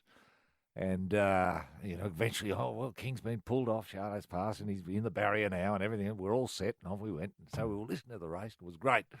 And he was calling the last few minutes. There's King, Rooting King pulling away. Rooting King by 1 length, 2 lengths. Rooting King, bloody hell, he breaks away and thunders home by 4 lengths with his frightened mount Parrot Penrose desperately hanging on. The Sporting Probe. Roy and HG on Triple M. Probe on, punters. This is Roy and HG here for the next hour. And Roy, this story that, well, it just gets bigger and bigger. The Greater Shepparton City Council is bidding to host the 2030 Commonwealth Games. High-profile support from people like John Stephenson, Lauren Jackson. City Council Mayor Dinny Adem says their plan will be to host the Games across 11 regional cities, including Geelong, Bendigo, Wodonga and Traralgon, with most facilities only needing upgrades rather than complete rebuilds. Right. The 2022 event is still up for grabs after sole bidder Durban was stripped of hosting rights, and the 2026 host is yet to be decided. Now, I believe, as you do, that the permanent Games home should be the Gold Coast, where the Games are next year. In fact, there's just less than a year to go. Less than a year to go. It's almost impossible to imagine. You can almost taste it, can't you? You can. Now, the last time the Games were here, I think, was 2006, and it was in Melbourne, and people still talk about that. They do? Sure, they talk about 56 Olympics, but not many people can remember them. No. They only talk about the distant past. But people's lived experience of Australian winning everything on offer is the Melbourne Games of 2006. That is coming to the Gold Coast. Yep. The friendly games, although there's 10,000 police coming, I'm not quite sure what they're going to do at the friendly games, but be that as it may, the nude sections are all locked in, sold, tickets sold and so on. Do you think that... Are the police... is there a nude squad within the police? Will they be infiltrating the nude areas, HG? They will, but can I point out they'll be undercover? Okay. They'll be, obviously, you won't be able to tell their numbers. Right. Well, of course, obviously, if they're nude. But where do they hide the nightstick? No, I take your point. I think that the nightsticks will have to be left. Might have to be a specialised squad. A specialised dispensation to appear sort of nude. Nude in all but nightstick only. Yes. Now, what I was trying to get to, though, and I take your point, I think it's a serious issue, how they're going to police, because let's face it, the nude areas are just, I mean, as I said... Well, they can go out of control. They can, but can I say last week, I think we broke the story that all nude tickets had sold. Yes, we have. And the Games organisers were thinking of expanding the nude sections. I know. There was a talk that the Commonwealth Games might just bleed into the nude Olympics. Which you broke the story that they were being... It's moved south of the border into New South Wales. Into Byron Bay area. Byron worth Bay, $20 million to that particular part of the New South Wales economy. It's an incredible story. What I'm trying to get to, though, is are you supporting in 2030, which, let's face it, is only 14 years away. Oh, in fact, it's 13 years away. The years dropped off it. Are you supporting a bid by the regional areas, 11 regional cities across Victoria, Geelong, Bendigo, Wodonga, etc., to franchise, if that's the right term, the Commonwealth Games from the mothership at the Gold Coast and spread them out in that way? Or do you think this is going to cheapen, disorient people, wonder where the opening ceremony will be? I mean, we're going to Bendigo for the opening ceremony. You get there and you think, well, hang on, we're nude, we're ready to go, we're ready to party. Sorry, it's at Traralgon. So all of a sudden you've got to make a dash down at Traralgon, often breaking the speed limit and looking for inside lanes. That's true. That's true. Look, I'm in two minds about it, HG. I mean, I always like the intensity of the focus of, say, how the Gold Coast is going to be. So no matter where you go, you're reminded of Commonwealth Games. There's the venue there. Oh, there's that venue there. Look, there we go. Flags. Yeah, flags. Bunting, public transport. Athletes walking around. Tracksuits, all of that. Now, once you spread it through a whole region, it lacks intensity and it lacks focus. Yeah. Now, look, can I point out, focus is a key point here. Yeah. Your main stadium, 100,000 people... deliriously with delight. Your nude section by then with the popularisation of nudism is coming back. Maybe up to about 30 or 40,000 nudists in there. Obviously police with the dispensation to carry the nightstick. Maybe you're looking at 15 or 16,000 police. I don't know how these numbers work out. Where do you place this stadium? There's no facility, nearly as I can tell, and I don't think Cardinia Park can take, I think it can take only about 50,000, whatever that joint's called where the Cats play.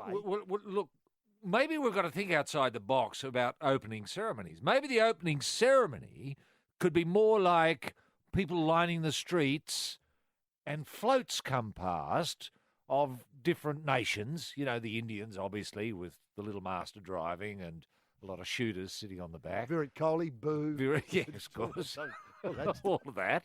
You know, and then comes St Kitts or Nevis or whatever they are. That's right. Yeah, love your work. Orkney Islands. all of that. Thanks for coming. So maybe that's the way of doing it. And they would tour all of these regional towns. I mean, the opening ceremony could take up to 4 days. I know.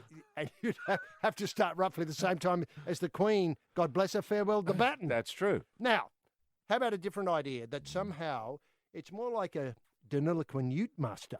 Yeah. So I take your point, mobile, but it's got a completely different flavour. It's maybe some sort of motorsport component.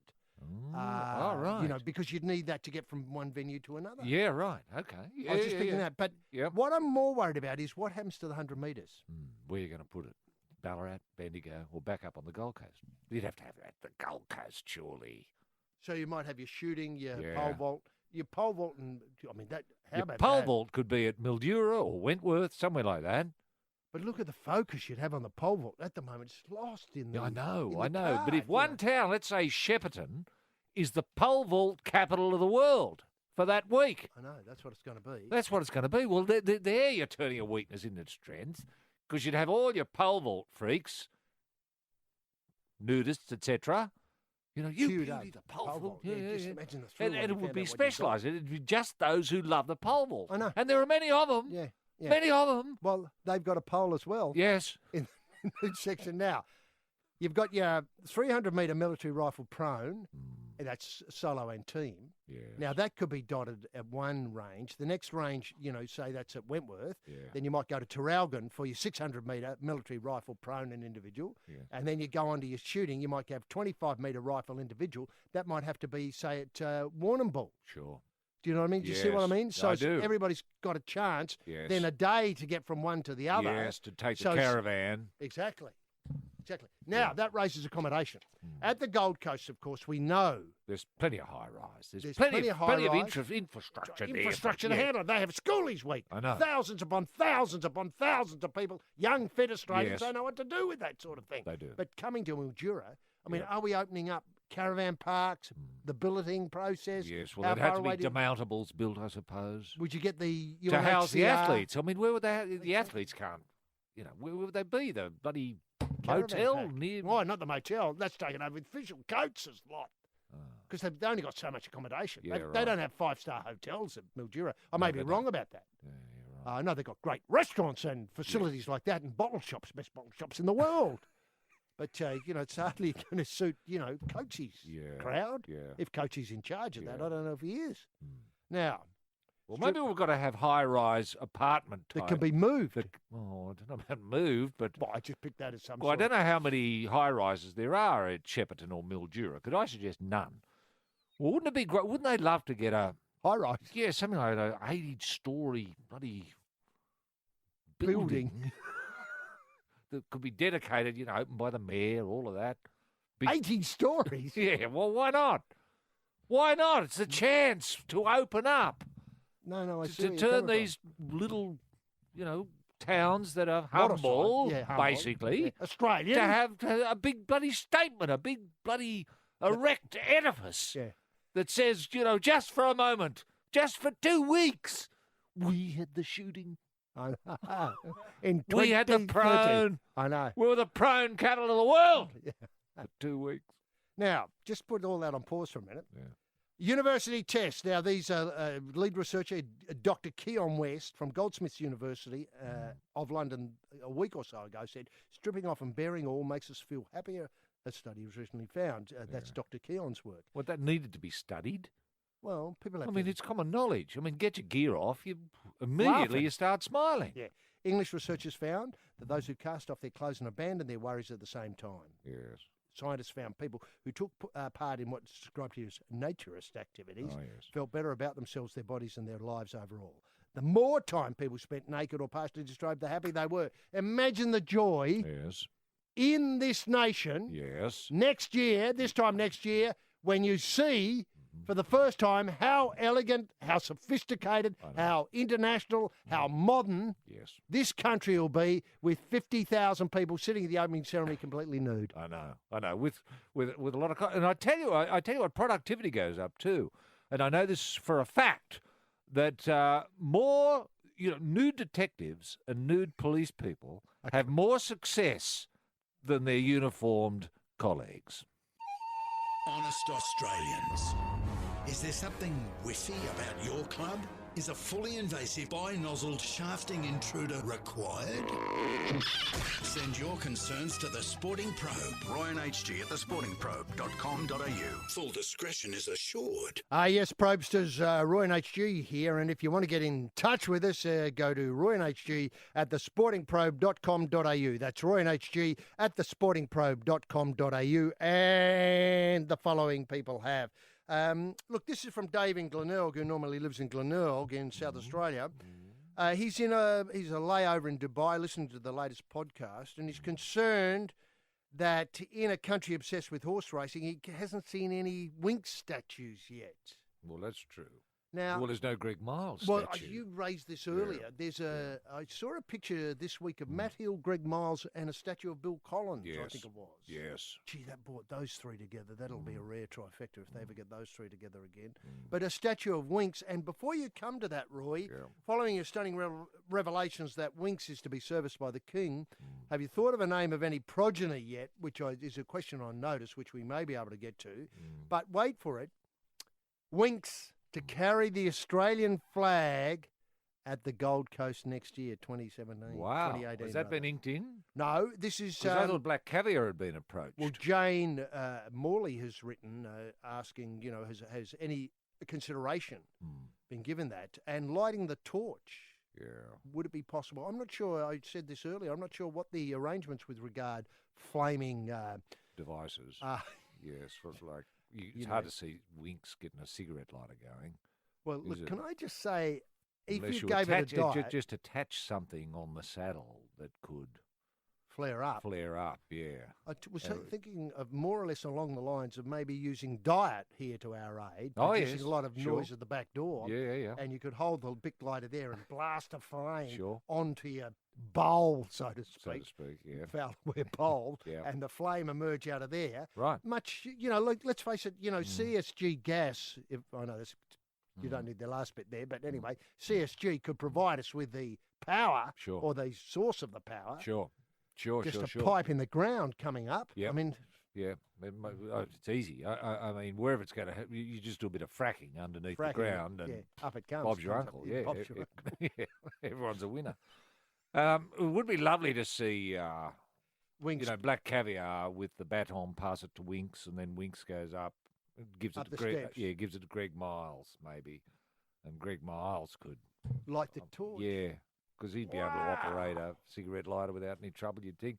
Hang on. And he could call himself doing it. That's right. Now, just let me get this right.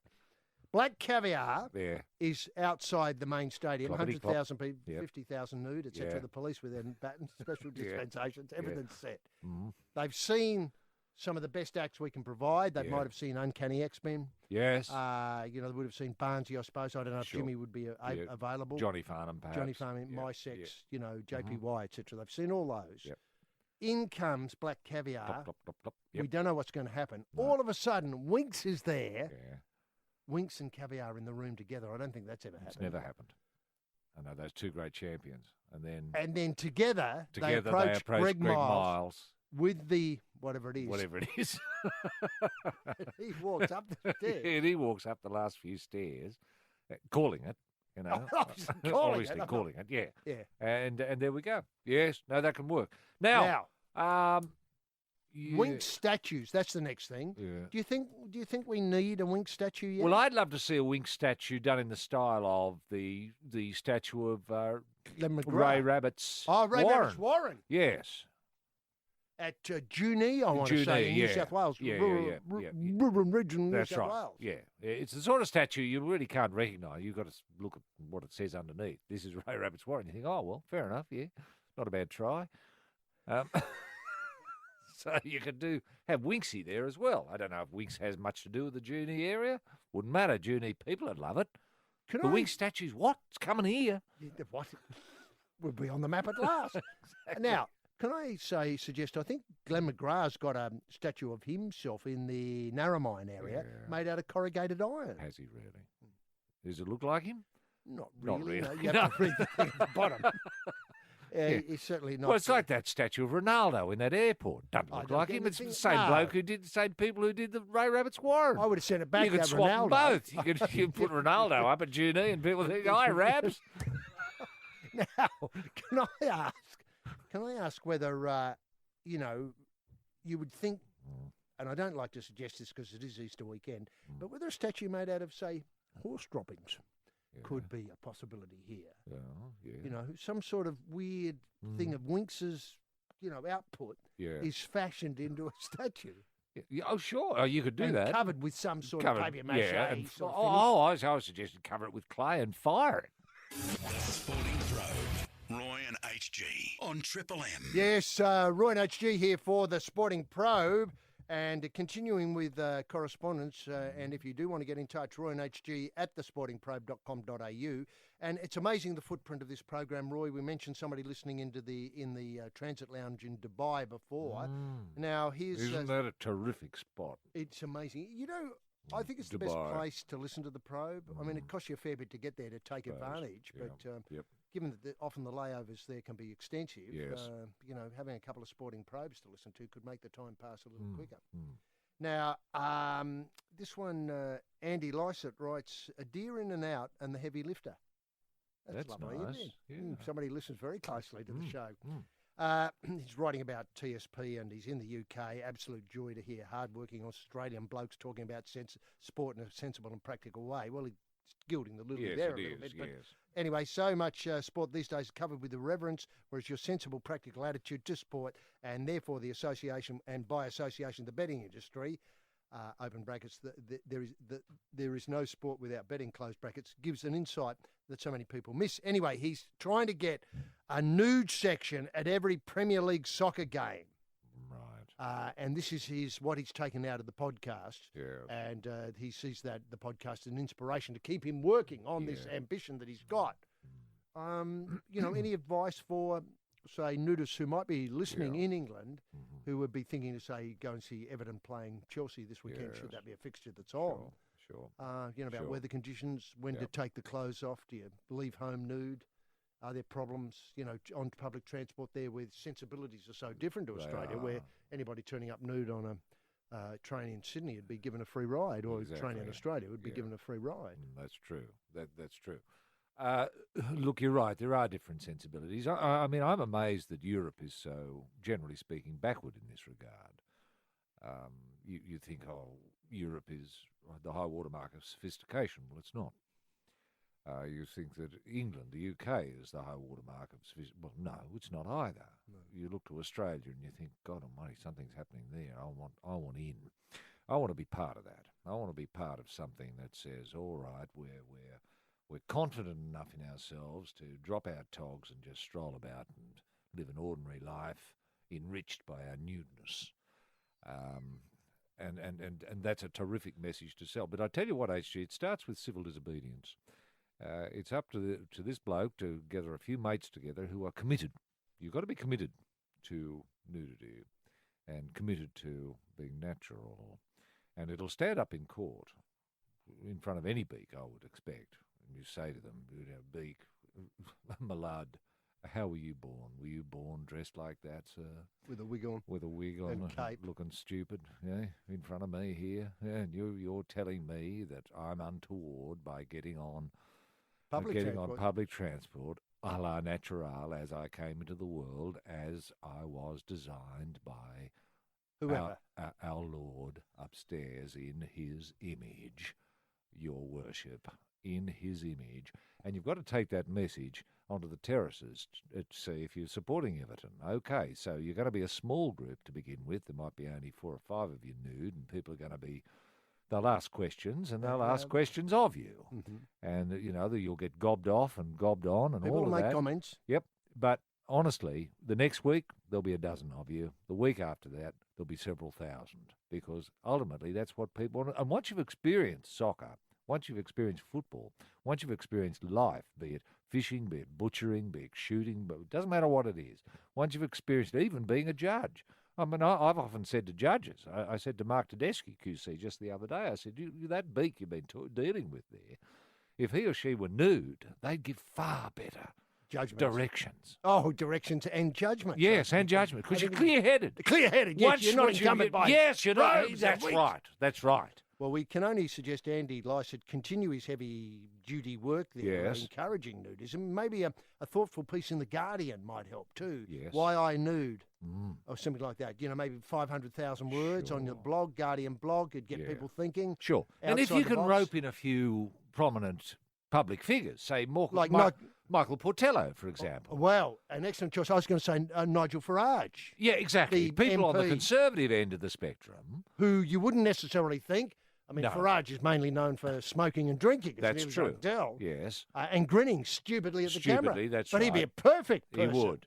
He And would. Portillo and Farage in the same room. Together. I don't think it's ever been done. It's never been Nude. done. No. I mean, now you're starting to get a movement. happening. Yes, that's right. The Sporting Probe. Roy and HG on Triple M. The probe continues with Roy and HG. Now, final one from the email bag, so to speak, Roy and HG at thesportingprobe.com.au. This is from Andrew. He says, I took note that our DNF maestro, that's Mark Webber, chooses to pronounce the new DNF maestro and the DNS, as in did not start maestro, Ricardo's name differently to the rest of the world. Webber went to great pains to include an I in the pronunciation, i.e. Ricciardo, rather than Ricardo. Well, that's how it's spelled.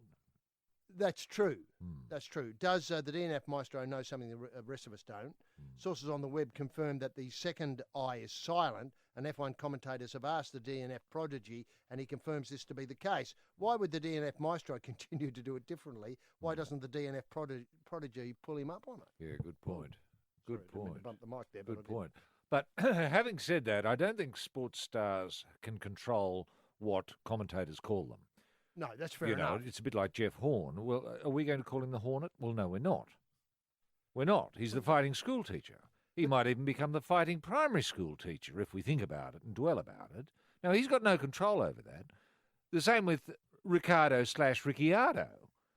You know, if Weber or Weber wants to call him Ricciardo, well, that's fine. Yeah. That's fine. It's up to him. He just looks a bit of a dickhead. Well, if It's Weber, like when people, golfing commentators, when they can't say Jose Maria, it drives me nuts. because it's so easy to say it. Yes. Jose Maria Arbol. Now, speaking of golf, wasn't it amazing to see Sergio? I mean, this week you and I have carried a torch for him for so long. And there's a beautiful think piece in the Fairfax pages from the Washington Post, written by Tommy Boswell, whose work I love. Yes. He starts, no golfer wears the misery of his game's constant disappointment on the face more clearly than Sergio Garcia. Well, hang on. Is that right? Well, Well, I'll hang read it on. again. No golfer wears the misery of his game's constant disappointment on his face more clearly than Sergio Garcia. How about, well, names in golf? Shark. You great white shark. Aaron Baddeley, Yes. including the person we started the show mentioning, Mark Hensby, the forgotten golfer. the forgotten golfer. Yeah. Or- Yeah, they all wear that disappointment. I mean, you can pick golfers in a crowd, can't you? You can. They've just got that look of, my life's been a waste of time look about them, don't they? They do. And when you think about it, they haven't done much, have they? I mean, look at Sharky. Just waddles about. Just waddles about. Sure, he tries to design golf courses, but no one plays on them. And But even if they did, so what? I mean, it's still a waste of a life. it is a waste of a life. Now, can I ask? How difficult it is to design a golf course? We might have a green here. Oh, good thinking, Greg. Yep, okay. What else? How far away is it from the tee? 330. Yeah, okay, let's make it 300. Yeah, I mean, how hard is it? You've just got to knock down forest, pristine forest, Find and water. put in rubbish. Now, nudism in golf, Roy. Have you Yes. got anywhere with it at all? No, I haven't. No, they won't countenance it. They won't. Yeah, the golfing community is what I'd call very stitched up in that regard, HG. They won't even, They won't even allow you to bathe in the nude. Right. So they're nearly nudes, are they?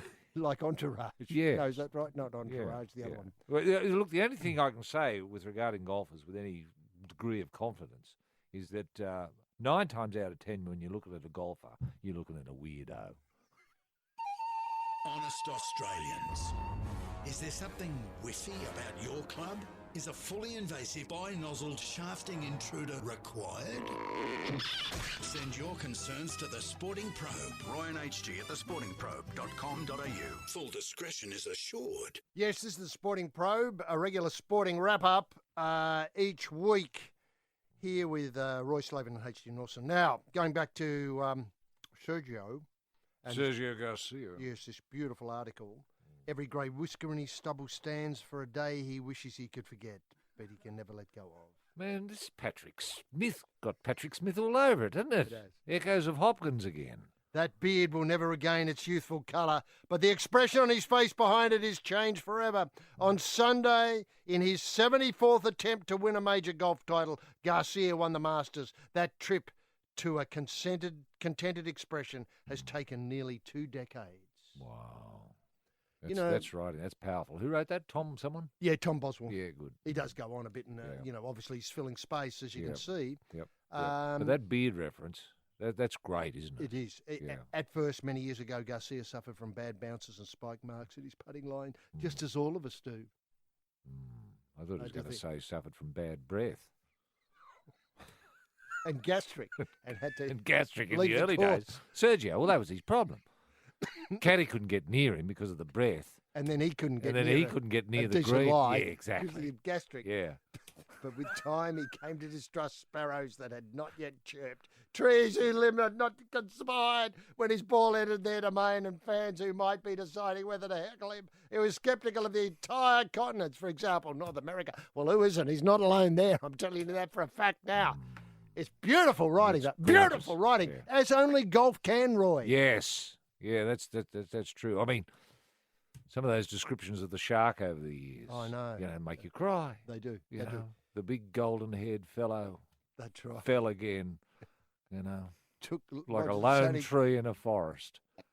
Lone tree in a forest of indifference. Many doubted that a man so weighed down with self-doubt, suspicions that others or the fates were against him would shed his emotional swings from competitive elation to emotional swings. I know. Beautiful. Now those questions are answered. Garcia has won the Masters with a birdie on the first hole of the playoff with Justin Rose in one of the tensest, most dramatic swinging final Saturdays ever seen. Oh, I wish I had the Mariah Flubber Lord there to see it. I don't know. Cool golf. Look, there was a little bit of drama there, but what about, Bob Tway Shark? I know. That was your drama, huh? Now, how about the day Sharky hit it into the shed where the mowers were kept and tried to play on? I know. Or hit it into the water and stumbled into the water, rolling his trousers up. I know. What about the drama? Talk about drama. What about the time he hit into the toilet? Straight into the public toilet. Doggy, boom, boom. And then somebody flashed, and there was Sharky with his head down there with a 9-iron trying to bloody fish it out. The Sporting Probe. Roy and HG on Triple M. Yes, Roy and HG here for the probe. Now, Roy, Jordan Lewis is in trouble again, having punched Patrick Cripps in the head and broken his jaw. Jordan Lewis, former Hawk, now Demon. He's one of the most suspended current players in the AFL, having missed 12 games because of 14 guilty findings from 15 charges. He's got off once. Not a very good strike rate. This week he's demonstrated little or no remorse or shame for his jab, according to Greg Venom Denham in the Murdoch press, saying he didn't care what people, other than those close to him, thought of his actions. Don't pay any attention to any of that sort of stuff. Quite honestly, it doesn't bother me. I don't care. I know what I stand for. I know what I'm like as a person. I know what I'm like off the field. Roy, what is he like? It's a big call, isn't it? It is, isn't it? Well, often players have, different personas. They change when they put on the togs and go out in the middle. They become different people, not themselves. Often they don't recognise themselves out there, and you show them replays of matches, and they say, "Whoa, is that me? I'm not bad, am I?" Or it's not me out there. It's not me out there. No, Yeah. no. But You've got to ask yourself, though, what does he stand for? And does he stand for something different when he's in the grandstand to when he is out in the middle playing? Is it a different bloke out there? Does he know himself out there? Does the bloke out there in the middle who's going doing the thumping know the bloke, the mild-mannered driver who won't pass on the inside at Easter time? You know what I mean? This fascinates me endlessly, in terms of sports psychology, because I tell you, we need these people. We need these people in the game because they are the lifeblood. They're the personalities. You've always got to have someone to fear. You've always got to have someone to fear out there. You've always got to have an enforcer. You've always got to have someone who's going to go a little bit beyond to bring about fear and discipline and developing a winning culture. That's what it's about, developing a winning culture. And if breaking someone's jaw 13 or 14 times wins you a flag, well, the end justifies the means, doesn't it? Perfectly put. The Sporting Probe. Roy and HG. Roy, will you be passing on the inside this weekend much, do you think? Passing on the inside, I know as much as I can, as I said earlier. It's an Australian thing to do because we know how to do it safely. Yeah, that's correct. That's right, safely. Now, you made a provocative call earlier that you thought most of accidents this weekend will be called by foreigners. They will be. Yeah, that's proven. That's a fact. There'll be more probing next week. Honest Australians. Is there something whiffy about your club? Is a fully invasive bi-nozzled shafting intruder required? Send your concerns to The Sporting Probe. Roy and HG at thesportingprobe.com.au. Full discretion is assured. The Sporting Probe with Roy and HG podcast brought to you by Yates Rapid 1 Hour Action Weed Killer. Kills weeds fast, roots and all. For more great gardening advice, visit yates.com.au.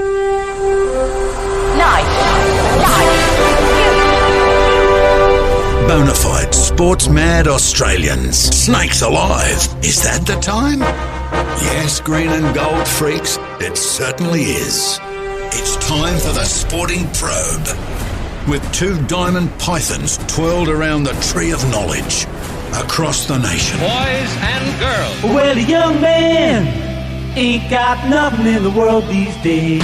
The Sporting Probe, leading the charge up the eucalypt. With extra chili on the stick is the in-and-out maestro, rampaging Roy Slaven. And coming from behind is the heavy lifter with both feet on the ground, HG Nelson. Unleash the grunt and poke HG? Yes.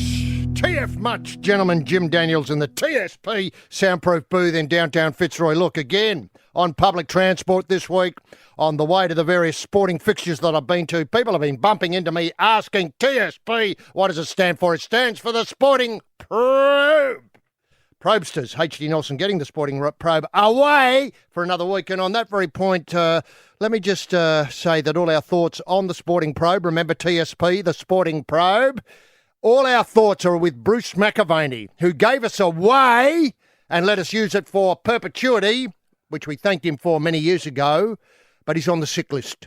And Bruce, our thoughts are with you. I just hope this illness that you have can be held in check, because we don't want to lose you saying away from the Tokyo Olympics. Well, what a week. What an incredible week. A week when too much water's barely enough. Tremendous to have you with us as we prod forward and push through the rubbish of the week's sporting action. A week of massive collect and massive disappointments. Right? Did you get on that massive collect on the cricket, wicket with a no ball? It was a special that screamed, I want a taste. And mercifully, I was there with the wallet open just prior to its being popped. And Winksy, of course, running this afternoon as part of the Golden Slipper Festival at Rose Hill. Winksy, we've got some figures later on, but if you'd put 100 on Winksy all those years ago, you'd have enough to buy several houses in any real estate market across the world you'd like to name. You don't have to do it in Melbourne or Sydney or Adelaide or Perth. You could be in Mumbai if you wanted to be, but you'd have a whacking collect. Now, of course, the Golden Slipper is part of what I've dubbed the Triple Crown. The Triple Crown being the Slipper, the Everest and the Cup. And my dream is to have a horse that can win all three. And it's not beyond the wit and the agility and the innovation of our training community to be able to, and breeding community to be able to come up with a horse that can do that 3. So wins it, the Slipper as a 2-year-old and then goes on as a 3-year-old to win the Everest and the Melbourne Cup. Tremendous result there for everybody involved in racing. And remember the probe, that is the Sporting Probe, TSP. Have you forgotten it? TSP, the Sporting Probe, is brought to you each and every week by the people at Yates. Yes, turf and surf are very tight fit. Speaking of the surf, Rose Hill, well, you could row a surfboat up it at the moment. To get us underway, let's lock horns with the brains behind Lithgow Hydro. This is a scheme, a renewable power energy scheme that is a solution to the energy needs of the world. That's right, of the world for the next 100 years. It's got to do with water and splitting the atom. Look, I don't understand how it works, but this bloke does. And that man is rampaging Roy Slaven.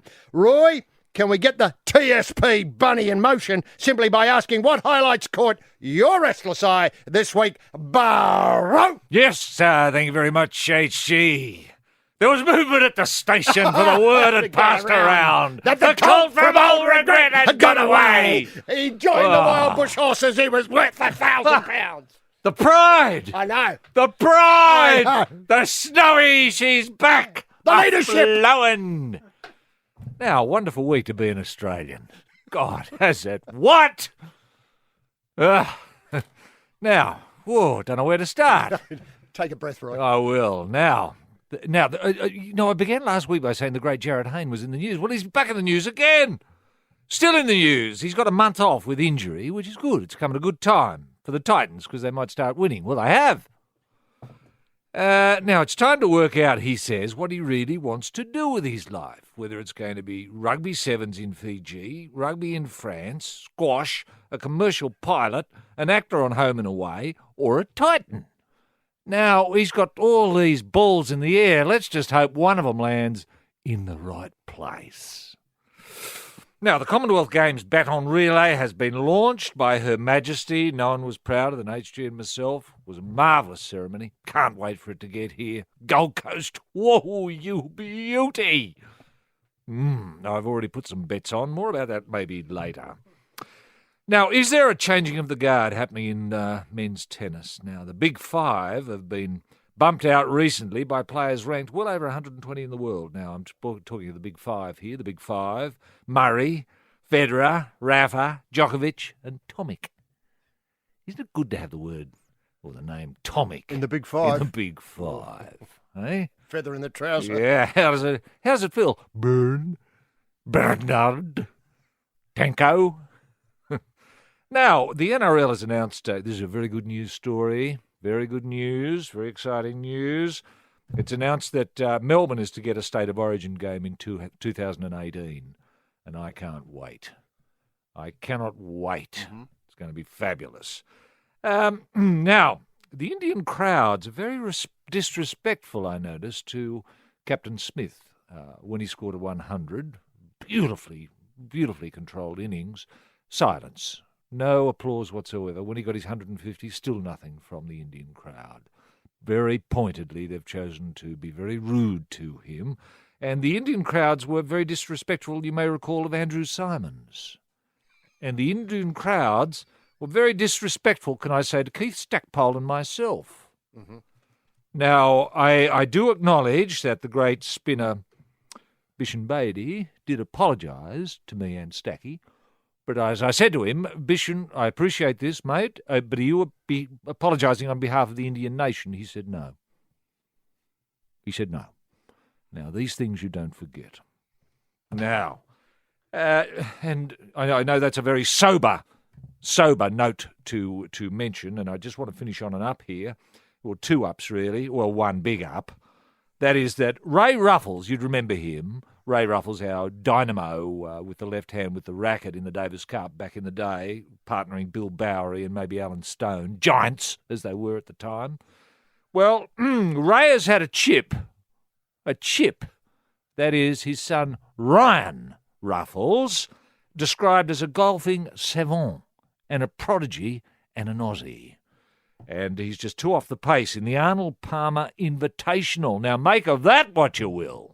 The Sporting Probe is on the nip, and the only certain cure is Triple M. It's the Sporting Probe here for another week with Roy Slaven and H.G. Nelson, the Sporting Probe, and Roy Cricket.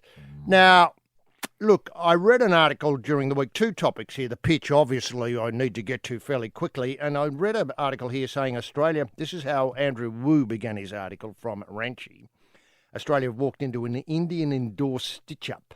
As suspicion grows, the hosts have delivered a tailor-made wicket designed to blunt Australia's pace weapons and dull the effect of Nathan Lyon.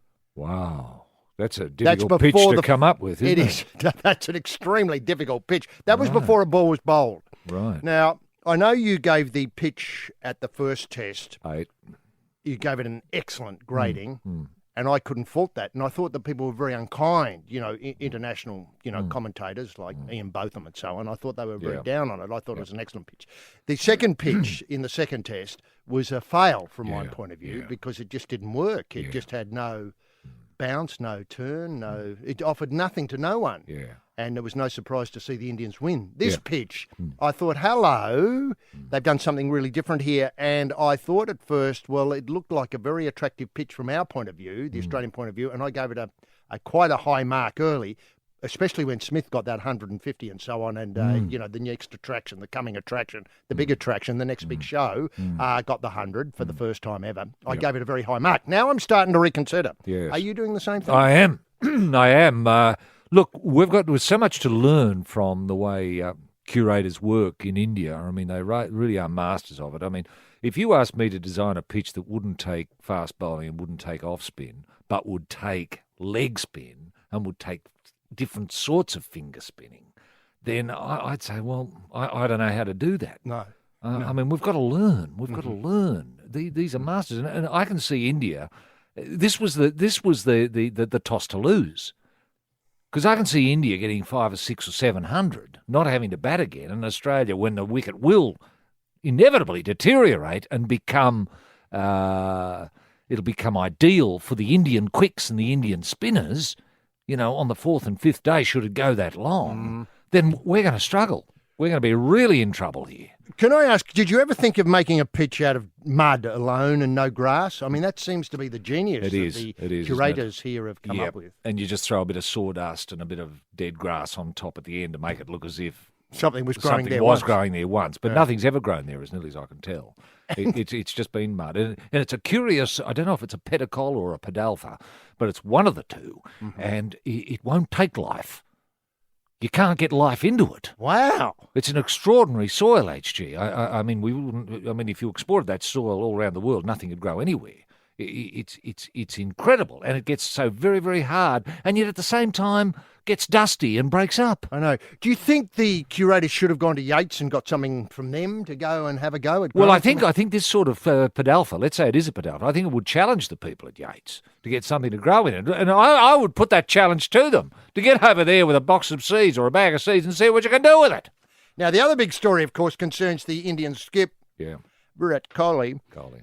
Look, he did take a tumble while fielding, and obviously Indian fans were quite rightly devastated when local reports emerged that the big bloke had a ligament tear in his shoulder and was risked to miss the rest of the series. Right. Mercifully, that wasn't the case. No. I understand he's going to back at number 4 when play resumes. And now, Kohli's condition was attributed to a doctor in the Ranchi hospital who turned out to be a bit of a fake. Now, I know New South Wales employs a lot of fake doctors, and I'm just wondering if this chap had some experience of working in the New South Wales health system before he got the job as a technician in the hospital at Ranchi. Yeah. The man who addressed the media was outed for not being a doctor at all. He was a hospital technician. He pushed the buttons on the MRI machines. Well, he was close to the action, obviously, and he did have a view about what he was looking at. Local journalists thought they had a scoop, but the man who pushed the trolleys around and buttons, obviously was very keen to get involved with international media. He said he suffered from an injury to the right shoulder, bones intact, ligament tear, maybe out for 15 to 20 days. That was his call. Yeah, it was his call. Okay. Now, Roy... The MRI button presser. That's right. Yeah. Now, I'm just wondering if this does speak to a certain sort of, that experts get it wrong, that is sweeping the world, that they don't know what they're talking about anymore, that you and I would have a view about all these things which could be just as valid as somebody who studied. Without doubt. Yeah. We saw Collie go over, and I said to you, he's done a ligament there, didn't I? You did. I said, he's going to have to bat lower down in the order. I can't see him back out here fielding. I said that to you at the time. And you said, can we get some money on it? I said, of course we can. Next thing we knew, ding, ding, fat wallet. Big collect. Now, can I ask, you and I mean, let's face it, you and I dabble in sports medicine. Yeah. We have a lot of people come into the clinics, but one thing I refuse to do is give, the media access to my thinking. I won't. Thanks. I won't. Look, we're professional sporting commentators. Yes. We feel as though we have a code of ethics that we uphold. And one of the things is we won't blab about injuries to the media. They want us to make an opinion. They want us to give it a diagnosis. But one thing I've learned from years of being a fake doctor is that the initial diagnosis can often be wrong. Yes, well, that's very true. But it's a delicate thing, HG. We have a responsibility to call it as it is. To call it as we see it. That's right. And when I look at Coley, I see an idiot. And I've just got to say it. The Sporting Probe, Roy and HG on Triple M. Yes, the Sporting Probe with Roy and HG. And the Gold Coast, Roy, in the news, as you mentioned in your opening comments about the games there. Now, it appears that something happened in Durban. I would have loved to have got to Durban for the games in 4 years' time, 5 years' time. It would have just been a treat to get over there. It's a magic city, Durban, isn't it? Absolutely. On the coast there, on the Indian Ocean coast, it's got everything. Plenty of sharks in the water, and people remember Durban poison all those years ago. I mean, it's just wherever you go, there's magic. Now they got stripped of hosting the Commonwealth Games for 2022, and it was suggested that the games come back to the Gold Coast in 2018. Mayor Tom Tate has ruled out backing up in 4 years' time.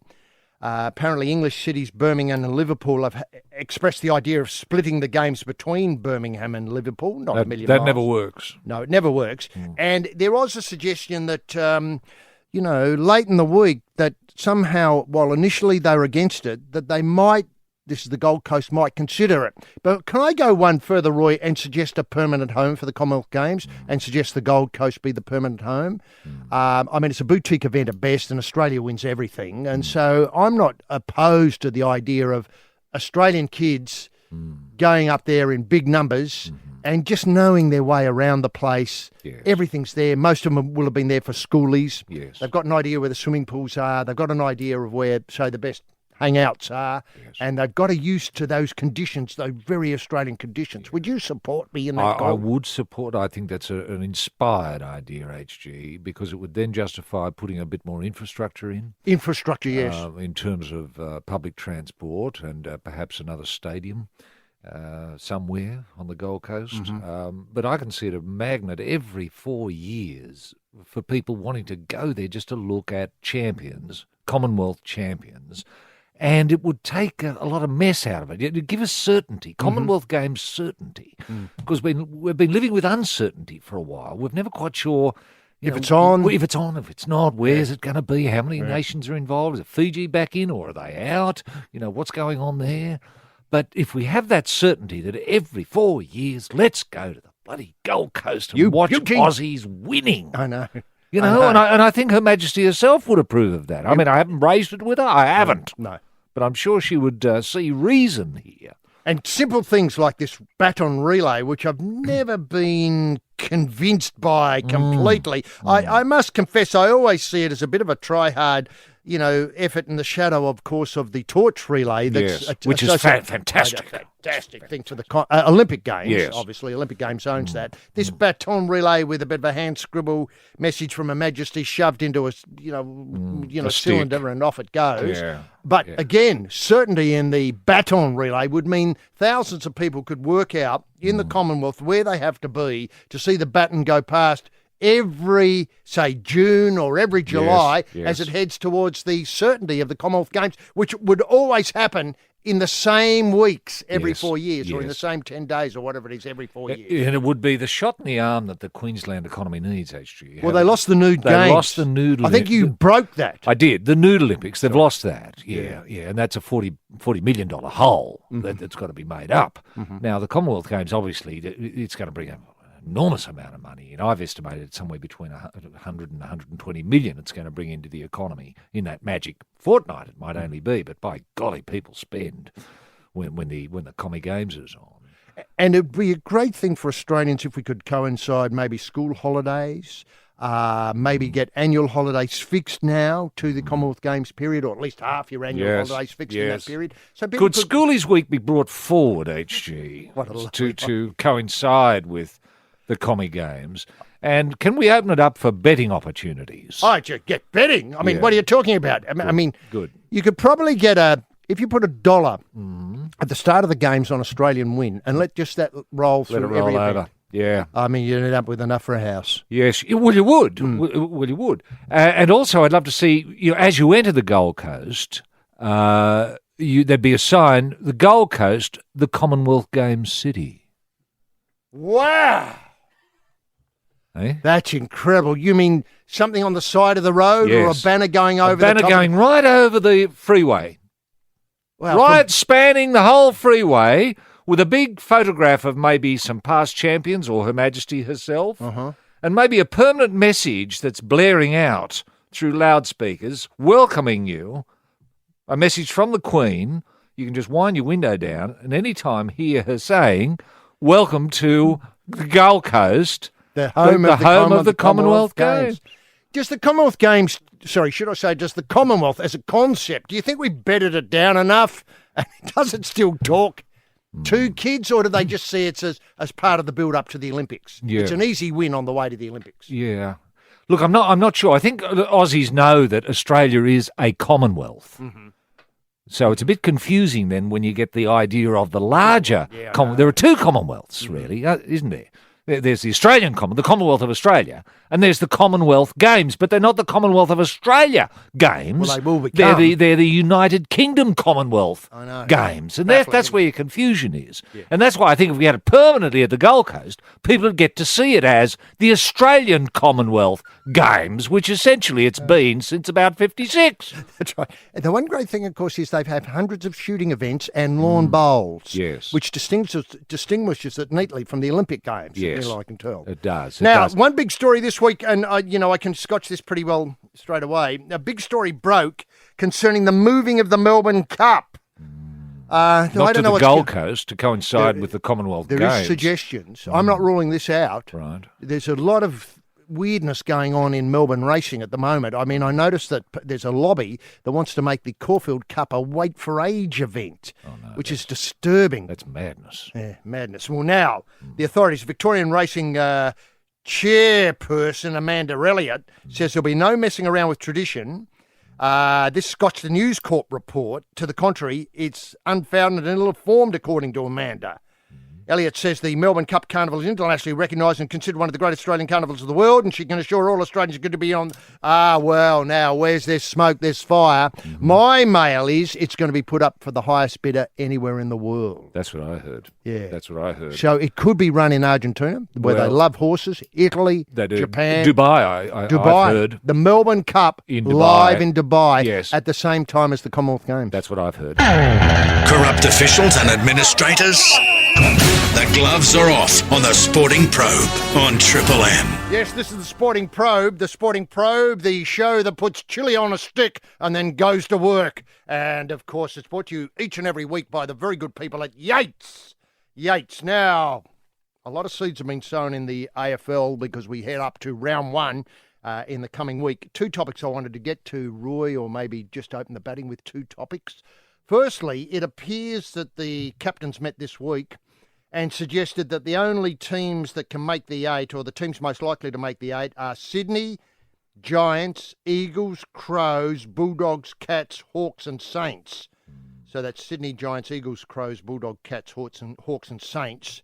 And this means that certain teams who've had fairly long-standing coaches will be somehow on the outer by the end of the home and away series. And their suggestions are, through this, obviously by suggesting who's going to make the eight and who's not, that coaches who are currently at the helm of Port Adelaide, Collingwood and Richmond may be, what would I call it, coming into view. On the nose, coming into view as maybe replaced. Of course, the Collingwood coach, Nathan Buckley, Ken Hinkley, puts the polish on the Port Power, and Damien Hardwick at Richmond. Now, Roy, obviously you were lucky enough to have almost a one-person coach for your whole career, Grass and Grenell. Yeah. But was there any suggestions, when the Lithgow Shamrock slipped down the ladder, that Grassy's position was under threat? And if so, how did he handle that pressure? Look, it's always a tricky thing, actually. Often a coach is only good as the cattle he or she's given. So you've got to factor that in. But often you do get a coincidence of a pretty good lineup in the team and in different performance. And when that happens, obviously the emphasis, the spotlight goes onto the coach, and quite rightly. I've always felt with coaches that to be a successful or a good coach, you've got to be smart, you've got to be sensitive, you've got to be tough, and you've got to be tender. Wow! And if you've got those four things, HG, you've got a lot going for you. But give most them importantly, you've got to be smart, sensitive, tough, and tender. But by and large, you cannot mollycoddle players. No. And when a lot of you get big names, especially at the Shamrocks, you get a couple of big names coming from Sydney. Big names, think they're big. Because they've got big names, big raps on them, they've been playing. Big boots. Yeah, big boots. And they try to put it all over the coach. You don't need to train. I want to do it this way. You're not suggesting Jared Haynes. Well, I don't want to go, well, we can open that up. Yes. We can unpack the Hayne problem in a moment. The problem with Hayne is he doesn't know who he is. It wouldn't matter who the coach was. You get introduced to Jared, you don't know who you're talking to. I know. If you're talking to Jared Hayne, the Sevens international sevens player, the superstar from the Dallas, whoever they were, I think the 49ers. 49ers. Yeah, anyway. But the thing is, you can't mollycoddle players, and Grassy, to give him his due, whenever we had blokes that came with big raps, smart-ass types, on big money, big contracts, if they didn't perform, he didn't mollycoddle them at all. No. What he'd do is put the whole team into reserve grade if we weren't performing. And, some of us say, well, we'll get him aside and say, well, listen, Grass, I've been trying hard. And he said, no, it's the other blokes this is about, mate. It's not you. It's about these smart-ass types that have come from... Big names. Yeah, big names, big noting themselves. Well, let's see how big their notes are in reserve grade. And if I was Nathan Buckley...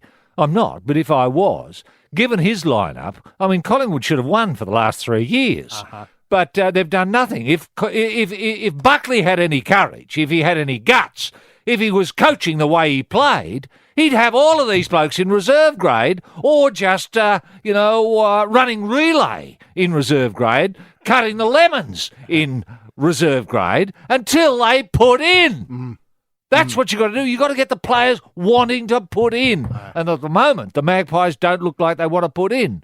And the Titans don't look as if they want to put in with Hayne wearing number 1. Yes, they certainly, without him, they played a lot better. They did. Last night. As was predicted. Now, the other thing is the moving of the AFL Grand Final to a twilight fixture. Now, we've talked about this before, but one of the and obviously there's a lot of business involved in this because, let's face it, the world at large is getting cross with the number of ads for punting in sporting programs. But the later you push it, the more that might be able to open up again. So a twilight Grand Final makes perfect economic sense. Start the game. Start the whole day at twilight so that the Grand Final's on, say, at 11 o'clock at night. Is that what you mean? Now, because then you could run wall-to-wall gambling ads from start to finish and no one would be worried. I think you're heading in the right direction, and I think it'll come to that. But one thing that was suggested as a great, what would I call it, argument for it is the halftime. Lord knows why you focus on this. The halftime entertainment would look so much better at twilight. But it would. Can I point out that Meatloaf looks shithouse whenever you put him on? He does pretty well, doesn't he? Although good lighting can lift meat a bit, but it doesn't change what comes out of the gob, does it? It doesn't matter how you light him, 2 out of 3 ain't Two bad. out of 3 ain't bad every time. Doesn't matter how bright the torch is. Are you in favour of focusing on, the halftime entertainment? Because let's face it, in the old days, by the time you had the sprint and a couple of, incidental things like awarding something or, best club person or whatever it is. Yes, You know, it was time to get the footy on again. Umpire of the year. That's That's right. That's right. It's time to get the footy back on. Yeah. But these days they seem desperate to get some sort of musical emphasis into the game, right. because people feel as though the football isn't enough. Is that right? Or they feel Well, as I'd though be disappointed if that was the case. I mean, what's wrong with the 3 o'clock bounce? Hey? Isn't that tradition? 2:30. 2:30 Yeah, bounce. 2:30. You know, around that time. I mean, it's a family time, isn't it? They've got to decide whether the AFL is for family, whether football is for family, or whether football is for something else. Now, if they're relying on people staying up and glued to their sets to watch Meatloaf, better lit, at half-time, you got to say the code is drowning. The Sporting Probe with Roy and HG podcast brought to you by Yates Rapid 1 Hour Action Weed Killer. Kills weeds fast, roots and all. For more great gardening advice, visit yates.com.au. It's the Probe, the Sporting Probe with Roy and HG. And look, if you want to get in touch with the Sporting Probe, and you can head at TSP if you like, I won't mind. The Sporting Probe, Roy and HG at thesportingprobe.com.au is your all-purpose address.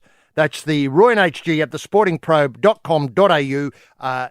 Head there and we'll get it eventually. Now, Andrew Dodd, regular correspondent, picks up on the problems of Durban losing the Commonwealth Games and notes that now that the Queen's Baton is on the way to the Gold Coast for the next year's game, he says he thinks that we should be looking 4 years ahead and suggests one of our great rural regional towns could be the home of the Commonwealth Games instead of a permanent base on the Gold Coast, which you and I are advocating a while ago. And he suggests, for instance, Dubbo. Well, yeah, that could be work. could be a place for it. Well, that'd be a real shot in the arm for rural and regional Australia, wouldn't it, HG? But you'd need to. I don't know what the Olympic pool's like there at Dubbo, but probably it would need to be Extra. There'd have to be a bit of infrastructure put in, you'd imagine. But as part of rural and regional Australia development, you'd imagine. See, why can't we have a tendering process, a competitive process, whereby rural and regional towns put in a bid for the Gold Coast's Commonwealth Games? So it stays under the umbrella of the Gold Coast. Brilliant. But other towns, perhaps Orange, Wagga, say Barossa Valley towns, Yes. Tanunda and Uriutpa, Leeton, or Bunbury. Yes, yeah. You know, anywhere. even I'm not excluding Queensland towns. No, either. no, no. Mackay, Caboolture. Yes, yeah, fantastic. Yeah, Longreach. Yes, And as you point out, the infrastructure help there, and I know Barnaby Joyce will be right up behind this. You would. And getting more diversity, Yes. getting things away from the Canberra swamp. Yes, but that's not to say that Canberra couldn't bid for it. You know, there'd be a lot for the nation's capital to have the Commonwealth Games. Wouldn't be untoward either. You know, they've done such a wonderful job with, let's say, Floriade and the Summernats. The Summoners, they certainly have big credits when it comes to those big events, Yes. unusual events. And, of course, they have the Raiders there. Yes, You know, they do. Sticky's lot, They do. a.k.a. the Angry Ant, a.k.a. Carla Smith. And the Brumbies. Oh, the Brumbies, you forget them too so Yeah, easily. yeah. Look, a mate of his came up even with a terrific logo where they took Durban and just wrote Dubbo where the R, a B where the R is, and a no for the AN. It's Yes, I terrific. looked at that, and it looks good, doesn't it? It does. It does. It does. Dubbo 2022. It's got a ring to it, and I tell you what, it'd garner a lot of interest in some of the overseas Commonwealth countries that would be participating. You know, a lot of the players would be scratching their heads thinking, Dubbo, what's that? You know, I want to get involved. I'll train harder. I want to see this Dubbo. I think it'd be great. Now, another They might be disappointed once they arrive. But a that's separate issue. Yes. Counselling will be available. Now, Chris writes, why can't we bet on the tanking? We should be able to bet on if he will tank, how he'll tank, as well as how far he'll get into the game before he tanks. Get some value out of the tank. Right. This is Tomic the Tank he's talking about. Tomic the Tank, that's right, the tennis player, sometimes known as Bernie Yes. or Bernard. Bernard, yeah. Part of the Big Five, I hear. Now, look, what I was going to say was that speaking of big events, Yes. apparently both Justin Bieber and Adele have caused problems for... They're not an item, are they? No. From good. nearly as I can tell, Adele revealed while she was in Australia that she was actually married, not to Justin Bieber, but to someone else. Right. Which shocked a lot of people. Yeah. Do we know the bloke? No, well, I No. don't personally, No, I but don't then it's either. not something I take a particular interest in No. who people are married to. That's their business, Of not course mine. it is. Of course it is. Now, the Etihad, this is Etihad Stadium. Obviously, they've got to worry about AFL season beginning, I think, next weekend. Etihad Stadium turf managers have 6 days to repair the surface after 2 Adele concerts in the middle of the Oval this weekend. I think tonight and tomorrow night, Saturday and Sunday nights, she'll be there. Right. Now, she plays in the middle. She sort of plays in the round. Right. It's not an Yeah. end-on act, and so there's obviously staging requirements. I think the next Saturday, St Kilda play Melbourne in a twilight game, so they've got to basically from, let's say, Sunday night till Saturday to get everything Adele's ready. not performing at half-time, is she? Because of the great lighting that'll be able to be Well, put in there. what a wonderful bonus that would be. Wouldn't it? Because the lighting would be tremendous with that Twilight Twilight game. kick-off or bounce-off. Well, that would be absolutely fantastic. I don't know if Adele's management's taken that on board, but that would be fantastic. I'd say go through Adele's husband. That'd be the thing. Approach him about it. I wonder if he likes AFL He and if probably he's does. and if he's been given a footy jumper and somebody photo in them, say the Herald Sun or something Something like that. Him out Yep. the front of I don't know Etihad. Now, the manager Billy Lane says it's less than a week, but we're confident the surface will be up to standard. We will replace the turf as required. We've been to India and had a look at what they're doing there and love everything about it. We've got the experienced turf management team from Mumbai, and we're mindful of the areas that could come under stress, like the 22 metres, etc. And we'll replace what's needed.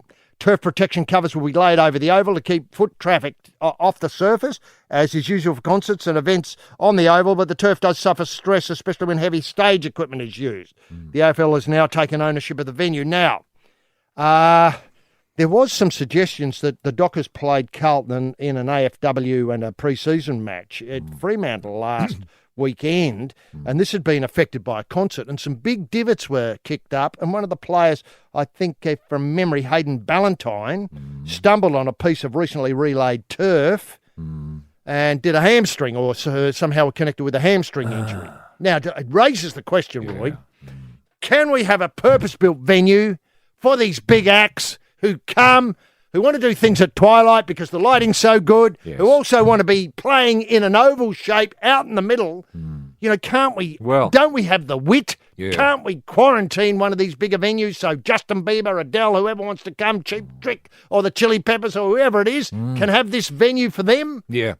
See, I would have thought, aren't there two wonderful horse racing venues in Brisbane? Hang on. Horse racing venues in Brisbane. Yeah. Eagle Farm and Doomben. There. Now, they're perfect because usually the centres are just used for a circular act. Yes. For someone who likes to work in the round like Adele, Eagle Farm would be perfect. Do you mean that if Adele was in Sydney this weekend, Yes. imagine the double of the Golden Slipper and Adele Yes. on the same night? Yeah, well, there you are. At Rose Hill. Or Warwick Farm. Well, Warwick Farm, that's true. They could go to Warwick Farm Yes. and just have Adele. Yes. If they could go from Rose Hill after the Slipper over to Warwick Farm for Adele. Yes. Yeah. Wow, I hadn't thought of that. See, this drives me crazy, actually, to see, dedicated venues for, AFL and rugby league and other Being associated ruined. sports and cricket being ruined by these blow-in performers, whom I love, don't get me wrong. Yeah. It's great having these international acts come and entertain us. They're wonderful, Meatloaf was just extraordinary. I haven't forgotten it. No, Yeah. exactly. Poorly lit, but because it was daytime. We get that. We understand. And that can be Been solved. corrected. But if Meatloaf was to appear at Warwick Farm, say, twilight event, have the horse racing Yes, in the daytime. in the daytime, or and it even just blends in the last race. The last horses go off, out comes the truck, and out stumbles Meatloaf. magic. Honest Australians. Is there something whiffy about your club? Is a fully invasive bi-nozzled shafting intruder required?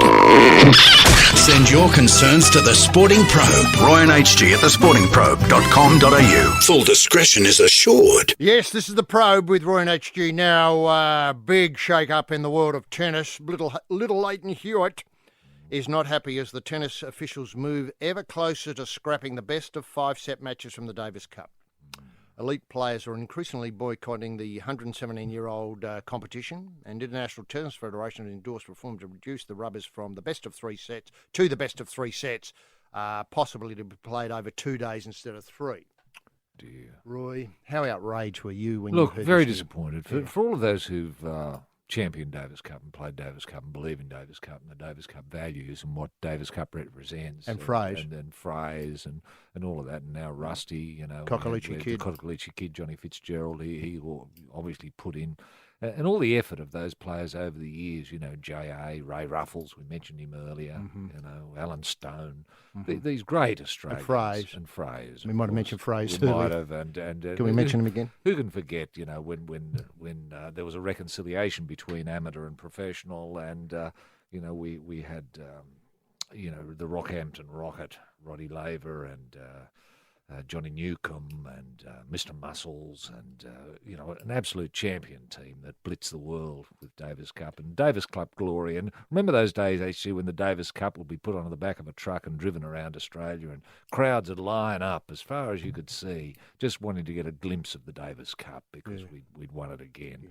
I want those days to come back. And out of respect of all those champions who've done it so tough over the years, I think it's got to stay a 5-set competition over 3 days. And people love the middle day when the doubles is played. They love that. It's got a festive atmosphere. It reinforces the values of tennis, which is honesty and professionalism and being a good bloke and being a good Aussie citizen and believing in the Anzac spirit and loving green and gold and loving wearing a big hat and going around the Snowy River and being proud of the project, the nation-building exercise that was, you know, the Snowy River scheme that's provided so much electricity for all of those people who wanted to watch the Davis Cup on television.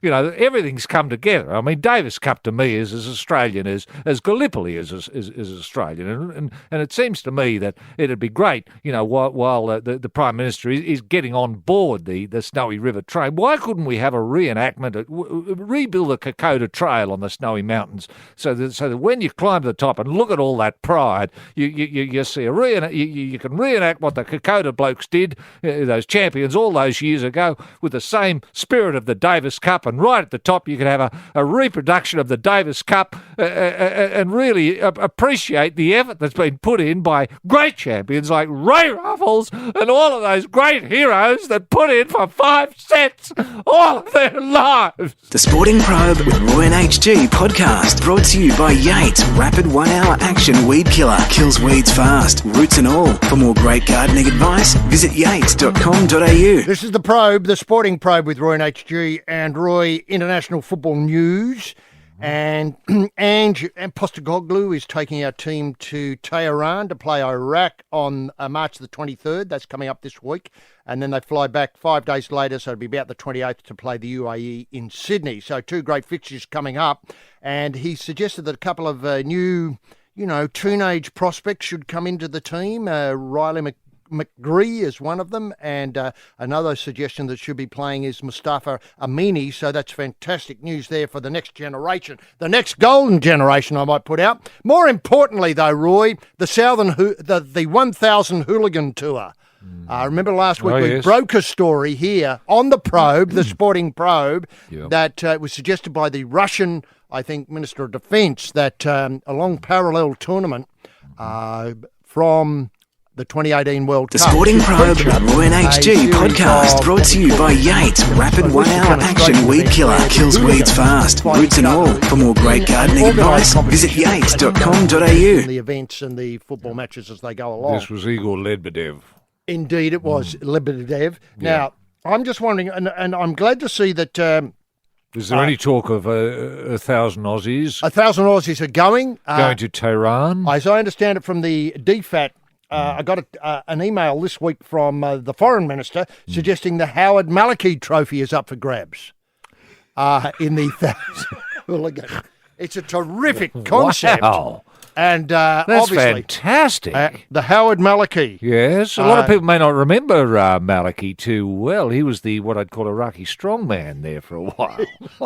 In a Very fitting fixed tribute. ideas Yeah, very of fixed. order and law. That's right, and how it worked. Yeah. Look, that's a terrific bit of breaking news. Yes. I haven't seen a team selection for the 1,000 who would be going, but I know. Look, can I will say with absolute certainty that Iraq's 1,000 will be pretty good. Oh, yeah, they will. We'll have to be on our game to be able to take them down and bring the Maliki home, the Howard Maliki home. This will be the first time people are asking me often when I'm in the bus or at fixtures, who has the Howard Maliki at the moment. This is the first time it's been played for. It is too. And I'll be watching the 23rd with What does the trophy look like, HG? Is it one head fused to the other? The Sporting Probe. Roy and HG on Triple M. This is the Probe, the Sporting Probe, brought to you each and every week by the very good people at Yates, where the surf and turf marry so beautifully together. Now, Roy, rugby league, and let's face it, the season's getting underway. I think we're up to week 3 this weekend. It's a very interesting competition so far. One of the great success stories, of course, is Lotto Land, which we'll get to in a moment, because there's been trouble in Lotto Land this week. I think they've smoked the peace pipe at the weekend. Good. And things are looking better there. But I heard civil war. I know, certainly civil war during the week. Good. But I think people have gotten there and banged heads and got the bowl of the pipe backed and the flame lit, and they're passing it round as we speak now. Now, when you say Lotto Land, you're talking about Manly, the Manly-Warringah area. I am. I'm talking about the Sea Eagles. I'm talking about Brookvale over. I'm talking about Fortress Brook. Used to be Fortress Brook. Now Lotto Land.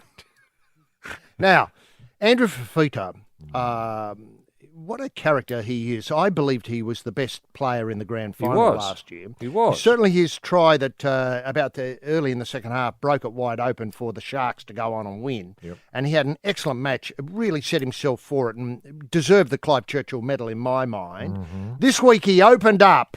That's what Adrian Prezenko suggested in the Fairfax Press. Andrew Fafita has opened up about how close he came to walking away from rugby league, describing himself as, quote, this is what Andrew Fafita thought of himself, the world's most hated man during the tumultuous premiership season last year. The world's most hated man. Wow. And I tell you what, that's some comp. It's an incredible comp. I had a look at the betting on that, and I'm not sure when the deadline for, acceptances, etc. Yep. But by golly, it's got some people on it. Yeah. Kim Jong-un. Yeah, he's there. He's certainly there. Yeah. Putin's there. Vladimir Putin's there. Yep. I know, this will surprise a lot of people. Tom Cruise is very highly rated, highly fancied. Yep. So there's a lot, that's a big card. Yeah, And you wonder and about Fafita's in there. He saw himself as the Contender. worst of the worst. worst of the worst. The most hated man in the world. And I had to go to America just to check this out during the week. Yeah. And I didn't find anybody who knew who Andrew Fafita was. No, but they still hated him. The Sporting Probe with Roy and HG podcast brought to you by Yates Rapid 1 Hour Action Weed Killer. Kills weeds fast, roots and all. For more great gardening advice, visit yates.com.au. Yes, the Sporting Probe with Roy and HG here for Yates. Yates, those people who have lots of seeds.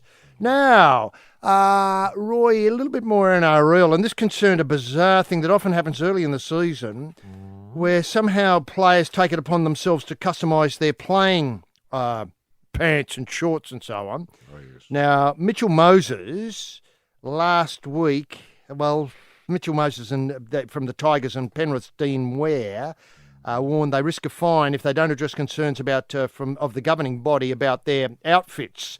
Moses decided to cut his socks and wear them as leggings. So cut the feet out of his socks and wear them as leggings. So pull them up a bit. Caught the NRL. It's understood Moses wears ankle socks with special grip at the bottom to avoid slipping that often occurs when wearing footy socks. Now, I didn't realise this was a problem. I didn't realise there was a problem. I mean, surely the NRL needs to address this non-slip socks but make it everybody possible. Yeah, what's happening with sock technology? I I thought Explorer socks. I thought solved Explorer this problem. socks, I think they're a New Zealand sock. Are they? I didn't realise that. Aren't there socks that, or didn't I see a sock being invented that instead that fights gravity? That actually, the more you wear it, the higher they go. I know. Sometimes they end up around your shoulder. Yes, that's what I heard. The rules state that modified equipment must be approved for use by the NRL of football, or his nominee before that item can be used in a match. Moses has been getting away with it for some time, came to light in the loss against Penrith. Ware, who's been dogged by calf injuries the past couple of years, wore skins and compression stockings underneath his socks. No. They were clearly visible and in breach of the game's rules, which state identification of manufacturer and non-standard apparel of protective is prohibited. Oh, dear. Now, dear. where do you stand on this? Well, I've got a simple view, HG, and that is a uniform is a uniform. Mm-hmm. A uniform is there for everyone to look the same. Now, the only difference is the number on your back. And that's the only variation I would accept. Now, I think it's up to the coach to go around and watch each player getting dressed to make sure the sock goes on the right way, so that the left sock isn't put on the right foot and vice versa. So there's compliance there, compliance with sock, compliance with underpants, compliance with shorts. You can't have players changing the height of the legging of their short. Ditto with socks. Socks should be 1 inch below the knee, no less, no more. Same with boots. It drives me crazy that people can wear different coloured boots. I know, that's They should all be the same colour. Now, remember, of course, when you were playing with the Shamrocks, a number of players who were excellent players couldn't wear the Shamrock sock and couldn't play. Remember that lad you lost on the march to Orange? Yes. That bloke. Mick Benson, yes. Mick Benson, that's right, that's the name. Yeah. I understand he had problems with his feet and the socks just weren't right for him. He did complain about his socks a lot. I don't know why that. I don't know if that's caused him to go missing, though, HG. This was a famous walk we did from Lithgow to Orange. And Mick just disappeared somewhere en route, and we never heard of him again, and that's a fair number of years ago. You know, we had a reunion some time back, and that's how it came up, because, you know, it was a terrific reunion, great night, and then someone towards the end of the night said, did anyone see Mickey tonight? I said, no. Has anyone seen Mick at all? And we realised no one had seen Mick for 40 years. So that's when the police got involved. Do you know, I've been not wanting to mention this, but since it's been brought up, is that Four Corners, you know, that program on the ABC. Yes, that Como show. Yeah, that Como show. They've been pestering me to reveal what I know about the Mick Benson case. Oh, really? I've got to say... Well, you wouldn't know much at all. You weren't on the walk. I wasn't on the walk. You didn't mention my name, did you? I didn't know. Good. But they seem to suggest that they had vision, some Super 8 footage of what looked like a big cat. Not the Lithgow Panther. The Lithgow Panther. Did he have a winger in his mouth? He did. And the other image was a very disturbing image of a person with the number 2 on their back being pushed into the boot of a car. Right. And they wanted me to, you know, go on camera and reveal what I knew. Well, I said, look, with a pixelated head? This is the Sporting Probe. Punching through the sludge on Triple M. Probing on with Roy and HG for Yates. And look, that story we broke last week, and I think we were the only media organisation to pick up on it, was the second tier in the FFA. You know, obviously got the A-League. Now they want the AB League running up and running if they can. Yes. Did that get a wriggle on this week? I just thought when we broke that story, nobody would pick it up. Mm-hmm. But now, second division, according to the Fairfax people, the second division is off and running, whether the Football Federation of Australia like it or not. Good. I like that sort of positive anarchy. The people are speaking. Semi-pro clubs from across Australia are about to gather in Melbourne. That was obviously on Monday, so it must have happened during the week. To kickstart a process could see the formation of this second tier by 2018. Right. They're tired of waiting for the outstretched arm of the FFA. The more ambitious semi-pro clubs are taking matters into their own hands. It was always going to happen in a vacuum of leadership and strategy. The only question was when. So now the ball's rolling. Yes. The smart roof from Whitlam Square, that's the FFA hierarchy, who was sitting on their hands, would be to step aside and let events run their course. The worst move would be to crush the spirit of adventure. The truth is the FFA have had very little interest in doing the heavy lifting to create the nationwide second tier. It reckons it's got far more important issues on a plate, so why not let others do it? Now, it gives you an idea. Remember, this is predicated all on the idea of the problems of gambling in China. You remember, of course, I think Four Corners, that Como show, that broke the story that the high rollers are not allowed to come to Australia from China because they're breaking the law about high rollers and gambling in China. Mm-hmm. It was a business model that James Packer cooked up for his Crown Casino outfits. Right. That's right. It's against the law for a Chinese citizen to lose money overseas. Now, the great wriggle on this was that if they own a football club in like a Fozzie's lot, they can come here legitimately. They've got a reason to come every week for the whole season. Now, the season runs from October to May, so they're here every other week. That's right. So what a great wheeze it is now. I'll give you an idea of how many Chinese firms and Chinese interests they're going to be.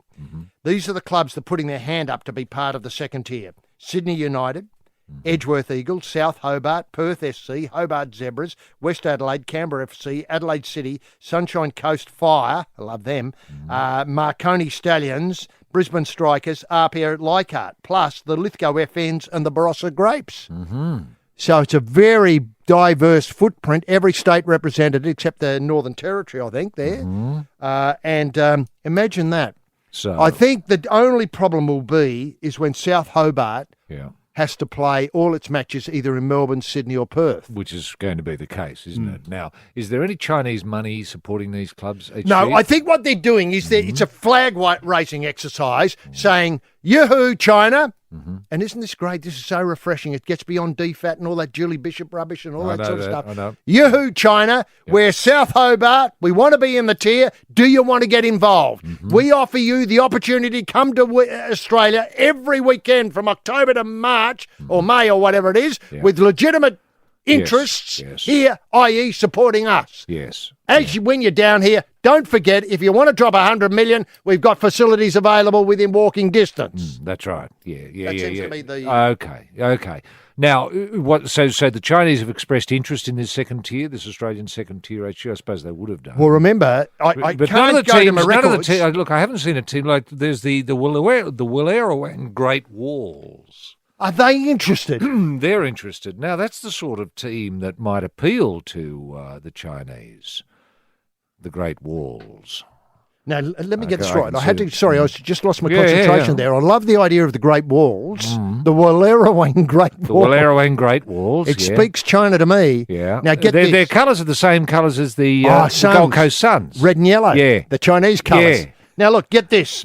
Last week when we broke this story, we got a terrific text from the Jia Wan Property Group saying, yes, we're prepared to support Fozzie's lot and Mr. Soccer, that's Les Murray, to the tune of 800 million. Now, that's the sort of money that we're looking at here. I've got to say is I can't speak for the Hobart side, let me get this right, the South Hobart side. I don't know what they're going to get, but they're going to get millions and millions of dollars from Chinese interests who want to be able to do the two things. Obviously support local industries in terms of football and so on like that. Soft power, we've got properties in Hobart, etc. Plus, come down with a legitimate reason to travel. Yes. Yeah. The fact that they're going to Melbourne to play matches for South Hobart's neither here nor there. No, that's right. Now, has the Chinese government green-lighted investment, HG, in Australian second-tier soccer? Do we know? Is that official? Because I can see problems there if someone, they're not all stupid in the Chinese government. They might think, on paper this looks pretty interesting. What are they? The Wallerawang Great Walls. Okay. And how much are we putting into them? 80 million. I see. Good. And what do you got to do? I've got to go to Wallerawang every second week. Yeah. You think they might? I don't know. They might twig that something's going on. I mean, this was the problem with James Packer. He thought everything was going tickety-boo. I know. They're coming here to look at the dancing. Are they? Oh. How come they're losing so much money? Yeah, no, I understand all of this, but I'm just trying to say that this is the next step. They have a legitimate reason to be here. Yes. We have 800 million No, I get that, but I think each of these clubs have to send a delegation to China, to Beijing, to walk into the Great Hall, during when they're having one Yeah, of those one of their big conventions things. when everyone's together, Yeah, and they're all there. They're all there. Get authority from the top. And put the case to them. Hello, I'm from Wallerawang. How about it? How about it? Yes. The Sporting Probe with Roy and HG podcast brought to you by Yates Rapid 1 Hour Action Weed Killer. Kills weeds fast, roots and all. For more great gardening advice, visit yates.com.au. Yes, we're into the final furlong of the probe today. Now, Roy, brought to you, of course, by Yates. Look, what worries me about the Great Hall and the gathering there, I know where they've just recently finished their big powwow in the Great Hall, is there's going to be a lot of people knocking at the door and saying, can I have something to say here about, football in Australia and I know the part that. I'm from. And there appear to be about 2,000 or 3,000 people there. They do. And they'll all want to say something. They'd all have an attitude towards Australian second-tier soccer. Now, one thing that worries me is last week when we broke the story, and like I say, I was just shocked when Moore didn't pick this up, is these were the teams that, obviously Mr. Football and Hosey we're talking about. Their one was the Southern Expansion covering Southern Sydney, Illawarra regions, etc. Yeah. That's the GIA 1. That's not the name of the team, is No, it? it's the not. Southern Expansion. It's a bit I think it's going to be called the GIA 1 Stars. Yeah, that's better. Yeah. Yeah. Anyway, they had the Wollongong Wolves, the Victorian Patriots, likely based around Geelong. Wollongong speaks for itself. South Melbourne, obviously former NSL stars. They're looking to expand in the Southeast Melbourne corridor. Good luck with that. Brisbane bid involving NSL club Brisbane Strikers, and then the Tasmanian bid. Now, what happens is That's South Hobart, isn't it? Well, wait a minute. This is just my worry, is that some of these appear to want to go into the A-League. Oh, dear. And some of them want to obviously be the lesser tier. But who'd want to stay in the lesser tier? Obviously, they've got to have ambitions, these clubs. Each of these clubs see themselves in the A-League. Surely, without their doubt, stuff without on doubt. the international stage. Yes, playing against the, Taiwan SPG. Yeah, or the whatever it's Beijing called. Bears, all of that. Yeah, that'll happen in time. But what I'm more interested in, HG, is what's happening with the third tier? Now, can I nip this in the bud and say straight away, is the second tier is immediately seen as a pathway, which is the thing that you're worried about, Yes. a pathway to the A-League, and there Yes. will be relegation and promotion. Yes. So should the Aussies lot, Yeah, the expansion, the Southern Expansions. dominate, Yeah. then they go into the A-League. Yes. And one of the A-League teams, like, let's say, for argument's sake, Central Coast Mariners, no, I'm not picking on them. They might be turn the corner and become great again as they were once. Anyway, they might have to drop down for a couple of years into the, the level that'd below. be a come down, wouldn't it, for the Mariners? They're not going to want to get in a bus and drive to South Hobart. To play matches. To play a match. No, I suppose I What a hadn't thought of come that. down that'd be. I know. But remember, you've got to put this in perspective. We've got a GIA 1, Yeah. 800 million. I know. Well, the Mariners will have to go up to the Great Hall and make a bid saying... Argue their case. Argue their case and say, well, they're blokes, you're blokes, you can come down and watch us, October to March or Yeah. October to May, whatever it's going to be, every week. We might be going to different parts of Australia, but rest assured it'll only be home matches, and away matches will be always played in Melbourne, Perth and Sydney. Right. No matter where we're from. Right. Wink, wink. Wink, Tap wink. of the size of the nose. Hold out an ace of spades. Yeah, look, I hope this doesn't become a sort of tail wagging the dog. I mean, we don't want the Chinese government determining, who our clubs are in our second tier. It's not going to get to that, is it? Well, hang on We've a got to minute. get approval from Beijing. Just have a look at what's happening in real estate across Australia. That'll come to football.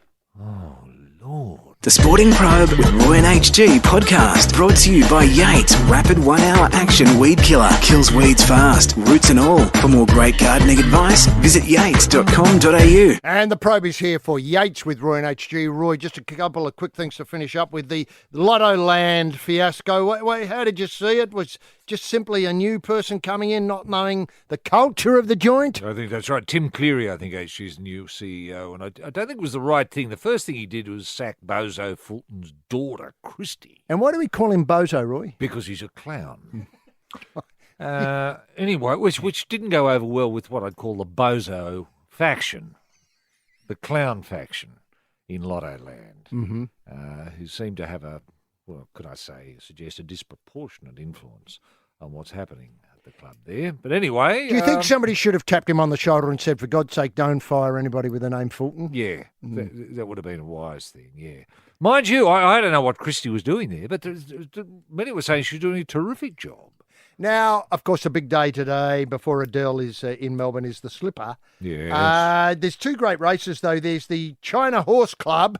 Notice the words I said there, the China Horse Club. It's happened already even as we were speaking. George Ryder. Are you going for Winks in this one, Roy? Yes, I am going for Winks, and don't the Chinese love Winksy? It's incredible. It is incredible. How many are coming out to watch this race? I think, what, a few 100,000 are coming out? I think that's right. Yes. They've had to put Cathay Pacific and China Southern, if they're still flying, have had to put on extra planes to bring people here. Qantas is the kangaroo route? I think the kangaroo route now is basically Beijing, Sydney. Yes, it is. Now, or Chengdu, I think. I think Chengdu, Melbourne.